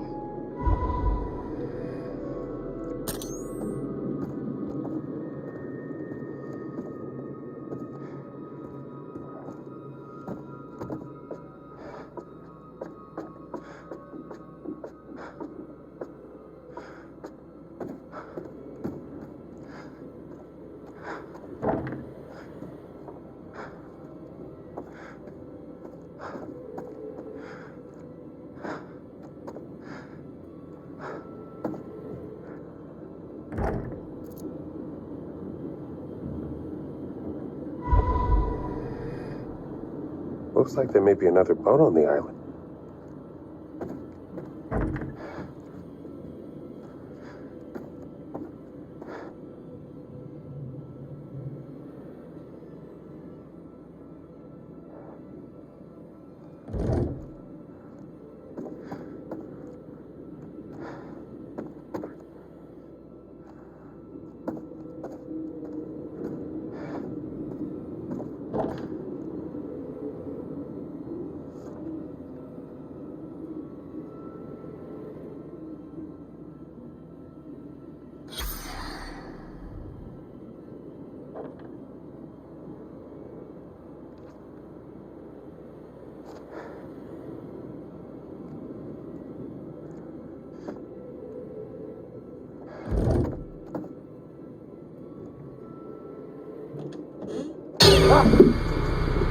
Son of a bitch. Give me a dog any day. What the hell was that? You alright? Yeah, just a stupid cat.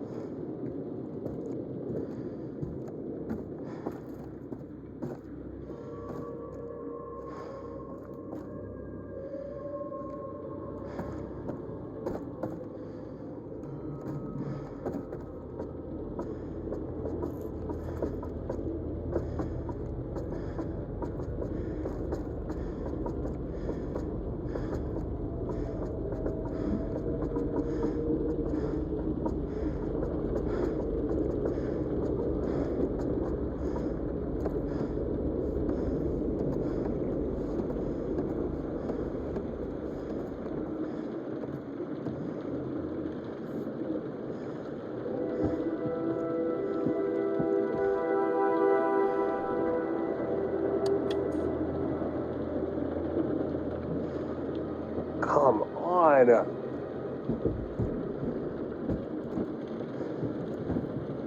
No way.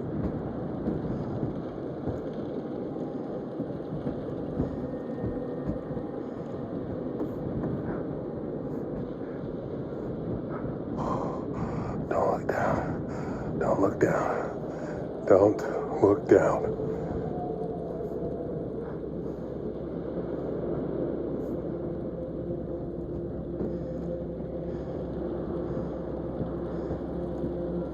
Tampering with this seal is a federal offense.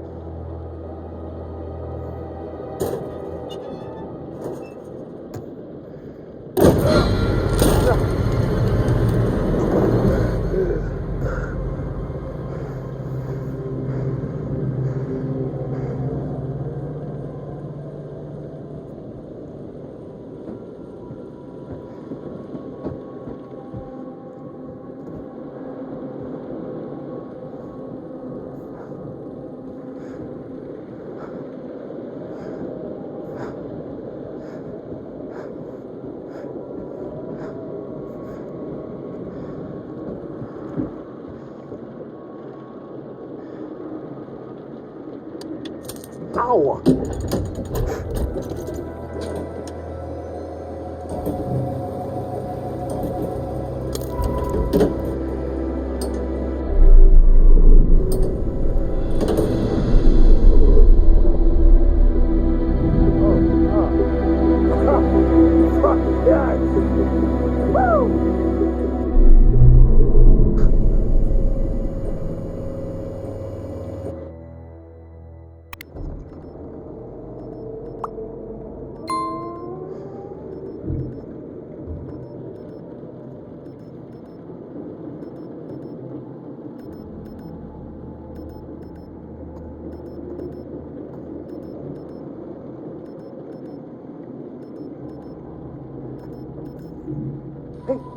Hey, guys, up here!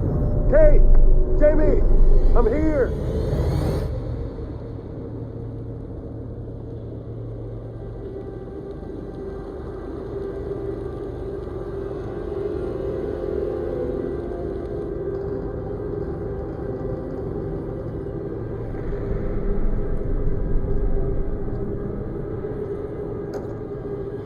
What the hell is that smell?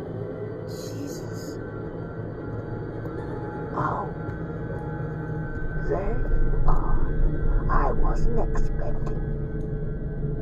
Are you ready for a change?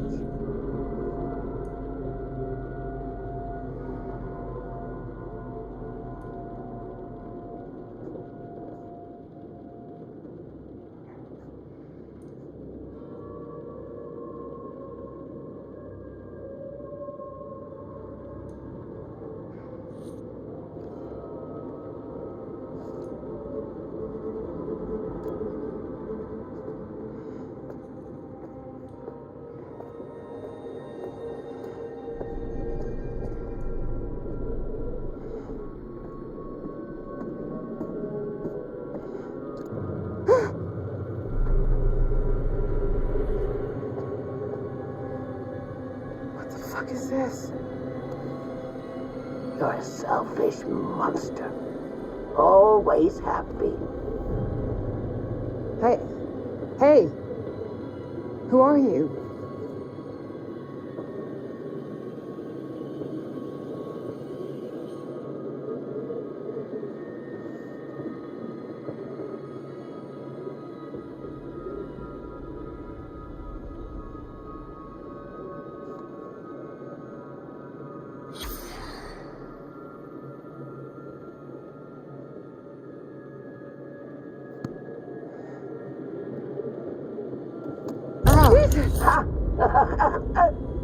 Always right to your favorite page. Predictable little shit. I know you.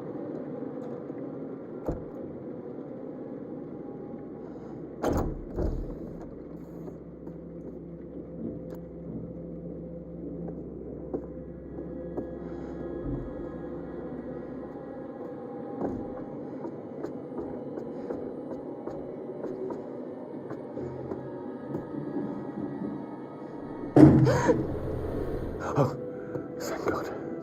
It's only you. Thank God. Have you seen Mark? He's all right. He's trying to get that bloody light going. Mark? Please tell me you can hear me.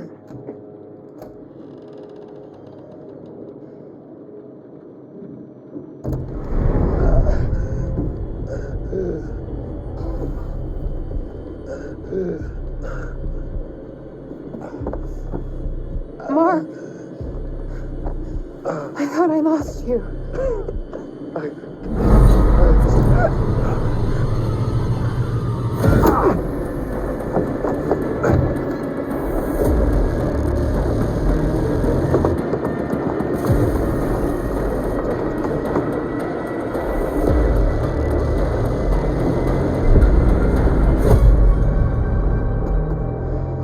Kate, no. Mr. Dumet? But that's not your real name, is it?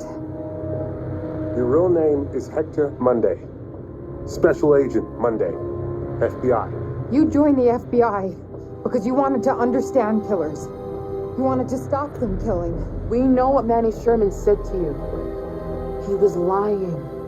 Just an angry old man trying to make a legacy. Pretty standard serial killer behavior. We know about your childhood, the way you were treated. We know about the violence, the authorities turning a blind eye. We met your mother, Hector. We've seen the bodies. We know you're trying to preserve them, to fix them. Make them perfect. It doesn't work like that. It's a cycle of violence. You can break that cycle.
What the hell? Oh. Hands where I can see them, all of you! He killed them. No talking! I said, hands where I can see them! Thank God you're here. You have to help us. Until I know what's happening here, no one moves.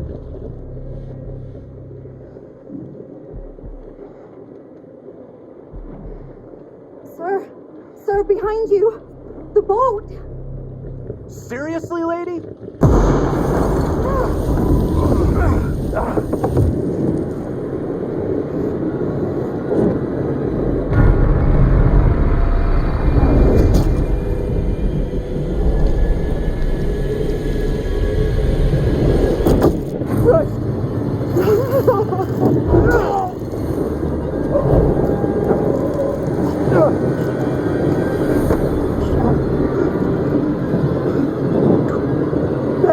Let's go.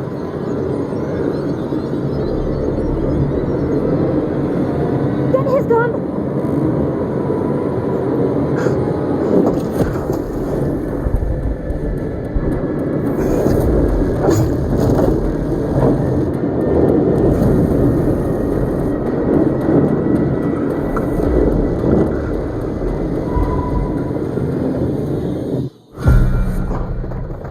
Come on. This way.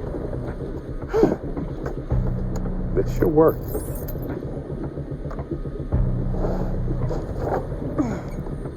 Oh, it's not working. Starter cord. There. Work, damn it! Hey, Connie. Good to see you, boy. Come on. Come on!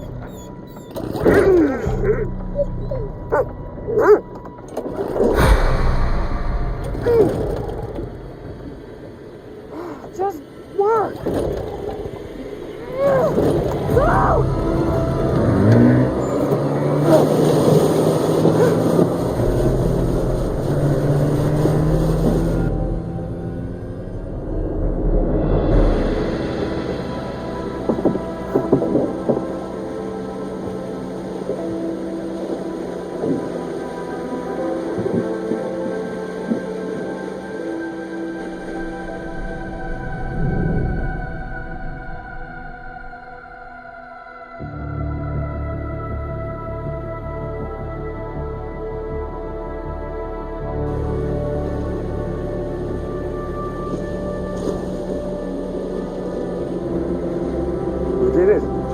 Charlie, I'll take it. We have to call the police. Aim for the lights.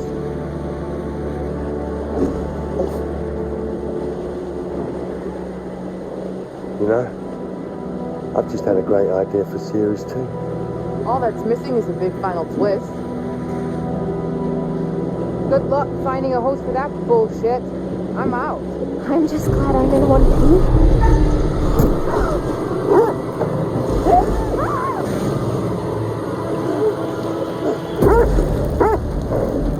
Hang on!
If that song doesn't put a smile on your face, I don't know what will.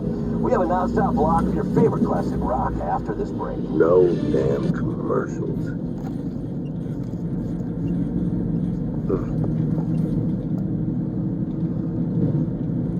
Oh. Oh, shoot. Shit!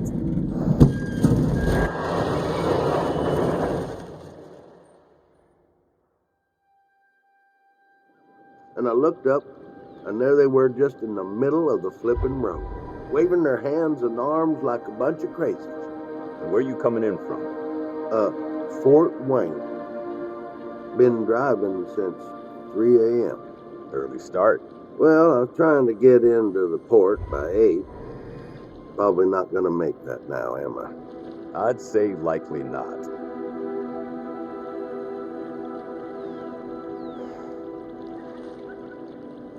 You know what? I think I'm gonna see about that studio in Brooklyn. See if I can make it work. After this, start to know if it feels like a good idea. Yeah. Just Promise me you'll tell me how it goes. Only if you promise to keep giving me unsolicited advice. Count on it.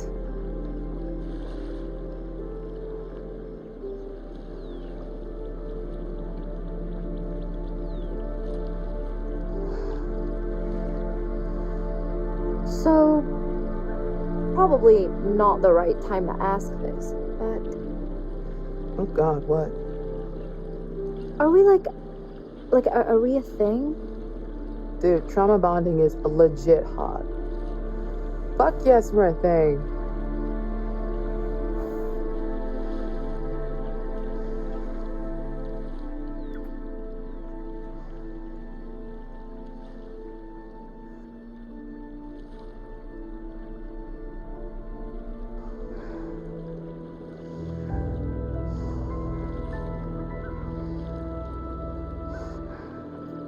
Need a smoke, buddy? Yeah. Actually, you know what? I'm trying to quit.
Oh, you're here. All good things must come to an end, but how good was the end for our crew? Hats off for keeping all of them alive. That's so rewarding for you. Has the experience changed them? Kate had a secret. She was traumatized by something that happened a long time ago, but she faced the thing she was most afraid of in the whole world and survived. Jamie learned that she had to trust other people and work with them, and to care for them. Mark had to stop waiting for people to tell him what to do. He had to make his own way in the world. Erin showed everyone that though she might be easily spooked, she found immense courage when she needed it the most. And it took courage to act on the feelings she had for Jamie. And Charlie finally understood that leadership is more than ordering the team around. He had to treat them as equals and let them take the lead when the time was right.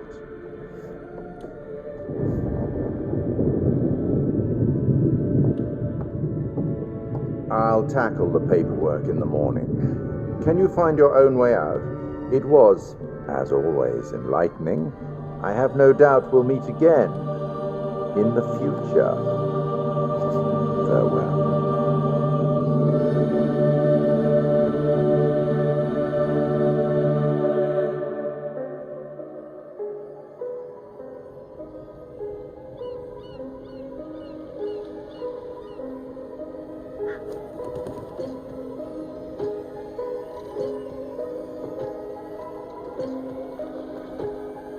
The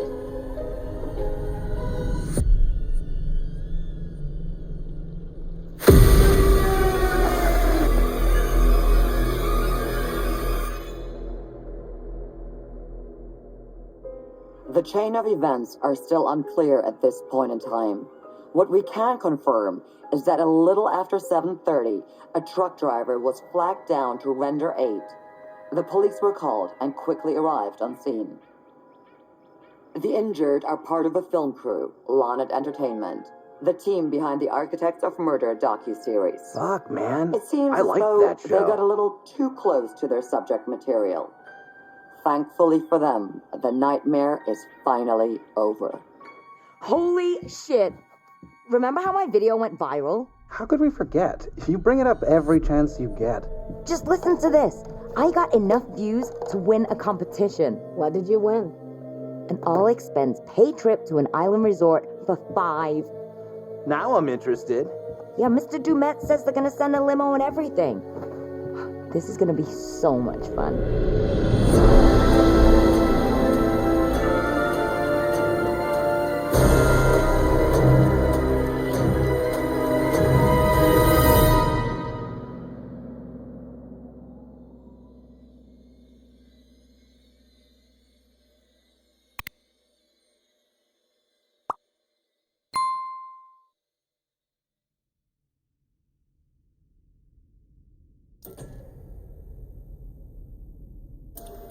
Oh, death. Oh, death. Won't you spare me over to another year?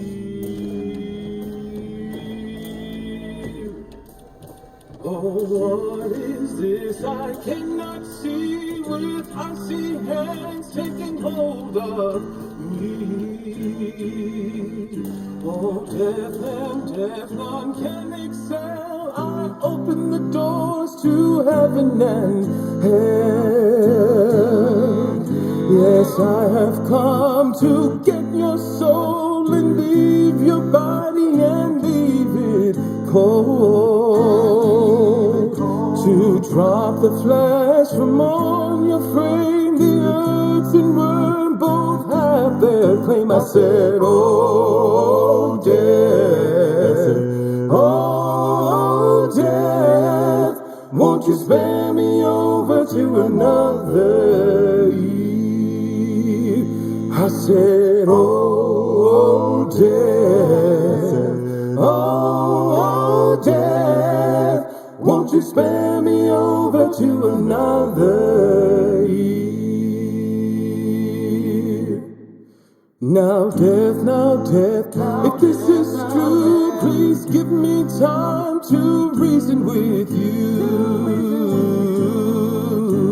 From time to time you heard and saw, so close your eyes and unlock your jaw.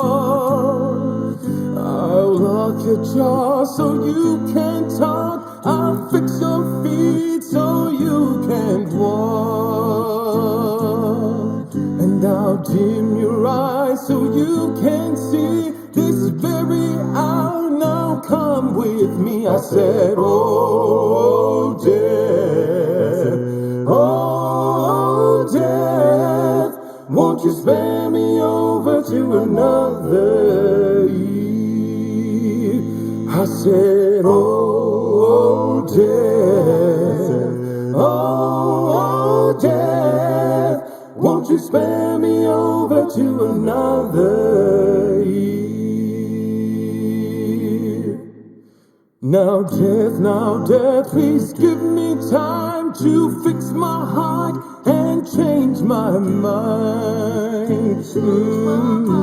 Your heart is fixed, your mind is broad. I'll have your shackles to drag you down. Too late, to all farewell. My dawn is fixed, I'm summoned to hell. As long as God in heaven shall dwell, my poor soul shall burn in hell. well. I said, oh, death, oh, death, won't you spare me over to another eve? I said, oh, death, oh, death, won't you spare me over to another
Commander Stafford, the forward reconnaissance vessel Cassiopeia.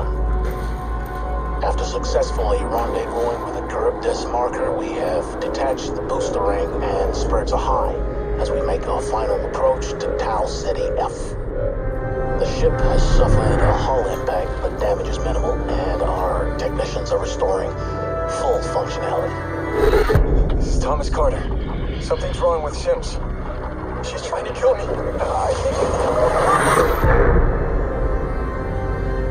Our next transmission will be broadcast from orbit around humanity's future home. Stafford out.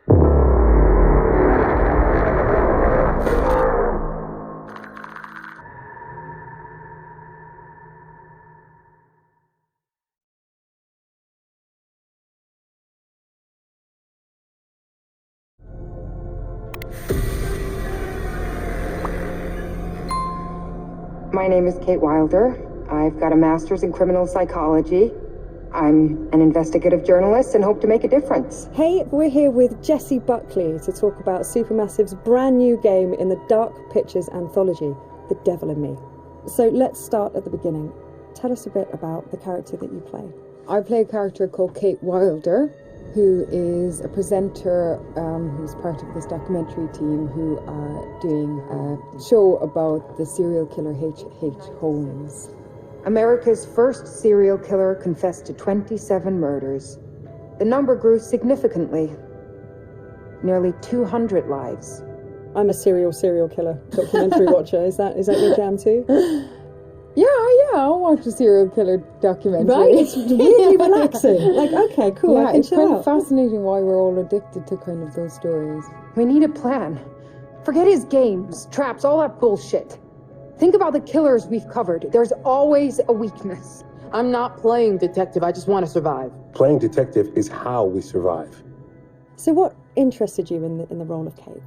Well, to be honest, I've never played a video game in my life, and I had no idea what the hell the world was. Oh, wow. Okay. So that was firstly why I kind of was like, oh yeah, that sounds new and fun. And then I read the script and talked to Alita, who's our director, and it seemed like a really lovely thing to be part of and something new and fun. And I can't believe how they create this world. Action. You know, usually I just get a script and it's like 70 to 100 pages long, but there's like 300 pages in one script. It's unbelievable. So as you kind of mentioned, the game has multiple branching paths, so your character could end up in any number of situations. What's it like to film a scene, multiple times with different endings? What I've found is like you can only be in whatever strand you're in at that time and figure out the emotion of it at that moment, because then you can offer up something completely different when you go into a different strand. And it's a very immediate experience, which I guess is also what a player will feel when they're doing it as well. So I just kind of try and keep my head in where we are right there at that moment. And if I was trying to think of what was happening in the other strand, it would be a disaster. It must be really hard, yeah, because you kind of have this mapping, I suppose, in your brain of what the outcomes could be, and then just trying to stay in that moment. It's very interesting stuff. So many things can happen to characters in the Dark Pictures anthologies. How do you make sure that Kate is always Kate, no matter what she's kind of faced with?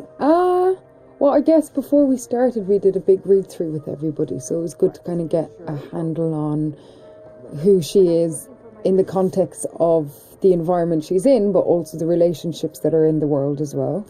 It just kind of reveals itself from the script, and I just kind of let her run free and see what That's so cool, happens to her. Yeah, I don't think anybody has continuity in themselves. I don't anyway. It must be very difficult. Yeah, really difficult. And that's it. I guess it's quite good fun to then go, okay, let's go with this and see where we end up. Well, I think also Kate lives on the knife edge of, she has a genuine obsession and curiosity about serial killers. So there's part of her that's kind of running towards it and part of her that's running away from it, and all of them have come to be curious about H.H. Holmes. But also with that, you're kind of living a real life horror as you're going into this world. So, come on, Charlie. What do we know about this guy? And everybody's fantastic, and they're all such distinctive people, and they all somehow genuinely feel like a crew, Nice, yeah. You kind of have the kind of riffs. Charlie is thinking. She looks a lot like a temper tantrum. And the new fledgling loves, and then the kind of creeping horror of your life. What are you doing with your life? Sounds very familiar. Yeah, I think I've been there at 3 a.m. What is all of this? Okay, so let's talk about the setting that Kate finds herself in. I've heard something about murder castles. I'd like to know more.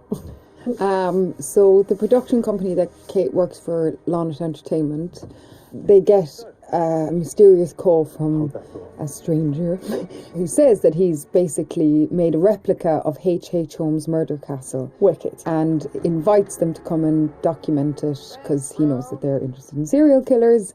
And Lonnet Entertainment, which is run by a character called Charlie, is kind of hard up, but only Charlie knows that. And so even though Kate is a bit kind of resistant to go because it just feels like another kind of fuddy-duddy thing, they agree to go to this island as one last kind of hurrah. It sounds like absolutely nothing awful is going to happen. It sounds like a perfect setup. I'm going to have a cup of tea. Delightful. Yeah, lovely island. Very nice.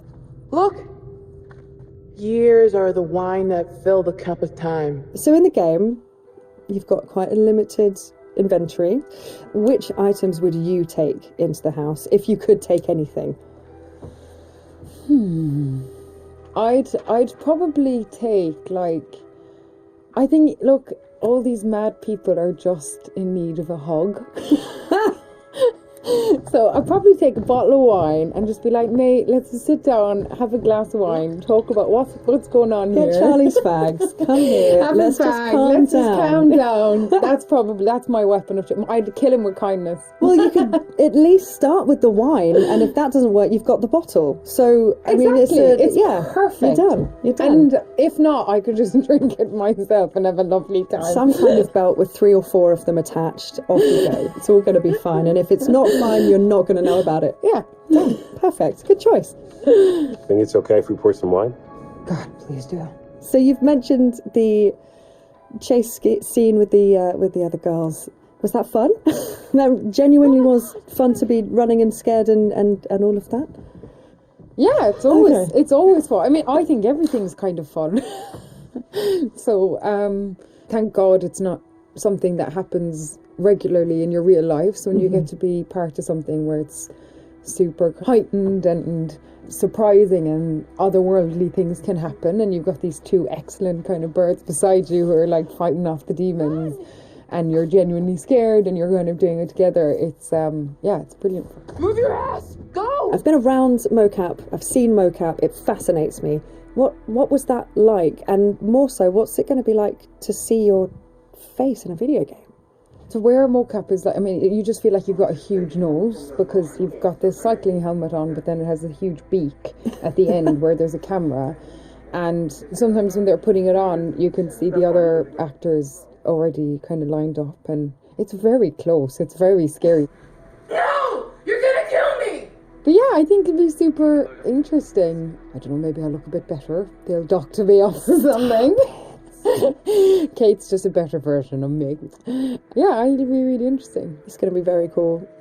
As far as, let's say, traditional acting versus video game acting, what were the differences? Was there a huge kind of difference between the two? I'd say the main difference is just the speed at which you work when you're making a video game. You still have the same intention, and narratively it's the same kind of experience because you're creating characters together and you're creating a world together, and a wonderful director is like interacting with us as a film director would. And also you're on a stage where there's little square boxes and there isn't a costume, you know, that's something that's added later, and all that's being caught is the emotions on your face. It must be quite intense when it's just focusing on your face. That must be a real, like, I don't know, like intensive experience. Although, to be honest, like the scripts they're really good, and so I don't really try and think about that too much, whatever the situation. I think if I did think about it, it would be an awful disaster. Yeah, may change the situation entirely. You just kind of listen to everybody else that's there and get on with it. We need a plan. Forget his games, traps, all that bullshit. Think about the killers we've covered. There's always a weakness. Are you suggesting we invite him to tea and psychoanalyze? I'm suggesting we use our heads. We play his games, we'll lose. It's our best shot.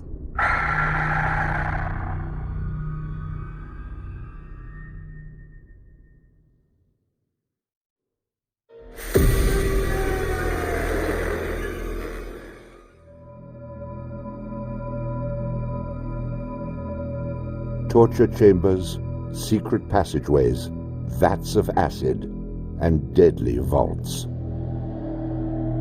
In 1895, Chicago police unearthed horrific evidence of torture and multiple murders at the sprawling castle of H.H. Holmes.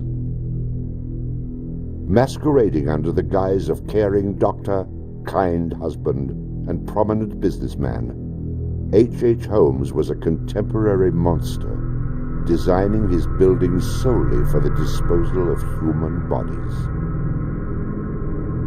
Torture Doctor, Monster of 63rd Street. H.H. Holmes was America's first serial killer.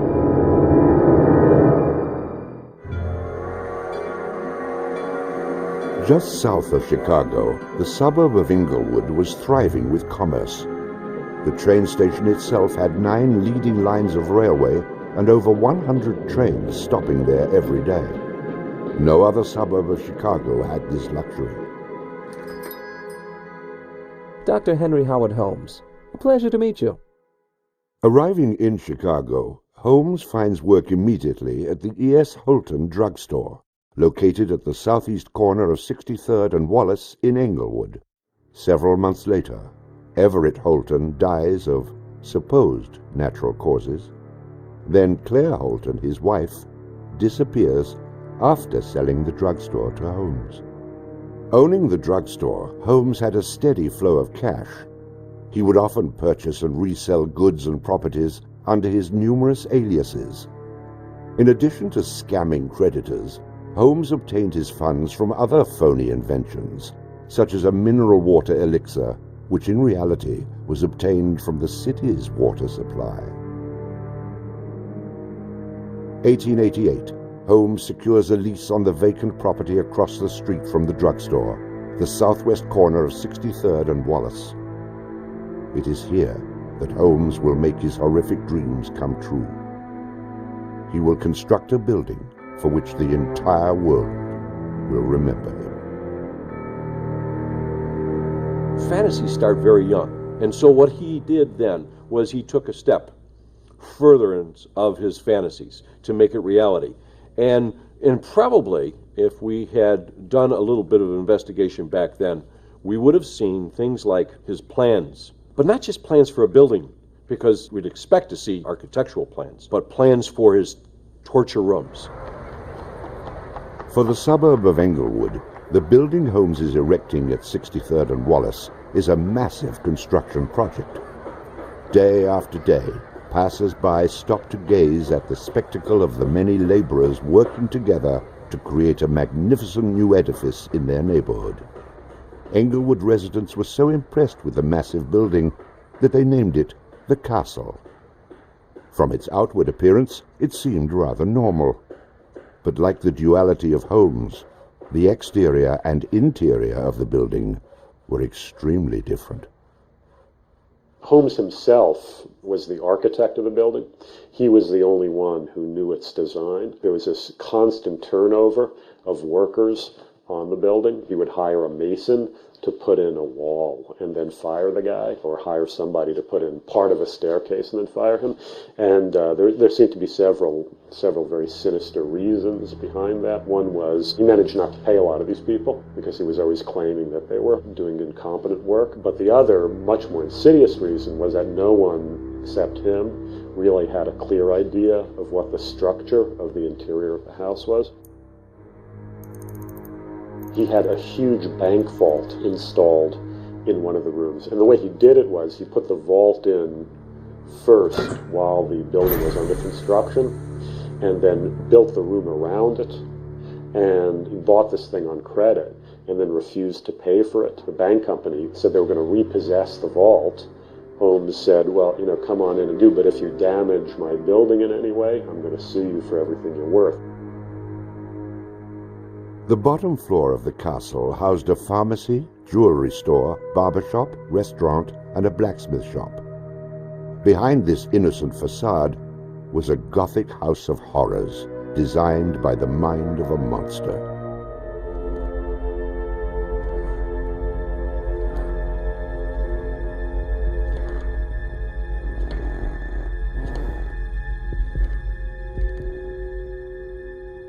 The third floor seemed innocent enough, containing rented rooms, legitimate offices, and Holmes's own bedroom.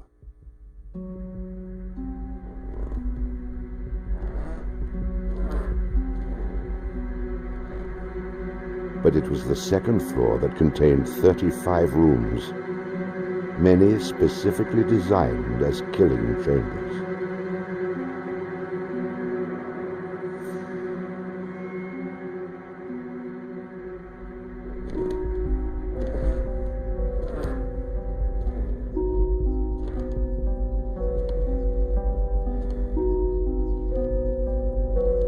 Disorienting unsuspecting victims, the labyrinthian construction contained numerous staircases and doorways that led nowhere.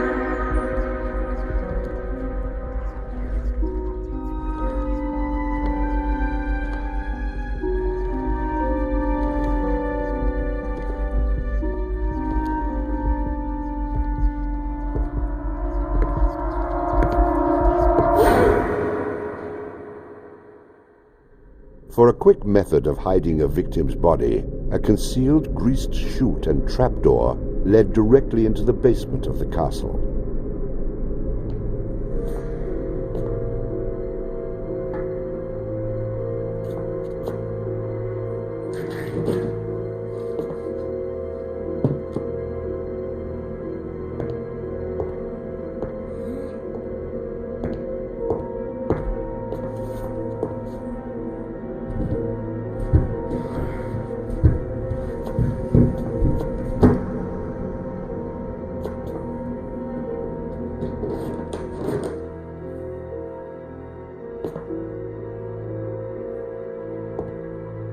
The basement held the most terrifying rooms, resembling a medieval torture dungeon.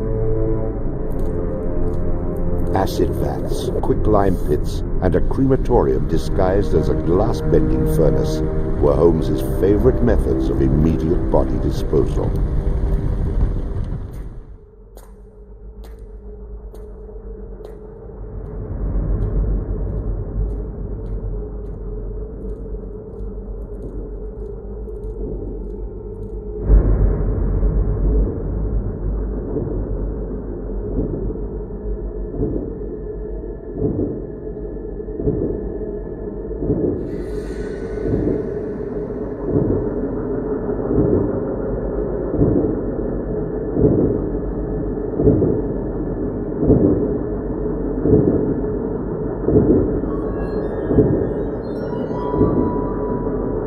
After cleaning and mounting their bones, Holmes would profit from his victims by selling their skeletons to local medical schools and universities. Holmes would make a killing in Chicago, financially and literally.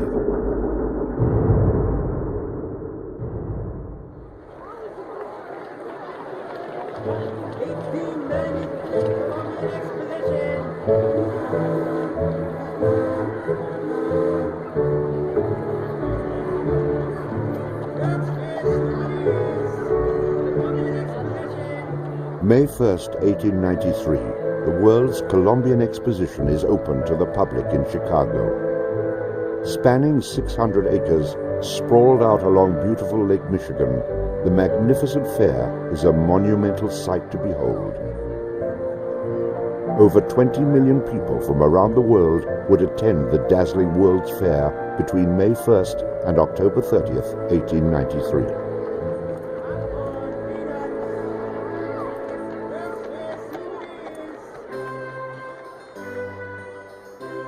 Holmes utilizes the World's Fair as the perfect opportunity to capitalize on his demented design of the castle.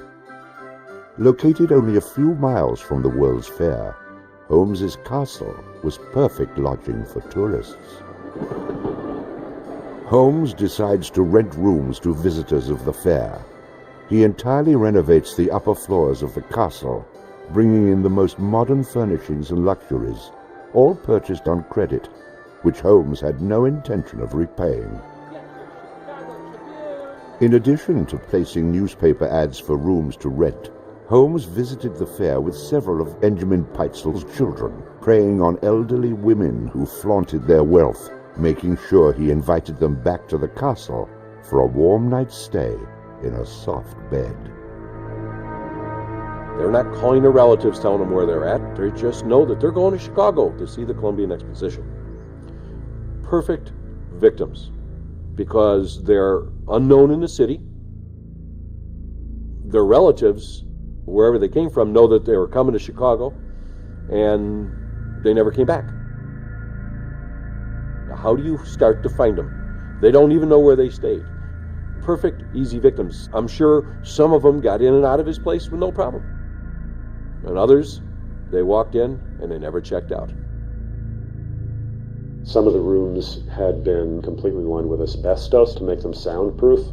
Hidden in Holmes's office was a master control panel which connected to gas lines leading into airtight sleeping chambers. Holmes would lead his victims into the rooms, lock them in, and turn on the gas, asphyxiating them while watching their demise. Let me out! Holmes, let me out, please! Holmes! Holmes! Holmes, please! Holmes! At the height of the World's Fair, Holmes masterfully juggles his castle businesses, renting rooms, dodging creditors, selling skeletons, and attending to the needs of the many women in his life. I have had many young ladies in my employ, most of whom are still living in and about Chicago, whose parents and friends know only too well that far from being their seducer, I have done much to materially help them in their narrow lives. Being a personable, attractive young doctor and businessman, Holmes won the hearts of many women throughout his life. At one point, Holmes managed to secretly have 3 wives, each never knowing of the others. In 1890, Julia Connor became Holmes's employee and mistress, living at the castle with her daughter Pearl. When she became pregnant and demanded marriage, Holmes agreed on the condition that she allowed him to perform an abortion on her. She agreed. Neither Julia nor her daughter Pearl were ever seen again. Just a week later, Holmes sold a clean, articulated skeleton to the Hahnemann Medical College for nearly $200. In 1892, Holmes acquired another mistress, Emmeline Sigrand, and employed her as private secretary. Holmes sent Emmeline into the vault to retrieve some papers and sealed it, suffocating her to death. Several weeks later, the University of Chicago acquired a female skeleton from Dr. Holmes. In 1893, Minnie Williams became Holmes's new private secretary and eventually his mistress. Minnie was the beneficiary of a property in Fort Worth, Texas, valued at over $40,000. Holmes murdered Minnie and her younger sister Nanny after having Minnie sign over the Fort Worth property to him. In 1894, Georgiana Yoke became Holmes's 3rd wife. He married her under the name Henry Mansfield Howard. Like his other legitimate wives, Georgiana lived out her entire life. On July 19, 1895, Chicago police enter the Holmes castle. The world would now learn of the horrors that the castle had kept secret for so very long.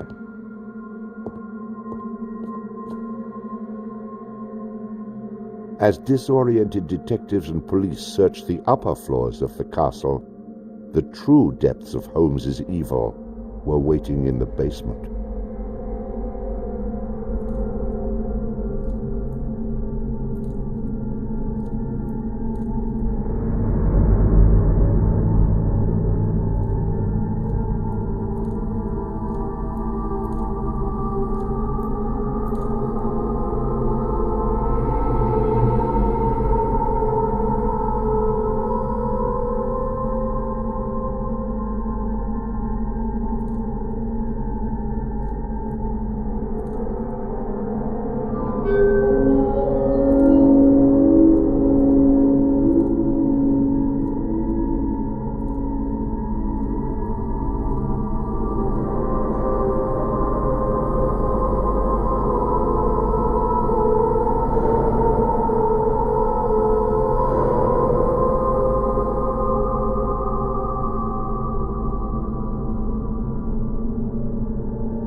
Among the death devices in the basement of the castle investigators find piles of mixed human and animal bones, bloody women's undergarments, and a wooden dissection table saturated with dried blood.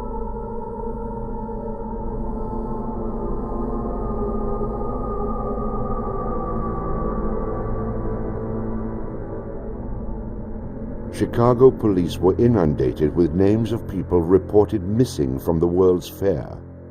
50 missing people were eventually traced to the Castle of Horrors. The evidence, blood and bones found in the basement posed a problem for 19th century criminal investigative techniques. It was very difficult to go and identify even the bones as being human in origin, because with the very small fragments you didn't have enough of the identifying characteristics to be able to make that ID.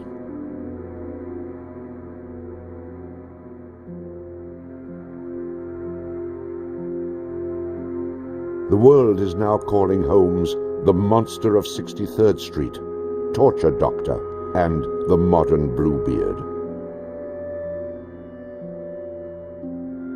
Overnight, Holmes transforms from arch-swindler to arch-fiend. A Chicago journalist calls Holmes a multi-murderer. The Holmes case generated this incredible amount of national attention and really international attention. Really in his own time and in America, Holmes was much more notorious and more widely known than Jack the Ripper, who was a contemporary of his. Then as now, people were very, very fascinated to sort of visit the sites of these terrible crimes, and his castle became a kind of tourist site. And there were various people who were wanted to take it over and turn it into a kind of murder museum. And then, just before some impresario was about to make it again into this tourist attraction, it burnt down. Somebody burnt it down. I mean, it could have been, who knows, some outraged citizen who didn't want this to become some very morbid tourist attraction.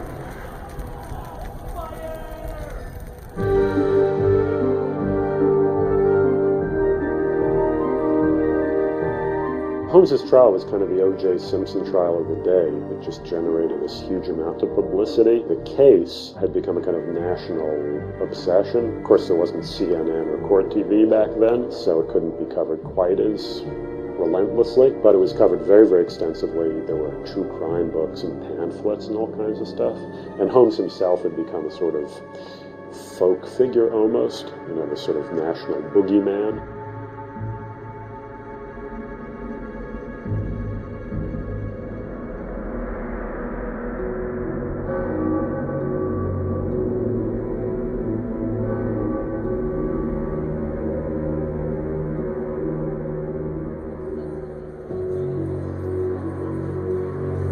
The courtroom fills for the final verdict to be read. Holmes becomes extremely nervous when not one of the jury members looks at him. In his entire criminal career, this is the moment Holmes never believed would occur. He is found guilty of murder in the first degree. Herman Webster Mudgett, alias H.H. Holmes, would be hanged on May 7th, 1896.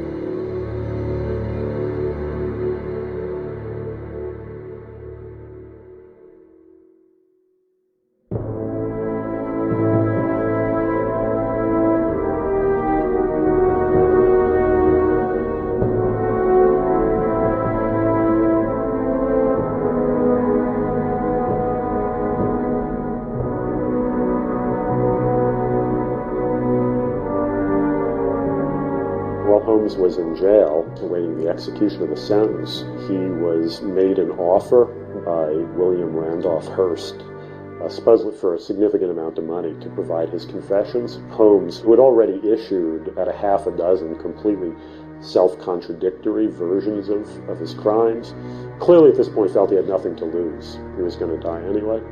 In this confession, he did a complete about-face and portrayed himself as the worst monster who ever lived. He just basically confessed to every crime anybody had ever suspected him of and threw in a few more for good measure. He's reliving the fantasies after the fact now. He's reliving the fantasies of things that he did. She was very willing to do this, and prepared to leave the vault upon completing the letter, only to learn that the door would never again be opened until she had ceased to suffer the tortures of a slow and lingering death. The partial excavation in the walls of this room found by the police was caused by Latimer's endeavoring to escape by tearing away the solid brick and mortar with his unaided fingers. I closed the door and turned on both the oil and steam to their full extent. In a short time, not even the bones of my victim remained. It was the footprint of Nanny Williams that was found upon the painted surface of the vault door, made during her violent struggles before death. Only one difficulty presented itself. It was necessary for me to kill him in such a manner that no struggle or movement of his body should occur. I overcame this difficulty by first binding him hand and foot, and having done this, I proceeded to burn him alive by saturating his clothing and his face with benzene and igniting it with a match. As soon as he had ceased to breathe, I cut his body into pieces, and by the combined use of gas and corn cobs, proceeded to burn it with as little feeling as though it had been some inanimate object. I immediately took them to the Vincent Street house, and compelled them to get within the large trunk, through the cover of which I had made a small opening, and ended their lives by connecting the gas with the trunk. Then came the opening of the trunk, and the viewing of their little blackened and distorted faces.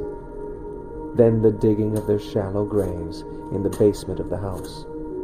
The ruthless stripping off of their clothing, and the burial without a particle of covering save the cold earth.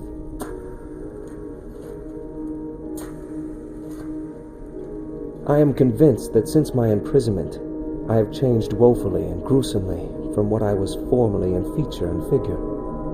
My features are assuming a pronounced satanical cast. My head and face are gradually assuming an elongated shape. I believe fully that I am growing to resemble the devil.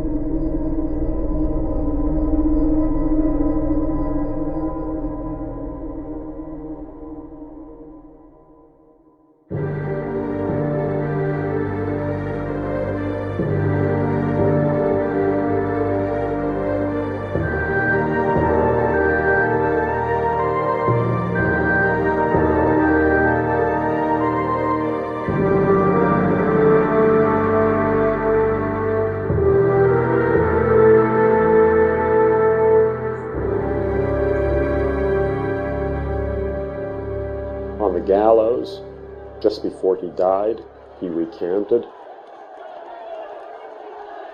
He claimed that the confession that he had published was a complete fabrication. The extent of my wrongdoing in the taking of human life consists in contriving the killing of 2 women that have died at my hands as a result of criminal operations. That is all I have to say.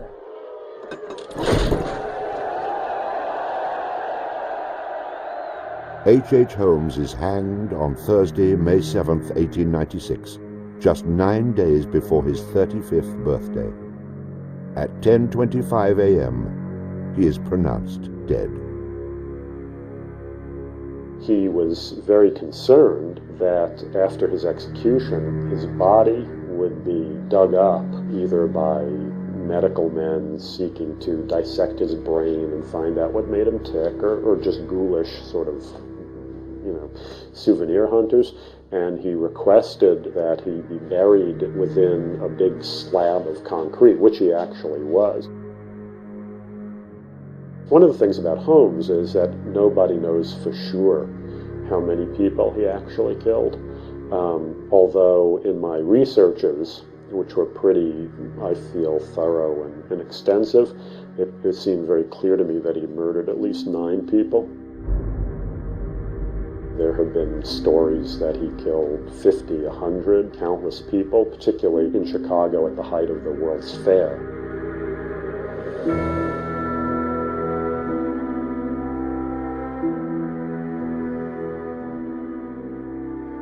How many people did Holmes actually murder? Most likely, no one will ever know. Holmes and the many other people that came in contact with him are long gone, having taken the answers with them to their graves. I was born with the devil in me. I could not help the fact that I was a murderer no more than the poet can help the inspiration to sing. I was born with the evil one standing as my sponsor beside the bed where I was ushered into the world, and he has been with me since.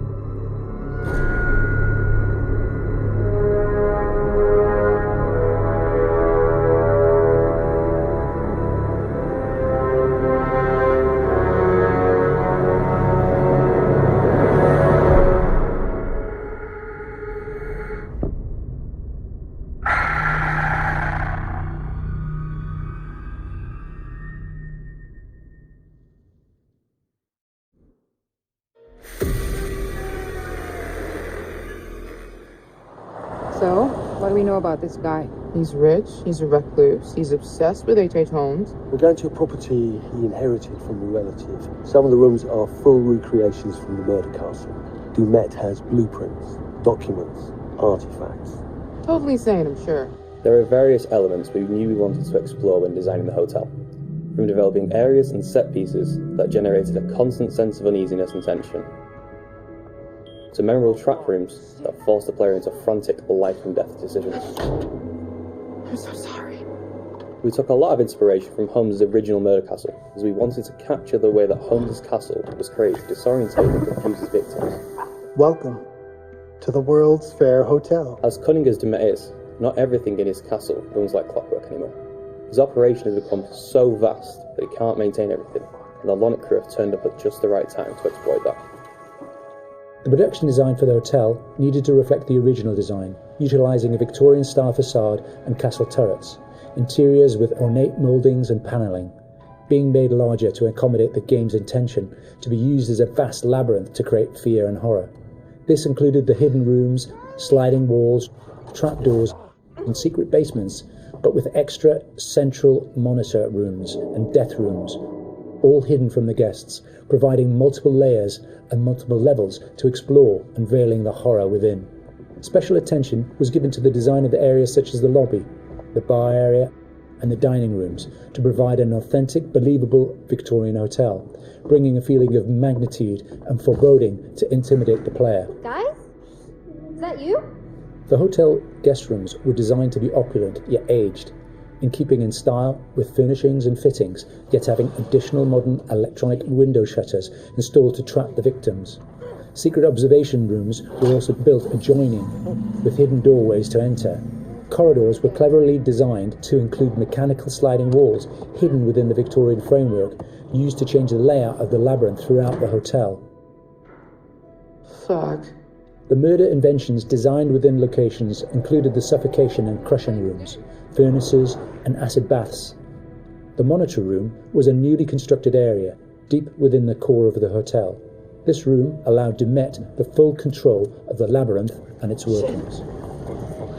In The Devil in Me, we make use of a range of mechanics new to the Dark Pictures series to help convey the unsettling mood and threat of the hotel. With an expanded focus on exploration, the player spends a lot of the time exploring the hotel's labyrinthian corridors, and as each character revisits a shared area, the feel of it changes. Each character has their own unique light source. Erin and Jamie, as the practical sound and lighting techs, have fairly straightforward torches, with Erin's directional microphone providing an additional small light when in use.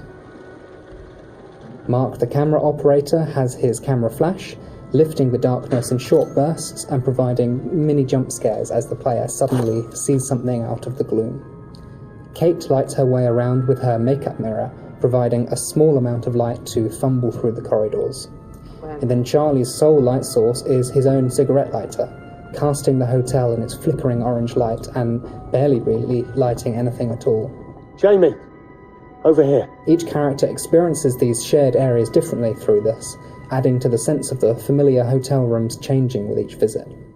It's amazing. The Allen Hotel was originally built in the 1890s. It was converted into a spa later on until it was abandoned and finally chosen by Dumet for his murder playground. Some parts had been restored, like the rooms the characters stay in and the lush lobby and bar areas on the first floor. We work closely with concept art and art direction to create distinct color palettes and ornate assets that made those areas more inviting while still leaving something unsettling about their imperfections. But elsewhere, we could show the hotel and spa's original treatment rooms and the indoor pool which had fallen into disrepair and other thematically different places. Our second challenge was getting into Dumet's head. We knew that he was supposed to be a very meticulous man. He's the sole architect of this place and proud of his creations. Some rooms are deliberately left in disrepair. We created them with the base layers showing, and we scattered building equipment around to tell the narrative that Dumet still has plans for them. Others he had completely purpose-built. That's where we used a mix of old brick and breeze block materials next to each other to create contrast. And on top of that, there are traps everywhere. Some of the most interesting areas to create were the ones which were supposed to be off-limits to the hotel guests. We wanted to show the stark contrast of his personal space versus the one he hunts people in. The team went as far to even design Dumet's handwriting, and we used that on boards and documents to show more of his personality. There's storytelling in every small detail. Lighting in Devon Me is a bit different from the previous Dark Picture games, since we have more explorations and more playable areas in the game for players to freely explore. We had to slightly adjust the way we used to do lighting by adding some new stuff, such as adding more guide lights in the environment for direction, or add some interactable light fixtures that you can trigger on and off by walking closer or away from them. So there are 4 types of lighting styles in the hotel. The first one is the regular hotel areas where everyone should feel safe and cozy. We try to use more bright, warm color lights with different elegant light fixtures. And the second one is the areas that are either under constructions, used as Dumet's workshop, or places only lit by moonlight or should be pitch black. We used cooler temperature lights or even blue lights for these kind of areas with very low light intensity and very heavy volumetric fog to enhance the claustrophobic vibe and to elevate the tension. So the third one would be the control room where Dumet watches and controls all the activities in the hotel. We want this room to be especially bright, like an industrial warehouse with a cool, eerie mood to separate it from the other rooms. And the last one is all the rooms that are designed to be slaughter stages. Killing is like creating art to Dumet, and he wants all his artworks to be presented epically with audiences, classical music, and beautiful lighting setup. So in these areas, unlike the others that have more neutral color in the lights, we tend to artificially light these areas with either theatrical lighting or use high contrast saturated lighting setup, so that we know something is going to happen. If we don't do something, both of them will die, Mark. We wanted to provide players with a truly realistic historical Sonic experience whilst inside the murder castle. We researched multiple properties and buildings built within the same period as the original Chicago murder castle. Authentic door foley and sound effects elements were high on our priority list. We recorded multiple door openings, closings, handles, rattles and squeaks. Throughout pre-production, we'd seen all the variations of emotion characters would be displaying when using the doors, ranging from calmness through to blind panic and incensed rage. All these emotions could be channeled into the performance we recorded. Another element of the soundscape we went into considerable detail recording was floorboard and stair creaks. Virtually every step we took provided us with a distinctive and unique sound. We recorded these creaks in 3 states: running, walking, and walking slow. To further add to this, as the characters climb higher inside the Met's murder castle, the recreaks will become more frequent as you enter unfinished rooms, exposed walkways, and the structural integrity of the hotel becomes more dangerous and unstable. In terms of the music, we chose various 19th century pieces of classical music and opera to accompany the murder scenes. These would have been the pop music tracks around the time of H.H. Holmes, providing a cognitive link between past and present. Classical music and opera accompanies a lot of the murder scenes, often playing through a gramophone or a tannoy, which is then fed back through our bespoke impulse responses to allow the music to naturally echo throughout the cellars and corridors of the space. What is this? We took a similar approach as well with the abstract sound design, including nods to classic horror films with really discordant, unnerving piano impacts and bowed metal interspersed with electromagnetic recordings, synths and ultra-modern distortion to provide that juxtaposition and that link through time between the historical setting and the modern-day story. Designing the hotel as a play space presented different challenges than previous Dark Pictures games. We've gone from quite open environments in House of Ashes and Little Hope to a more enclosed one with the hotel. The ability to revisit previous environments at different points in the story, with different layouts and different emotional states, meant that we had to collaborate very closely with each other to make sure we designed each area to cater for every requirement. We had to think how a lit corridor would feel if multiple characters roamed around it, versus the same corridor drenched in darkness with just a singular player character. Empty hotels are inherently eerie, and it allowed us to play with the idea of liminal space to try and create a murder castle that felt uncanny. It's something that felt truly unique.